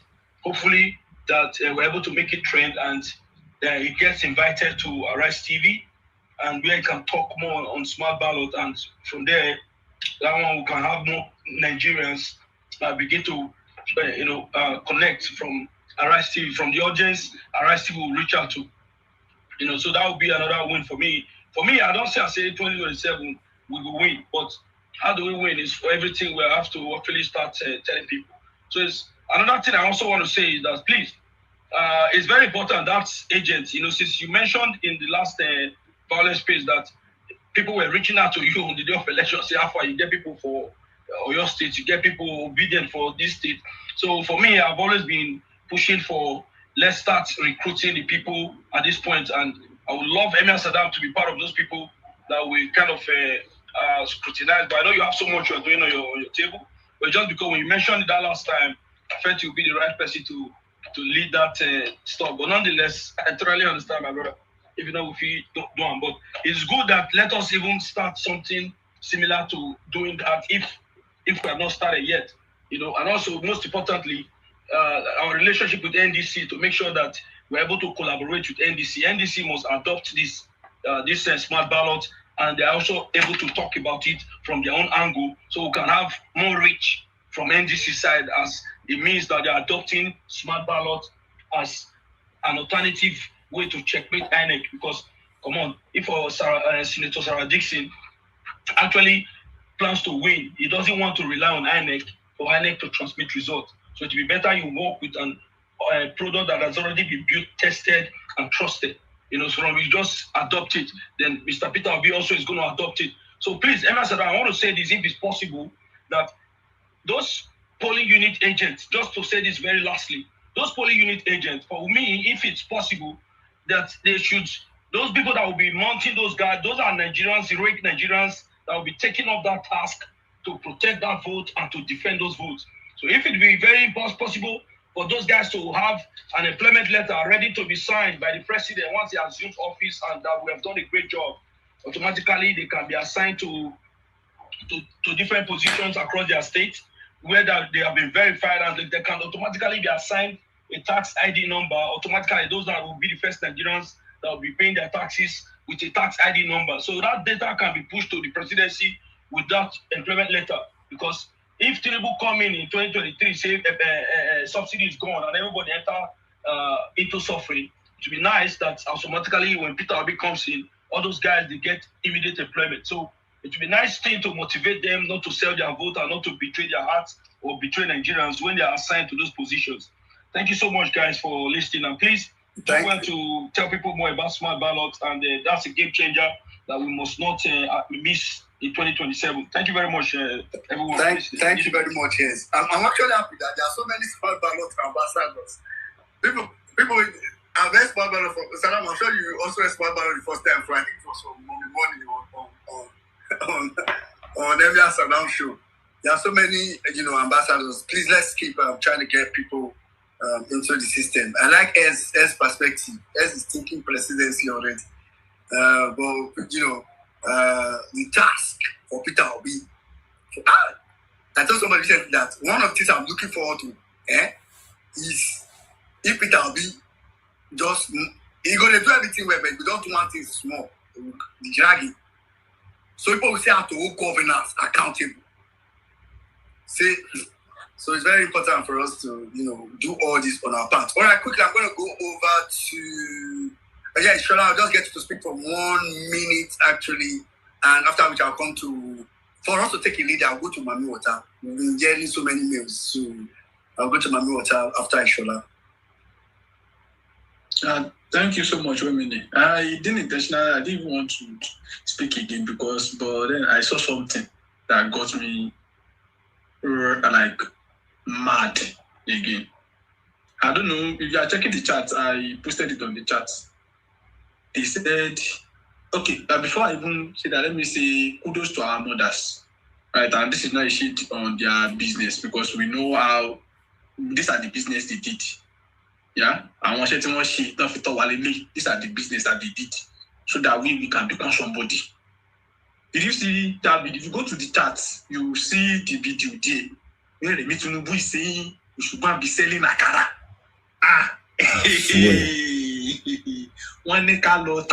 I swear, I just wanted to talk about this thing right now, but go on. Sade Abu Bakata Soni Adiola Ogbo Soni Olomo Takara. Like and you people will be ready, you'll be singing, now our mama be this. So I don't understand how they will take singing that song. Say, which kind mama no want making picking prosper? I don't know. Which kind mama no want making picking prosper? You can't say, you people should start roasting corn. Keman son agbado, keman ta kuli. In Bodweri, Tagbado, so that me like this now I should not carry a tray. Business with my mama do. Let me say come continue. Well, in one picking, she is waiting. No, she just the carry convoy all around. Sure, Mole in picking the day. MC Oloma in picking don't graduate for anybody. They say you where you they shout. Baba for life, Jagaban forever. They say me you dey sell akara, me you dey do kuli. You get person who even they work for government work 35 years. My average salary of in Nigeria is 200,000. No, just talk say it reach 200,000. That 200,000 calculate them in 12 years. Me you can calculate them times 35 years. You don't even reach the money with them back. Calculate them. You know plenty. They won't spoil your life finish. They can't say na akara business can't remain for you. Maybe you go to sell akara. I think how much you want make for akara will go even change your life. But here we are. A family of poverty. Baba, na baba rimi. Ha. Hello, no, but let us think. If they want something good for you, one ni ke lo ma takara. Oh, me don't takara ta ni better life la kara. Only news is for that lenu. Like if as the first lady of the country, in fact, first lady of the country, when you are telling your citizens that they should go and start akara business. So that I see, that's why they don't want you to go to school. Kai. They want you to be selling akara so that when their own children are passing, you'll be shouting rankadede, rankadede, rankadede. They will control you. What is they going to do? They even give you They will throw you bread. Bread, now make you stop that akara now. They will give you bread. Maybe you use them with the akara, or maybe they throw you because something a call. They give you a call. Oh boy, if we don't pursue Tinubu this 2027 there. See, don't you see that the way they are treating you? That's the way they treat a slave. Money or my own new or do some money can't son. What to buy them to watch a country. APC lokan, erun la ni o kò sí kó dáa fún ọ. Yẹ kó dáa fún ọ. Máa ń sọ irú yín yẹ kán mú yín, kán fi ẹ̀yìn yín tí àgbà kán wá kẹ̀dùn fún yín. Equals. Because you are not meant to be living among, you are not meant to even be among the living in the first place. How can somebody be saying Koloma Tatara? You know one of the and you are dancing. This is what is next to. This is what is this. Hello Runu. I don't know what to say. I'm just speechless. Thank you very much, Ishola. Omo Kai. If Nigeria no pursue this team, this Tinubu family, I want to say this. You see, the problem that we don't understand patterns. The name Tinubu itself is a slave trader's name. Go and verify. That name Tinubu na slave trader. When they want stop slavery, they find the woman will be somebody Tinubu. She fight, she no agree. It is even them. Although he is not a Tinubu, but he inherited that name. He followed for blood. That family can only bring poverty to your life. In 2027, a woman that is called as a first lady is telling women to go and start selling akara and corn on the highway. This is a family from hell. This family does not mean you well. How anybody cannot see this shows what I've been saying, that this satanic family have actually used juju to blind people. In 2027, you're giving people women grants to go and open how to sell akara and corn on the highway. Hey! Oh my God. You see this thing where they say they carry bread for a kitty. Let me say it here. Please, let me be on record. Let us by mistake allow APC continue.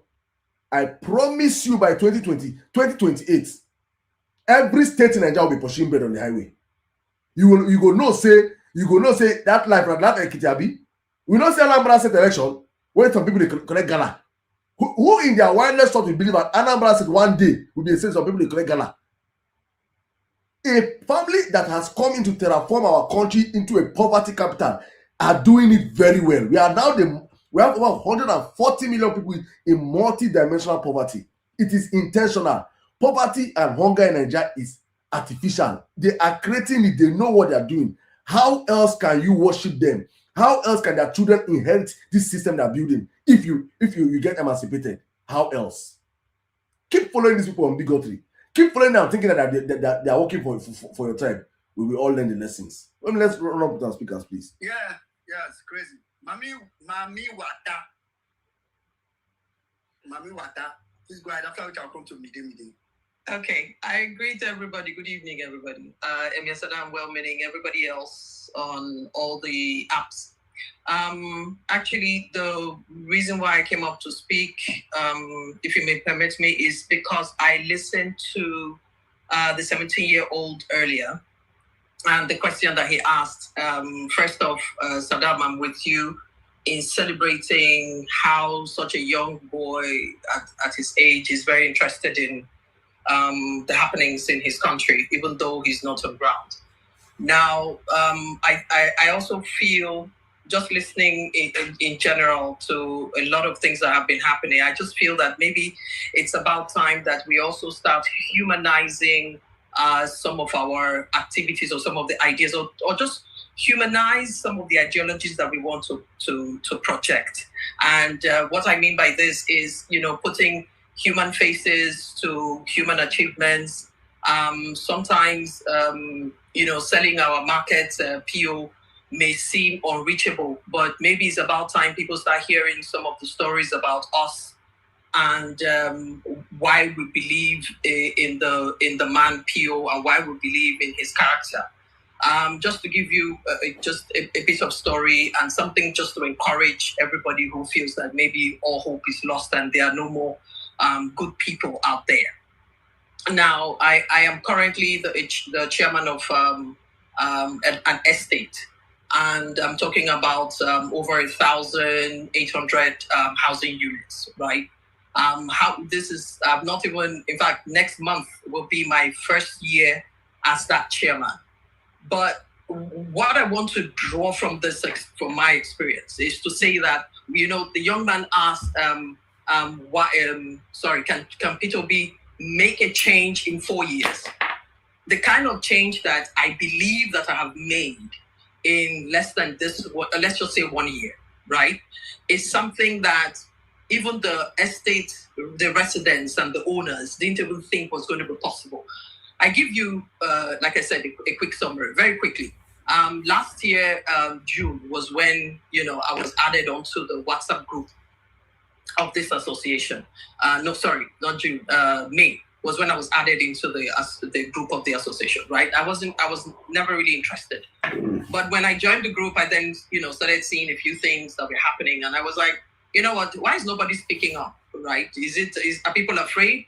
So I started asking questions. And as soon as I started asking, a lot of other people jumped on those questions, and then more people jumped on it. And very quickly, they were like the existing EXCO, then said, they wanted to run an election. So because I only just joined, election then was going to happen in June, and then they had an election. The same person who was the BOT chairman was now the chairman of the association itself. So imagine that you are the judge and the jury in your own action field, something like that. And then he handpicked his goons, who were also members of the BOT, to also be members of the EXCO. So I said to myself, this is mini Nigeria, because the residents are from all parts of Nigeria. So nobody was like, this is an Igbo estate or a Yoruba estate or a Hausa estate. Do you understand? And then I started asking questions, and I was like, this is not heard of. It's completely unheard of. So I started pushing back, and people started pushing back. There was no name that I was not called. But I refused to step back. I kept saying it is unethical. You can't do it. Eventually, they were now giving a chance to then choose which one of the platforms they wanted to, play in. And they all chose the BOT, then left the EXCO open. Now, because I had pushed back, I was then asked to come in as the chair. I was like, listen, I didn't come in for that. But then when I looked around, I then asked myself, if I didn't come in for this and I'm looking for the change that I want to see, why don't I just go in and make that change happen? Which is what I did. So as soon as I put myself forward, it didn't take a lot. I won and I became the chairman. Now I had a bunch of, a number of people who also were members of my EXCO. Didn't know them from anywhere. But I started noticing that the same thing that is happening, where betrayals are happening, cliques are trying to happen, mafias are trying to play their own part. And I realized that, it's not going to work. So I started changing things. When they started seeing what I was doing, infrastructural projects and things that they said could never happen, monies were going into people's personal pockets, I stopped all that. I then made specific, took, drastic decisions, narrowed everything down, literally cut cost of governance, as they say. It became a voluntary, for me, the entire EXCO today is voluntary. Do you understand? So for the young man, I think his name is Vide. I'm not sure if I heard him correctly, but I think, just to speak to him, to say there are still good people who, just little things in our own little spheres, we can make that change. So when Peter Obi says that he can do it in 4 years, I only have 2. And what I know that I've done in this one is so extraordinary, but it's ordinary in my eyes. But people are seeing it as it's not an extraordinary thing. It's just coming in and putting the structure in place. It's as simple as that. Therefore, I know that when I'm leaving next year, right, I know that whoever is going to come in, barring anything else, is going to come and meet a foundation that the person can build on. It's as simple as that. So all this propaganda about he can't do it in 4 years, my goodness, he's already told you what he's going to do. Now, if you're asking him the how, I am with him. Don't tell us the how. Because these same clowns, these same criminals, these same evil people, we take it, turn it around and say, already we are working on it there, so why do people need him to come? No, it's not. That's not it. Allow him to come in, put the structure in place. What we need is a structure. That's it. And he has said it, he's not going to perform magic. And truly, what I am doing today, I am not performing magic. I just came in and I saw a system that was absolutely designed to be corrupt. How does somebody go in and the money is coming into the estate is going to a personal account? Why couldn't you set up a bank account? Why couldn't you set up a formidable email address? Why couldn't you give access where access needed to be? Do you understand? You want to do a project. The barest minimum is at least 3 quotations must come in, and then you take a decision instead of giving it to your brothers or your sisters or your next door neighbor. Do you understand? So for me, that's the story I wanted to tell, and I promise you that there are many millions of us out there. Like I said, we need to start putting human faces or human voices to the ideology that we want to sell, so that they don't think that obedience are just people who came together, or Kwankwasias are people who just came together. Truly, really and truly, we are here to, and when people say they are here to serve, believe them that that's what they are there to do. Thank you so much. Thank you very much, Mami. I need to clap for you for that. That was a very beautiful song. And finally, Riga Pai. I'm still on it. That's my mantra, Riga Pai. That is my social prefect of Riga Pai Association. That is the social prefect. In case if you don't know. Thank you very much, Mami. That is very, very silent. But what you just did was to bring what Saddam had said. And Abrum is saying, some of all these things. Some people, to fix Nigeria is very simple. It's very simple. When people will be saying, if you are not stealing, your family is not stealing. All these small sentences that people will be saying, people don't know the power. Like, just some of these things, the changes it will make alone. The way I know this thing, do you know how I know that Peter Obi will fix Nigeria? Like, there will be a lot of changes, right? Because when people say, with fires enough, people are thinking, is he going to build, or is he going to change Nigeria to one? No, it's talking about structures, like Mumu Wata just said. Like structures, put all the basic foundation in place. That is what he's talking about. And once you put that in place, everyone has to leave Nigerians to run. Nigerians will run with the rest of the. Just put structures in place. Nigerians will do the rest. And that's what we want Peter Obi to do. Why I know that this thing works is that if you remember Buhari in the first 3 months of Buhari, for people that for following politics in the first 3 months, if you remember when Buhari, because I was in Abuja around that time, when Buhari came in the first 3 months, even when he is not a minister, if you see the way civil servants in Abuja, federal civil servants, everybody was trying to sit up. They thought Buhari was this. It was when everybody know that, this Baba knows who. This Baba knows a very read signature. You know they read. If you just give a paper, if you just give a paper, say Baba sign, you go sign. You know they read anything. You just read. That was when everything turned upside down. So the difference is that now we have someone who is actually competent. It's kind of crazy, Sha. Some of us these things are pretty much a no-brainer. Let me quickly go to midday. After midday, I'll come to Femi. Then I'll go to Emmanuel. Midday, please go ahead. That's midday. Yeah, thank you for the opportunity. Speaking about Tinubu's woeful performance, leading, to we calling for his resignation. If we have to start talking about his performance, then we'll be here all night.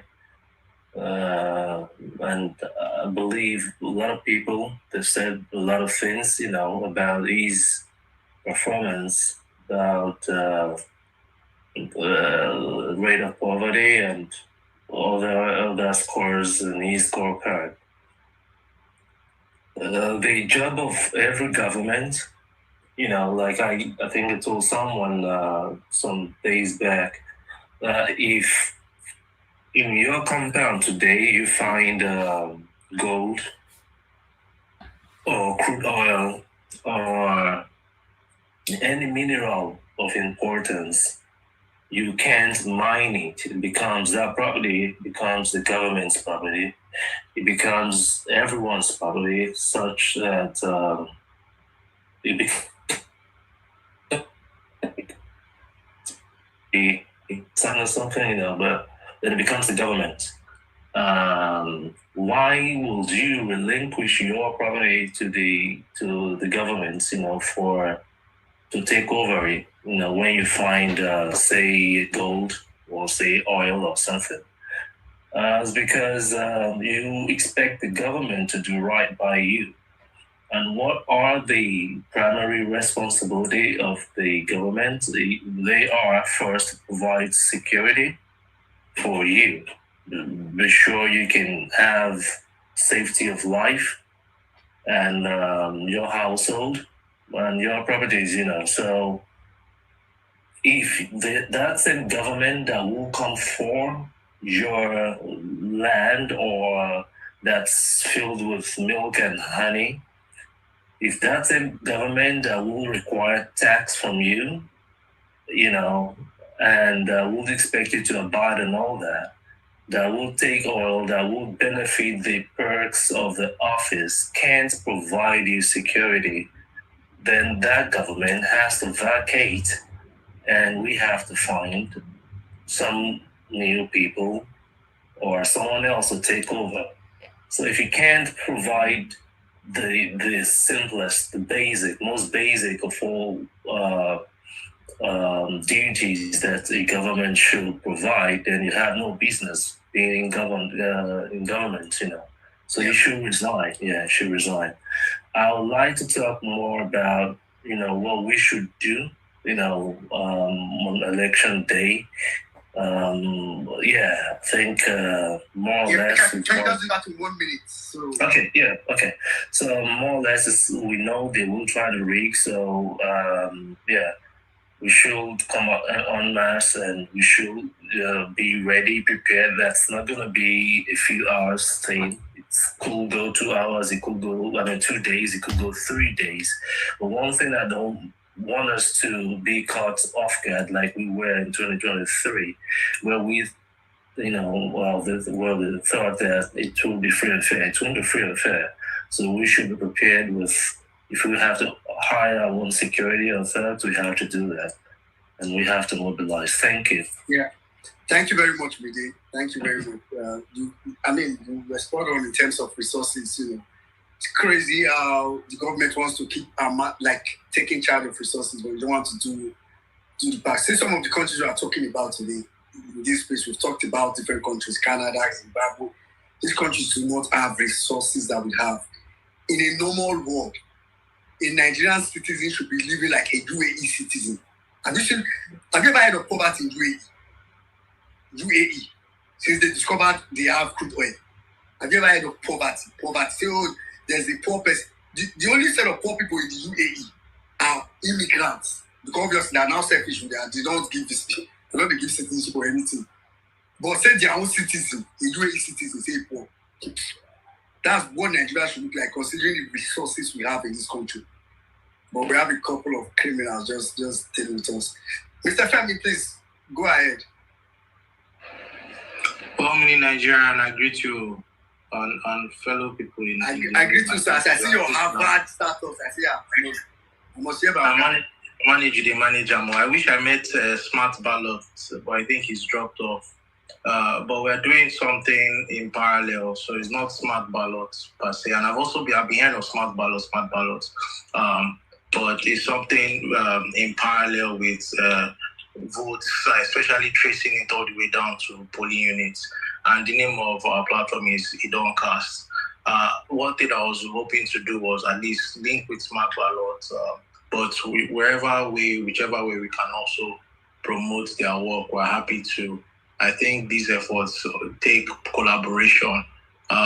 We've also been in touch with a few people in Lagos leading the obedient movement, and looking at what that would translate to, talking to other CSOs, talking to other NGOs, trying to make sure when we are saying we capture the full data, we actually doing it. But when you look at the full scale of things, 176K plus polling units is no small task, it's no small feat. But these are things that we're ramping up to. So for one now, for example, on Idoncast, for the first time ever, we have all the polling units, at least most of them, over 140,000 polling units. All their pictures are there across the country for 2023. And clearly, you will see where Obi won Rivers, contrary to what INEC declared and so on. So it's one of these things I'm saying. And we have also been looking at the legal side, right? What are the constraints? We have invested a lot of time into looking at when you say legal petition or appeals on a ruling, right, or a declaration, what does that mean? And we found, we're paying attention to what those constraints are, why some cases are thrown out. One key thing is that when you're making a case, first of all, you have 21 days to file an appeal in court, right? And when you file that appeal, you have to go there with all your documents, every single thing. You can't come later and say, this just came as additional. No, you can't add that. And so, given that tight window, everybody's even trying to understand what happened, what just happened. And that's where we come in specifically. So, if there's any room for collaboration, we're always happy. Yeah, I was just going to say, Mr. Femi, send me DM, because send me DM and I'll follow up with you on these. Yeah, of course. Couple of weeks I've been having to. It's amazing how I've been having to see how to how do I put it now? Create some form of synergy. Exactly. So because there's been a lot, like what you just said now, I can tell you, right? In fact, for the past couple of weeks, I've seen various systems, and I'm like, come on, like let's find a way to, if it's eliminate you don't understand. But send me a DM, we'll continue that conversation of this. Yeah, of course. Maybe I'll find time to speak on the phone or something. Yeah. That's good. Thank you. All right. Yeah, okay. And again, if I know that it's almost like there are a couple of, and this is a good thing actually. Many people have been planning for 2027 election, how we can protect our votes, how we can do a lot of things. People are setting up systems on their own individually or forming organizations themselves to set up systems. Please, just to give a generic announcement, if you are one of those kind of person, also send me a DM. Because what I've been trying to do the last couple of days to see how to really coordinate how this thing would work. So we don't, for me, it's very important for us not to have anyway, that's a different conversation. We'll not be meeting with them. I almost want to talk like I didn't meet. Anyway, thank you very much, Mr. Femi. Lastly, let's go to Emmanuel Achan. Hi, everyone. Good evening. First of all, let me start by saying, Saddam, well done. There is, I think, very recently on our family group chat, I saw my dad posting a clip of the Emir Saddam show. And I think it goes to show how far the coverage of what you do and the influence that you have is growing. Like I was surprised. I mean, I think I've seen at least 2 or 3 now on our family group chat, and I mean, it just goes to show how far and how influential this is, right? On a large scale. So sorry because I'm a bit solemn. Yesterday, 25th, makes it 3 years since I lost a big part of my life, which was my mom. And it has been, my pain hasn't always just been the loss. It has been the factors and the reasons that surrounded it. It has been what could possibly have been done to have helped me avoid this pain. And so some of the things you hear me say in the few minutes I have I hope it would stir up some level of anger in you. I hope it will stir up a deeper thoughts of reflection as we look towards 2027. I'll start with this. In 2025, and I'm just going to come through some of the conversations that have been had already. In 2025, I had the opportunity to be in Kampala for a project. And I was there for, I think, about 3 weeks to a month. And if you go online and you check, there's a road called the Kampala to the Entebbe Road. It's about a 54-kilometer road, I think, thereabouts. On Google, it is termed as the most expensive road ever done in the world right now. Now, this is Uganda, whose currency is, in some ways, Nigeria is performing better because it's about 1 naira to 2.54 Ugandan shillings. So, what you buy for your each liter of petrol, for example, that you buy of 1,000 naira, for example, the equivalent in Ugandan shillings is about 2,800. So that's to tell you how bad the economy is, right? But in a funny twist of things, on that same road, at every point, at every 15 or 20 kilometers on that road, there is a station, a vehicle that is parked on the road, with a mechanic, a doctor, a police officer, I think a vulcanizer, just a group of professionals, right? And this is at 3 points on the road, on both sides of the road. And what's their job? It is that if a car breaks down on that road or someone is in danger on that road, they spring into action, help you, rescue you. The police officers stay to protect you and ensure that you're back on your way. This is a country whose economy isn't as great as ours. This is a country whose president, I don't know. Anyway, ours is worse anyway, but it's a country with deep-seating issues. I was in what you would call the equivalent of a close to a rural place when I was staying there. Right, my lodge was somewhat on the outskirts, a little bit on the outskirts. And for the period of 3 weeks that I stayed there, right, in what you might call the equivalent of maybe a place like After Igbeda in Lagos or Agboru, not once did I ever see light being taken. The only time light was taken was when my meter ran out and they had to refresh it. Again, this is a country with serious economic issues. And yes, we speak about, and yet we have people trying to convince us that this government is working. Someone has already mentioned her child earning 2 million naira.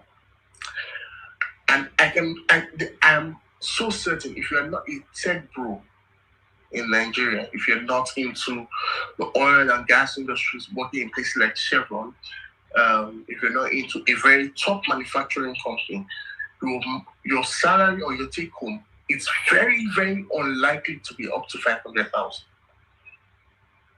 I can argue that to the bank. But in other countries, children, I'm not talking of adults now, children are being paid 2 million there. All right. I did a quick Google search, right? The numbers just came up in my head, and I wanted to see the rate of school kidnappings. And between 2015, from the point when APC came in, up to 2023, Nigeria's experienced over 1,600, if I'm not mistaken, school kidnappings. 1,600. 1,600. From 2023 to 2025 and to 2026, we have experienced over 670 children being kidnapped. As I speak to you right now, tonight will be the first night where children who are under 10 will be sleeping on a hard floor. Children who under 10 would need to go for therapy because of the damage it will do to the psyche. You'll be sleeping well on your bed tonight. You'll be sleeping fine. I need you to think, I need you to imagine, I need you to see it. Some of you are parents. Some of you have children. Imagine for a second that your child is in a forest, sleeping on thorns, on branches, with exposure to possible wild animals, snakes, mosquitoes, any kind of creeping insects.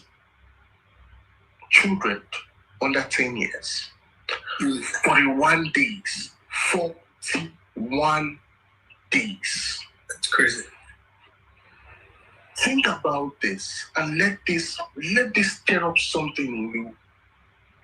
Let it help you understand that what we are facing is a battle for our lives. It's a battle for our lives. Yep. I'll wrap up with this, and I'll paint two scenarios, and I want you to just close your eyes and imagine them. It is the 29th of May, 2027, and you hear the announcement. Ladies and gentlemen, I give you the President of Nigeria, President Bola Ahmed Tinubu. Let that play in your head. Think about what the repercussions will be after that. And then think about this. It is the 29th of May, 2027. And you hear the announcement.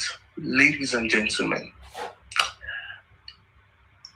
here is the President of Nigeria, Mr. Peter Gregory Obi. Think of your imagination. Think of what it does to your mind right now. Picture what you want. Yeah. And determine where you want it to get to. I rest my case here. Thank you very much, Emmanuel. Why is imagination finish me? God, I beg.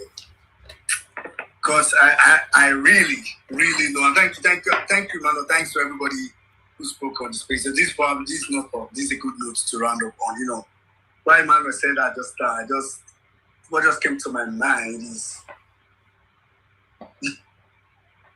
if we are able to wrestle with these current criminals and take back this country and give it. I've said this so many times before. Do you know the first benefit that gives is that first, even if firstly, what will happen is that it will be on record for all other political class to know that Nigerians know that they have the power in their hands, and that's number one. Then two, the entire globe, investors, Nigerians in diaspora, the sigh of relief, knowing that now we can go to this country to invest. This country now has someone who has a developmental mindset, not thieves, not looters. The ripple effect, I've said something, that's why, you know, when the question from our brother Mide from TikTok earlier came about what Peter Obi can do in 4 years. Without Peter Obi lifting his finger, the moment is announced, without lifting his finger, he has not even done anything. You first see what just people knowing what has happened will just do by default. Then you now come to think about what he will now start doing when he comes in. Imagine all the excesses. Saddam on this place I've just talked about, over 700 billion naira that these governors are like, they are not even hiding it anymore. That they've been given to you to go and campaign for Tinubu. 700 billion that was said could easily build over about 14,000 well-equipped primary health care centers all over the country. 14,000, not 14, not 4,000, 14,000. So you can imagine what Peter Obi will be doing with the money that these guys are wasting. Peter Obi will not use 40 billion to say he wants to renovate Aso Rock for what? He will not use 21 billion to say he wants to renovate VP's lodge that VP does not stay in. Like, just imagine in your head, those amount of money that Peter Obi will be saving from all this waste. Peter Obi will not take people like Toke Makinwa and the other, it's fine they go, but take them to COP, whatever, and spend billions on traveling with entourage. Peter Obi will not keep so many, like off my head, like, I'm just thinking of so many things that Peter Obi will not do. And once he does not do those things, what it simply means is that money has been saved. They remove subsidy, but there's one of our person on TikTok, that normally comes on Emir Saddam show, that emphasizes every time that the minimum Tinubu would have saved from subsidy alone, fuel subsidy is enough for us to have constant electricity in Nigeria. And it will remain. So, just thinking of my head that these things are things that Peter Obi will not do. That's why, like my mother said earlier, when Peter Obi did that interview with Chopin and was saying, before I kept emphasizing how, tell me how, and he looked as if he was dodging saying how. I know why he does not want to say how, and he must not say how. Because that's how he came to say he will remove subsidy. And Tinubu said, is that what you work?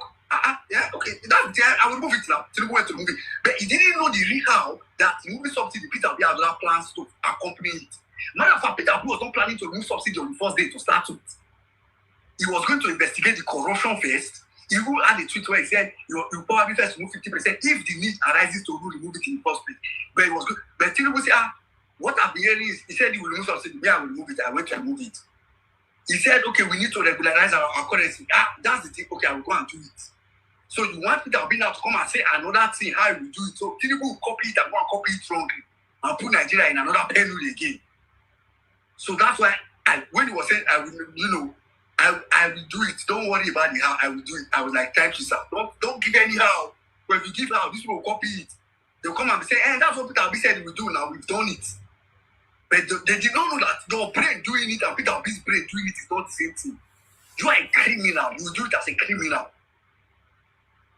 So I really just hope that in 2027, Governor, I think about this thing is very, very annoying. To be honest, I hope that in 2027, we'll be able to come together, do what it will take. I said earlier on this page, everybody in Nigeria in 2027 has to have that mindset that in 2027, it's a do or die affair. We are taking our country by force. No negotiation. That's why I'm not messing with. I'm not trying to be politically correct. No negotiation. We are taking our country by force. So thanks to everybody who came on to speak to me. Thanks to you guys on TikTok. Thanks to those on YouTube, on Facebook. Thanks to apologies to those who couldn't bring up. Some of you, I think I haven't brought you up. Then I think your network kept taking you back down. But apologies to those who couldn't bring up. Today, for some good reason, I think we took a lot of speakers, and I almost thought we'd take everybody. But even to the end, people still request and want to do solutions. Apologies if we couldn't bring you up. Please, finally, please. We talked about smart ballot introduced today.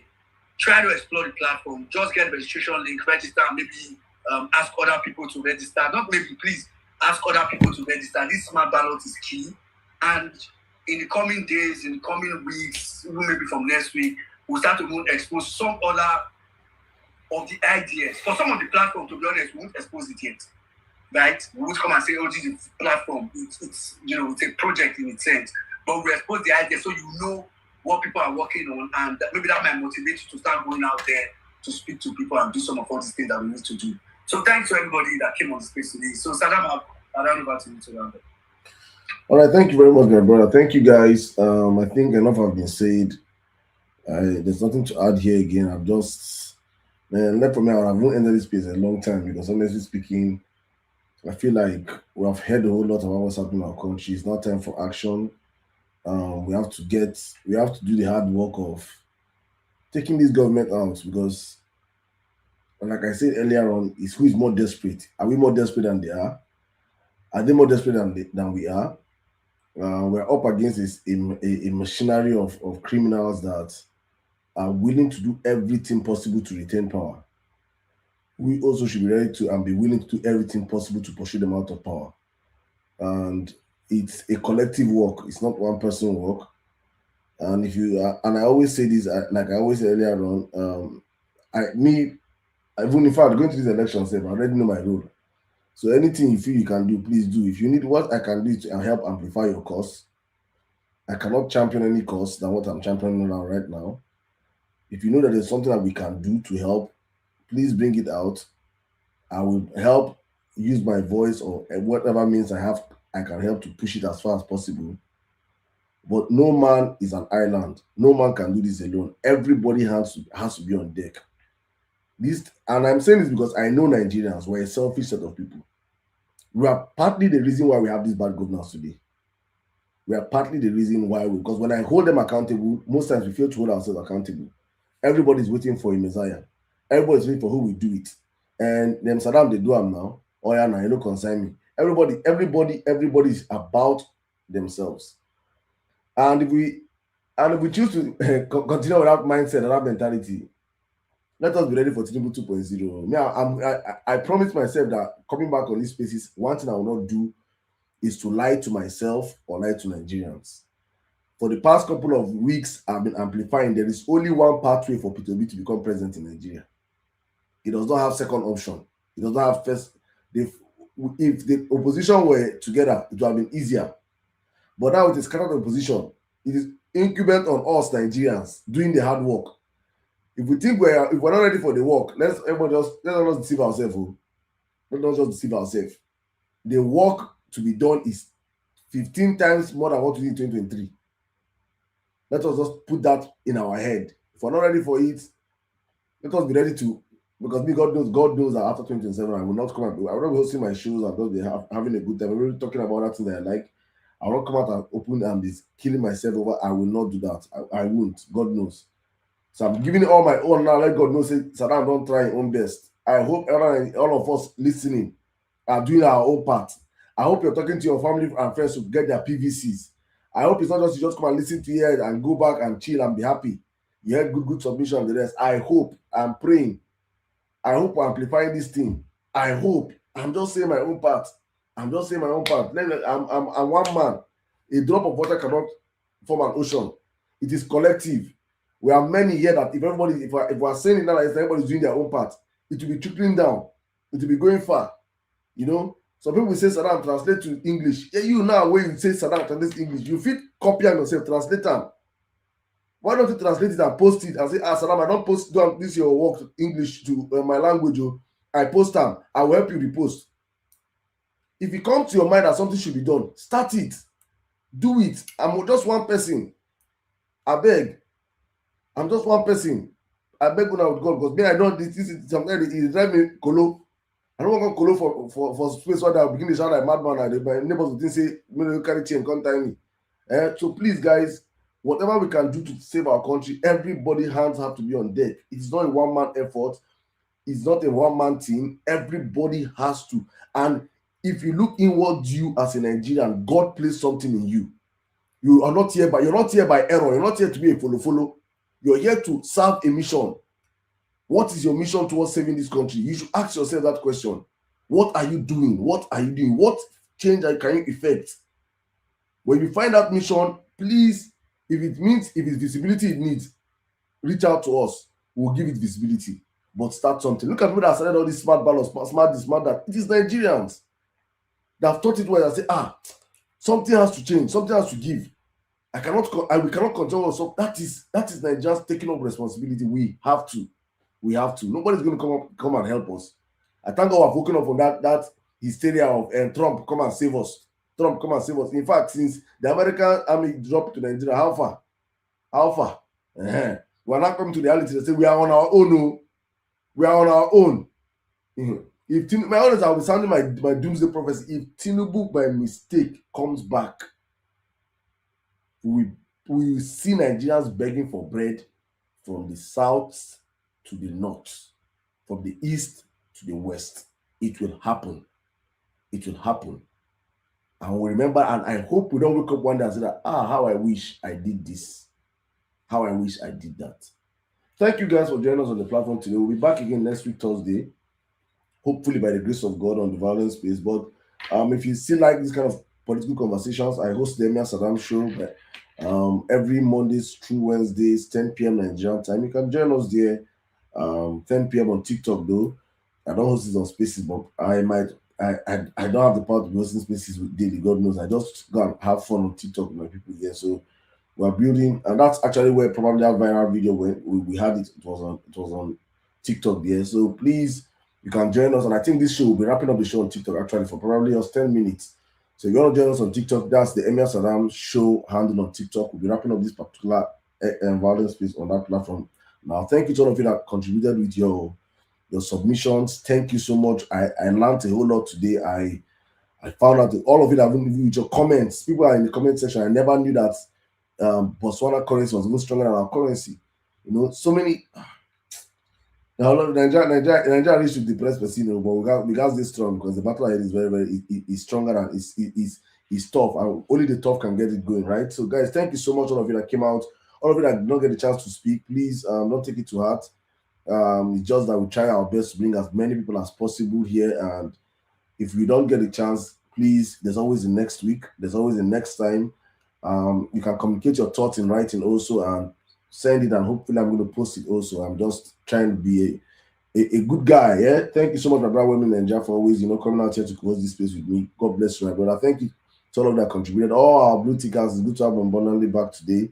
My brother Mele, thank you so much. Ishola, God bless you. God bless you, my brother. I was totally inspired by your submission today. Oyewale, another wonderful person I met on this platform. These are voices that, for me, if there's something I know that we did on the Vawulence Space, we created influencers, and if there's something I will do where I will love to do this next space is also creating new set of influencers that we take over the atmosphere, in our absentia. You guys can be voices that will rise up for the occasion. So Ishola, please, if you ever think of wanting to start a space, let me know. If it is whatever you need to start. If you don't have the time, but if you have the time and you want to sacrifice, man, please let me know, please. And anytime we're up on this platform, please come and join us. You are always guaranteed a spot here. I love Nigerians are very diverse in their thought process. Thank you so much. Oyewale, the same thing offer goes to you also. And every one of us are out there that are doing things. Man, guys, God bless your hustle. Thank you, my brother Omega XD. Blessed, I see you from day one till now. Thank you so much, Mamianka Dede. God bless you. Mama Wakili, thank you so much. Tony Otumba DK, my Oga Thames, thank you so much. Wenzi, these are the people that really pushed me to come back. Thank you so much, Saz. Duchess, thank you. I see my sister Temi, thank you so much. Chidi, Taj, Chris, TZ, Prince Kels, 10/10, Peter, Julius, Mentor, Tai, Talatu, Truth, Son of God, Johnny, Ochman, Lolo, Frank, Oladips, Moving, Mudi, Kobe. I'm just trying to call as many names as possible. Guys, you can join us. Amaka E, I see you. Ada, Sotibo, Watch. My day one people have Mady, thank you so much. Max, Lillian, thank you so much. Obi for President, Stone Edge, Ifari. Guys, let's go wrap up this show on TikTok, man. Thank you guys. I'll see you guys, hopefully, God willing, on the Vawulence Space again next week, Thursday. As I always say on this platform, this is for God and for country, and on that we stand. Have a great night and have a great weekend ahead. On X, we sign out. Let's go on TikTok, guys. Bless you. All right, my TikTokers, money on me. I bet let's just do sharp. I won't go sleep. Me day. Request the mic and come up here. Let me talk to you. It is my guy now. It is my. Let's do some parting shots before we end the show. Good evening. Mide, how are you? I'm good. I hope you enjoyed today's live. Yes, I enjoy having live, so it's not anything. Yeah, now. What are you studying now? Thank you. I'm studying nursing. Nursing, woo! That's hot cake, oh. That's hot cake. I hope it's going well though. Yes. Please keep don't stop talking. Oh, this is your country. Be as vocal as possible. It's honestly an inspiration knowing that at your age you're already getting involved in the process of governance. It is actually very encouraging. Many of us never thought about what you're thinking about right now. So just keep it going. I just want to encourage you, and please always come out. I think I will have to probably cut your submission if I eat that, because this record is going to be long. It's going to take me hours to download. If I can download it, I have to cut your submission, because I think young Nigerians need to hear people like you, because our young children are speller, kata efe, twerking, and the rest. You know, it's they have lost their focus. But maybe when they hear people like you at your age, what you're doing, how interested you are in politics, look at the time you have been here for hours with us. That's nice, my brother. That's nice. Thank you very much. Thank you, right? Yes, so thank you.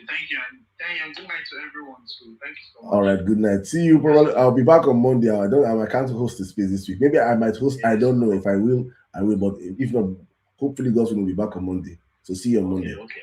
All right, thank you. Yeah. Thank you so much. Mommy, Money, can you hear me? I can hear you, Saddam. Mommy.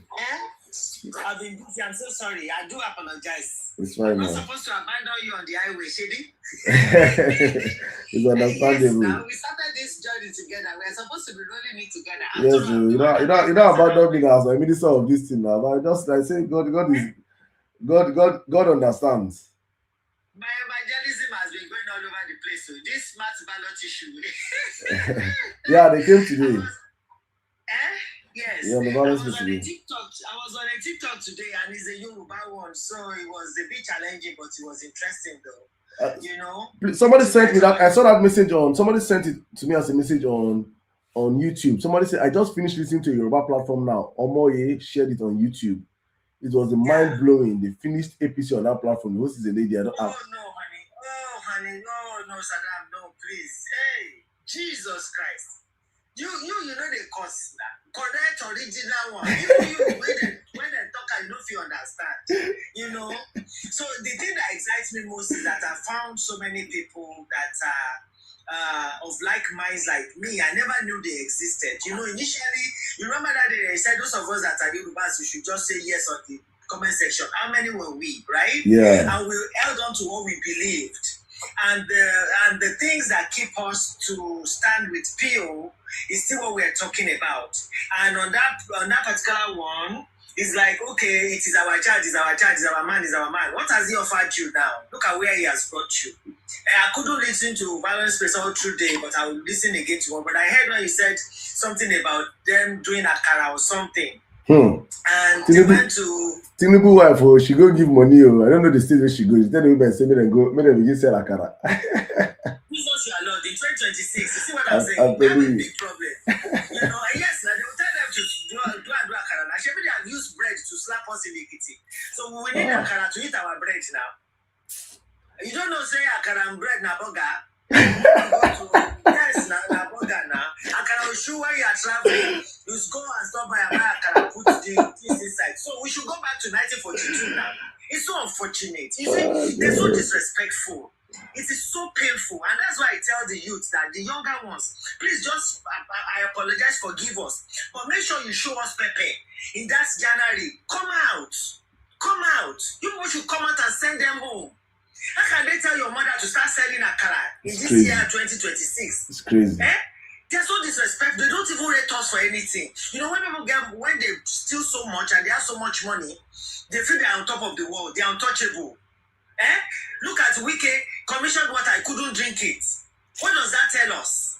It's unfortunate. We can't be like this forever. No. Please, I want to beg you. It's PVC. I want to talk about PVC. Number one thing I say is that the election has not been rigged. It has not been stolen. If your vote was not expensive, they won't want to come and buy it. All right?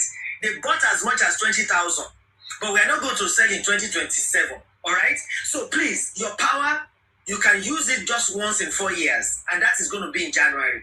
So please, July 10 is when this is going to be the last time. Don't wait till the last time. Endure anything that they put you through. Endure it. Please go there, carry your water and go. Make sure you register. And when it is time for you to collect, don't forget to go and collect. Look at what they did in my state. They said 400,000, how many? They now took them and started sharing as if they're sharing granola for children. The height of fraud. How can you be giving another people's PVC to other people? And nobody is even probing it. Nobody is saying anything about it. So the more we abandon our PVC with them, the more they go to rig with it. So even when the time for collection comes, let us get out and go and collect them. And those of you that you have your PVC already, please check once in a week whether your polling unit is still your polling unit, because that is part of rigging that they will do. They move your polling unit without you knowing. So don't let them catch you unawares. And for my students, university students, don't register in school because your school is going to be closed. Your professors will be working for INEC. Do it nearby home, that you are going to be able to vote. We need all the votes we can get. And that's why smart ballot is very important for us. 125 times 178,000 gives us 21 million people. If we have 21 million people come out for PO, the election is done and dusted. All right? That is our aim and that is our target. And we can make it. If we put our mind in it, we can do it. So please, don't let us sit and not do nothing. In your own little corner, get up and do something. Let us take Nigeria back. The election has not been won. It has not been rigged. And Tinubu is a one-time president. All right? We can send them home and we reset our nation. Thank you. Thank you, Saddam. Thank you so much. I do apologize for leaving you by yourself. Thank you very much. It's fine, man. It's fine, man. I said, no. Let me quickly go to TikTok and come and talk, all right? Thank you, Obi. Thank you, man. Thank you. All right, Baba Mafi, JJ, can you hear me, please? Let's just do 2 minutes, please. I just want to just wrap up right now. I'm very, very tired, but I think I just allow everybody just two minutes take away from today's space. Well done, Saddam. You see, I don't say it's not easy to organize space and organize all this. Me, I would have loved to do it, but Baba, I don't have that time and I don't go fit. So you really do have kudos, bro. So I dropped a message before on the group. It's like we forget a lot.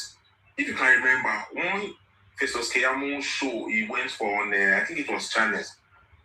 He said this obedience, they think they can match us. We're going to match them propaganda for propaganda. And since that time, Saddam, these guys are not governing. They are doing one propaganda or the other. They want to use propaganda to finish Nigeria. Why they're not going to share bread if they're not going to give good governance? They can't give what they don't have. All of them combined not go fit do anything for the country. Their own is just to loot. They are looting the country so that they will see money they'll take by vote. And I promise you, Saddam, by January, these guys not care. They are ready to buy one vote, 50K. So Nigerians, our votes matter. Our votes will count if we don't sell it. 50K for 4 years not will do anything.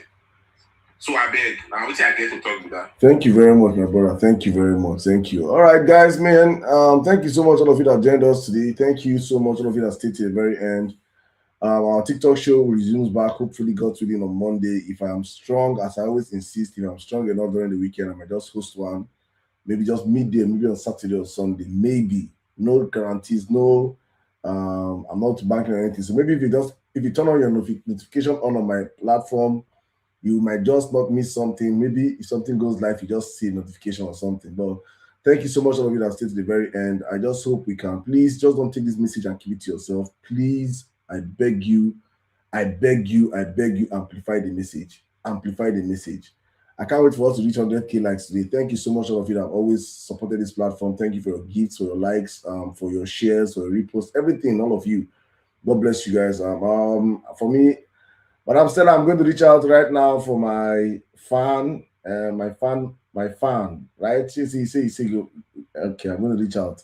Thank you so much, guys. God bless you. I'll see you guys same station, hopefully during the weekend or on Monday. God bless you guys. Good night.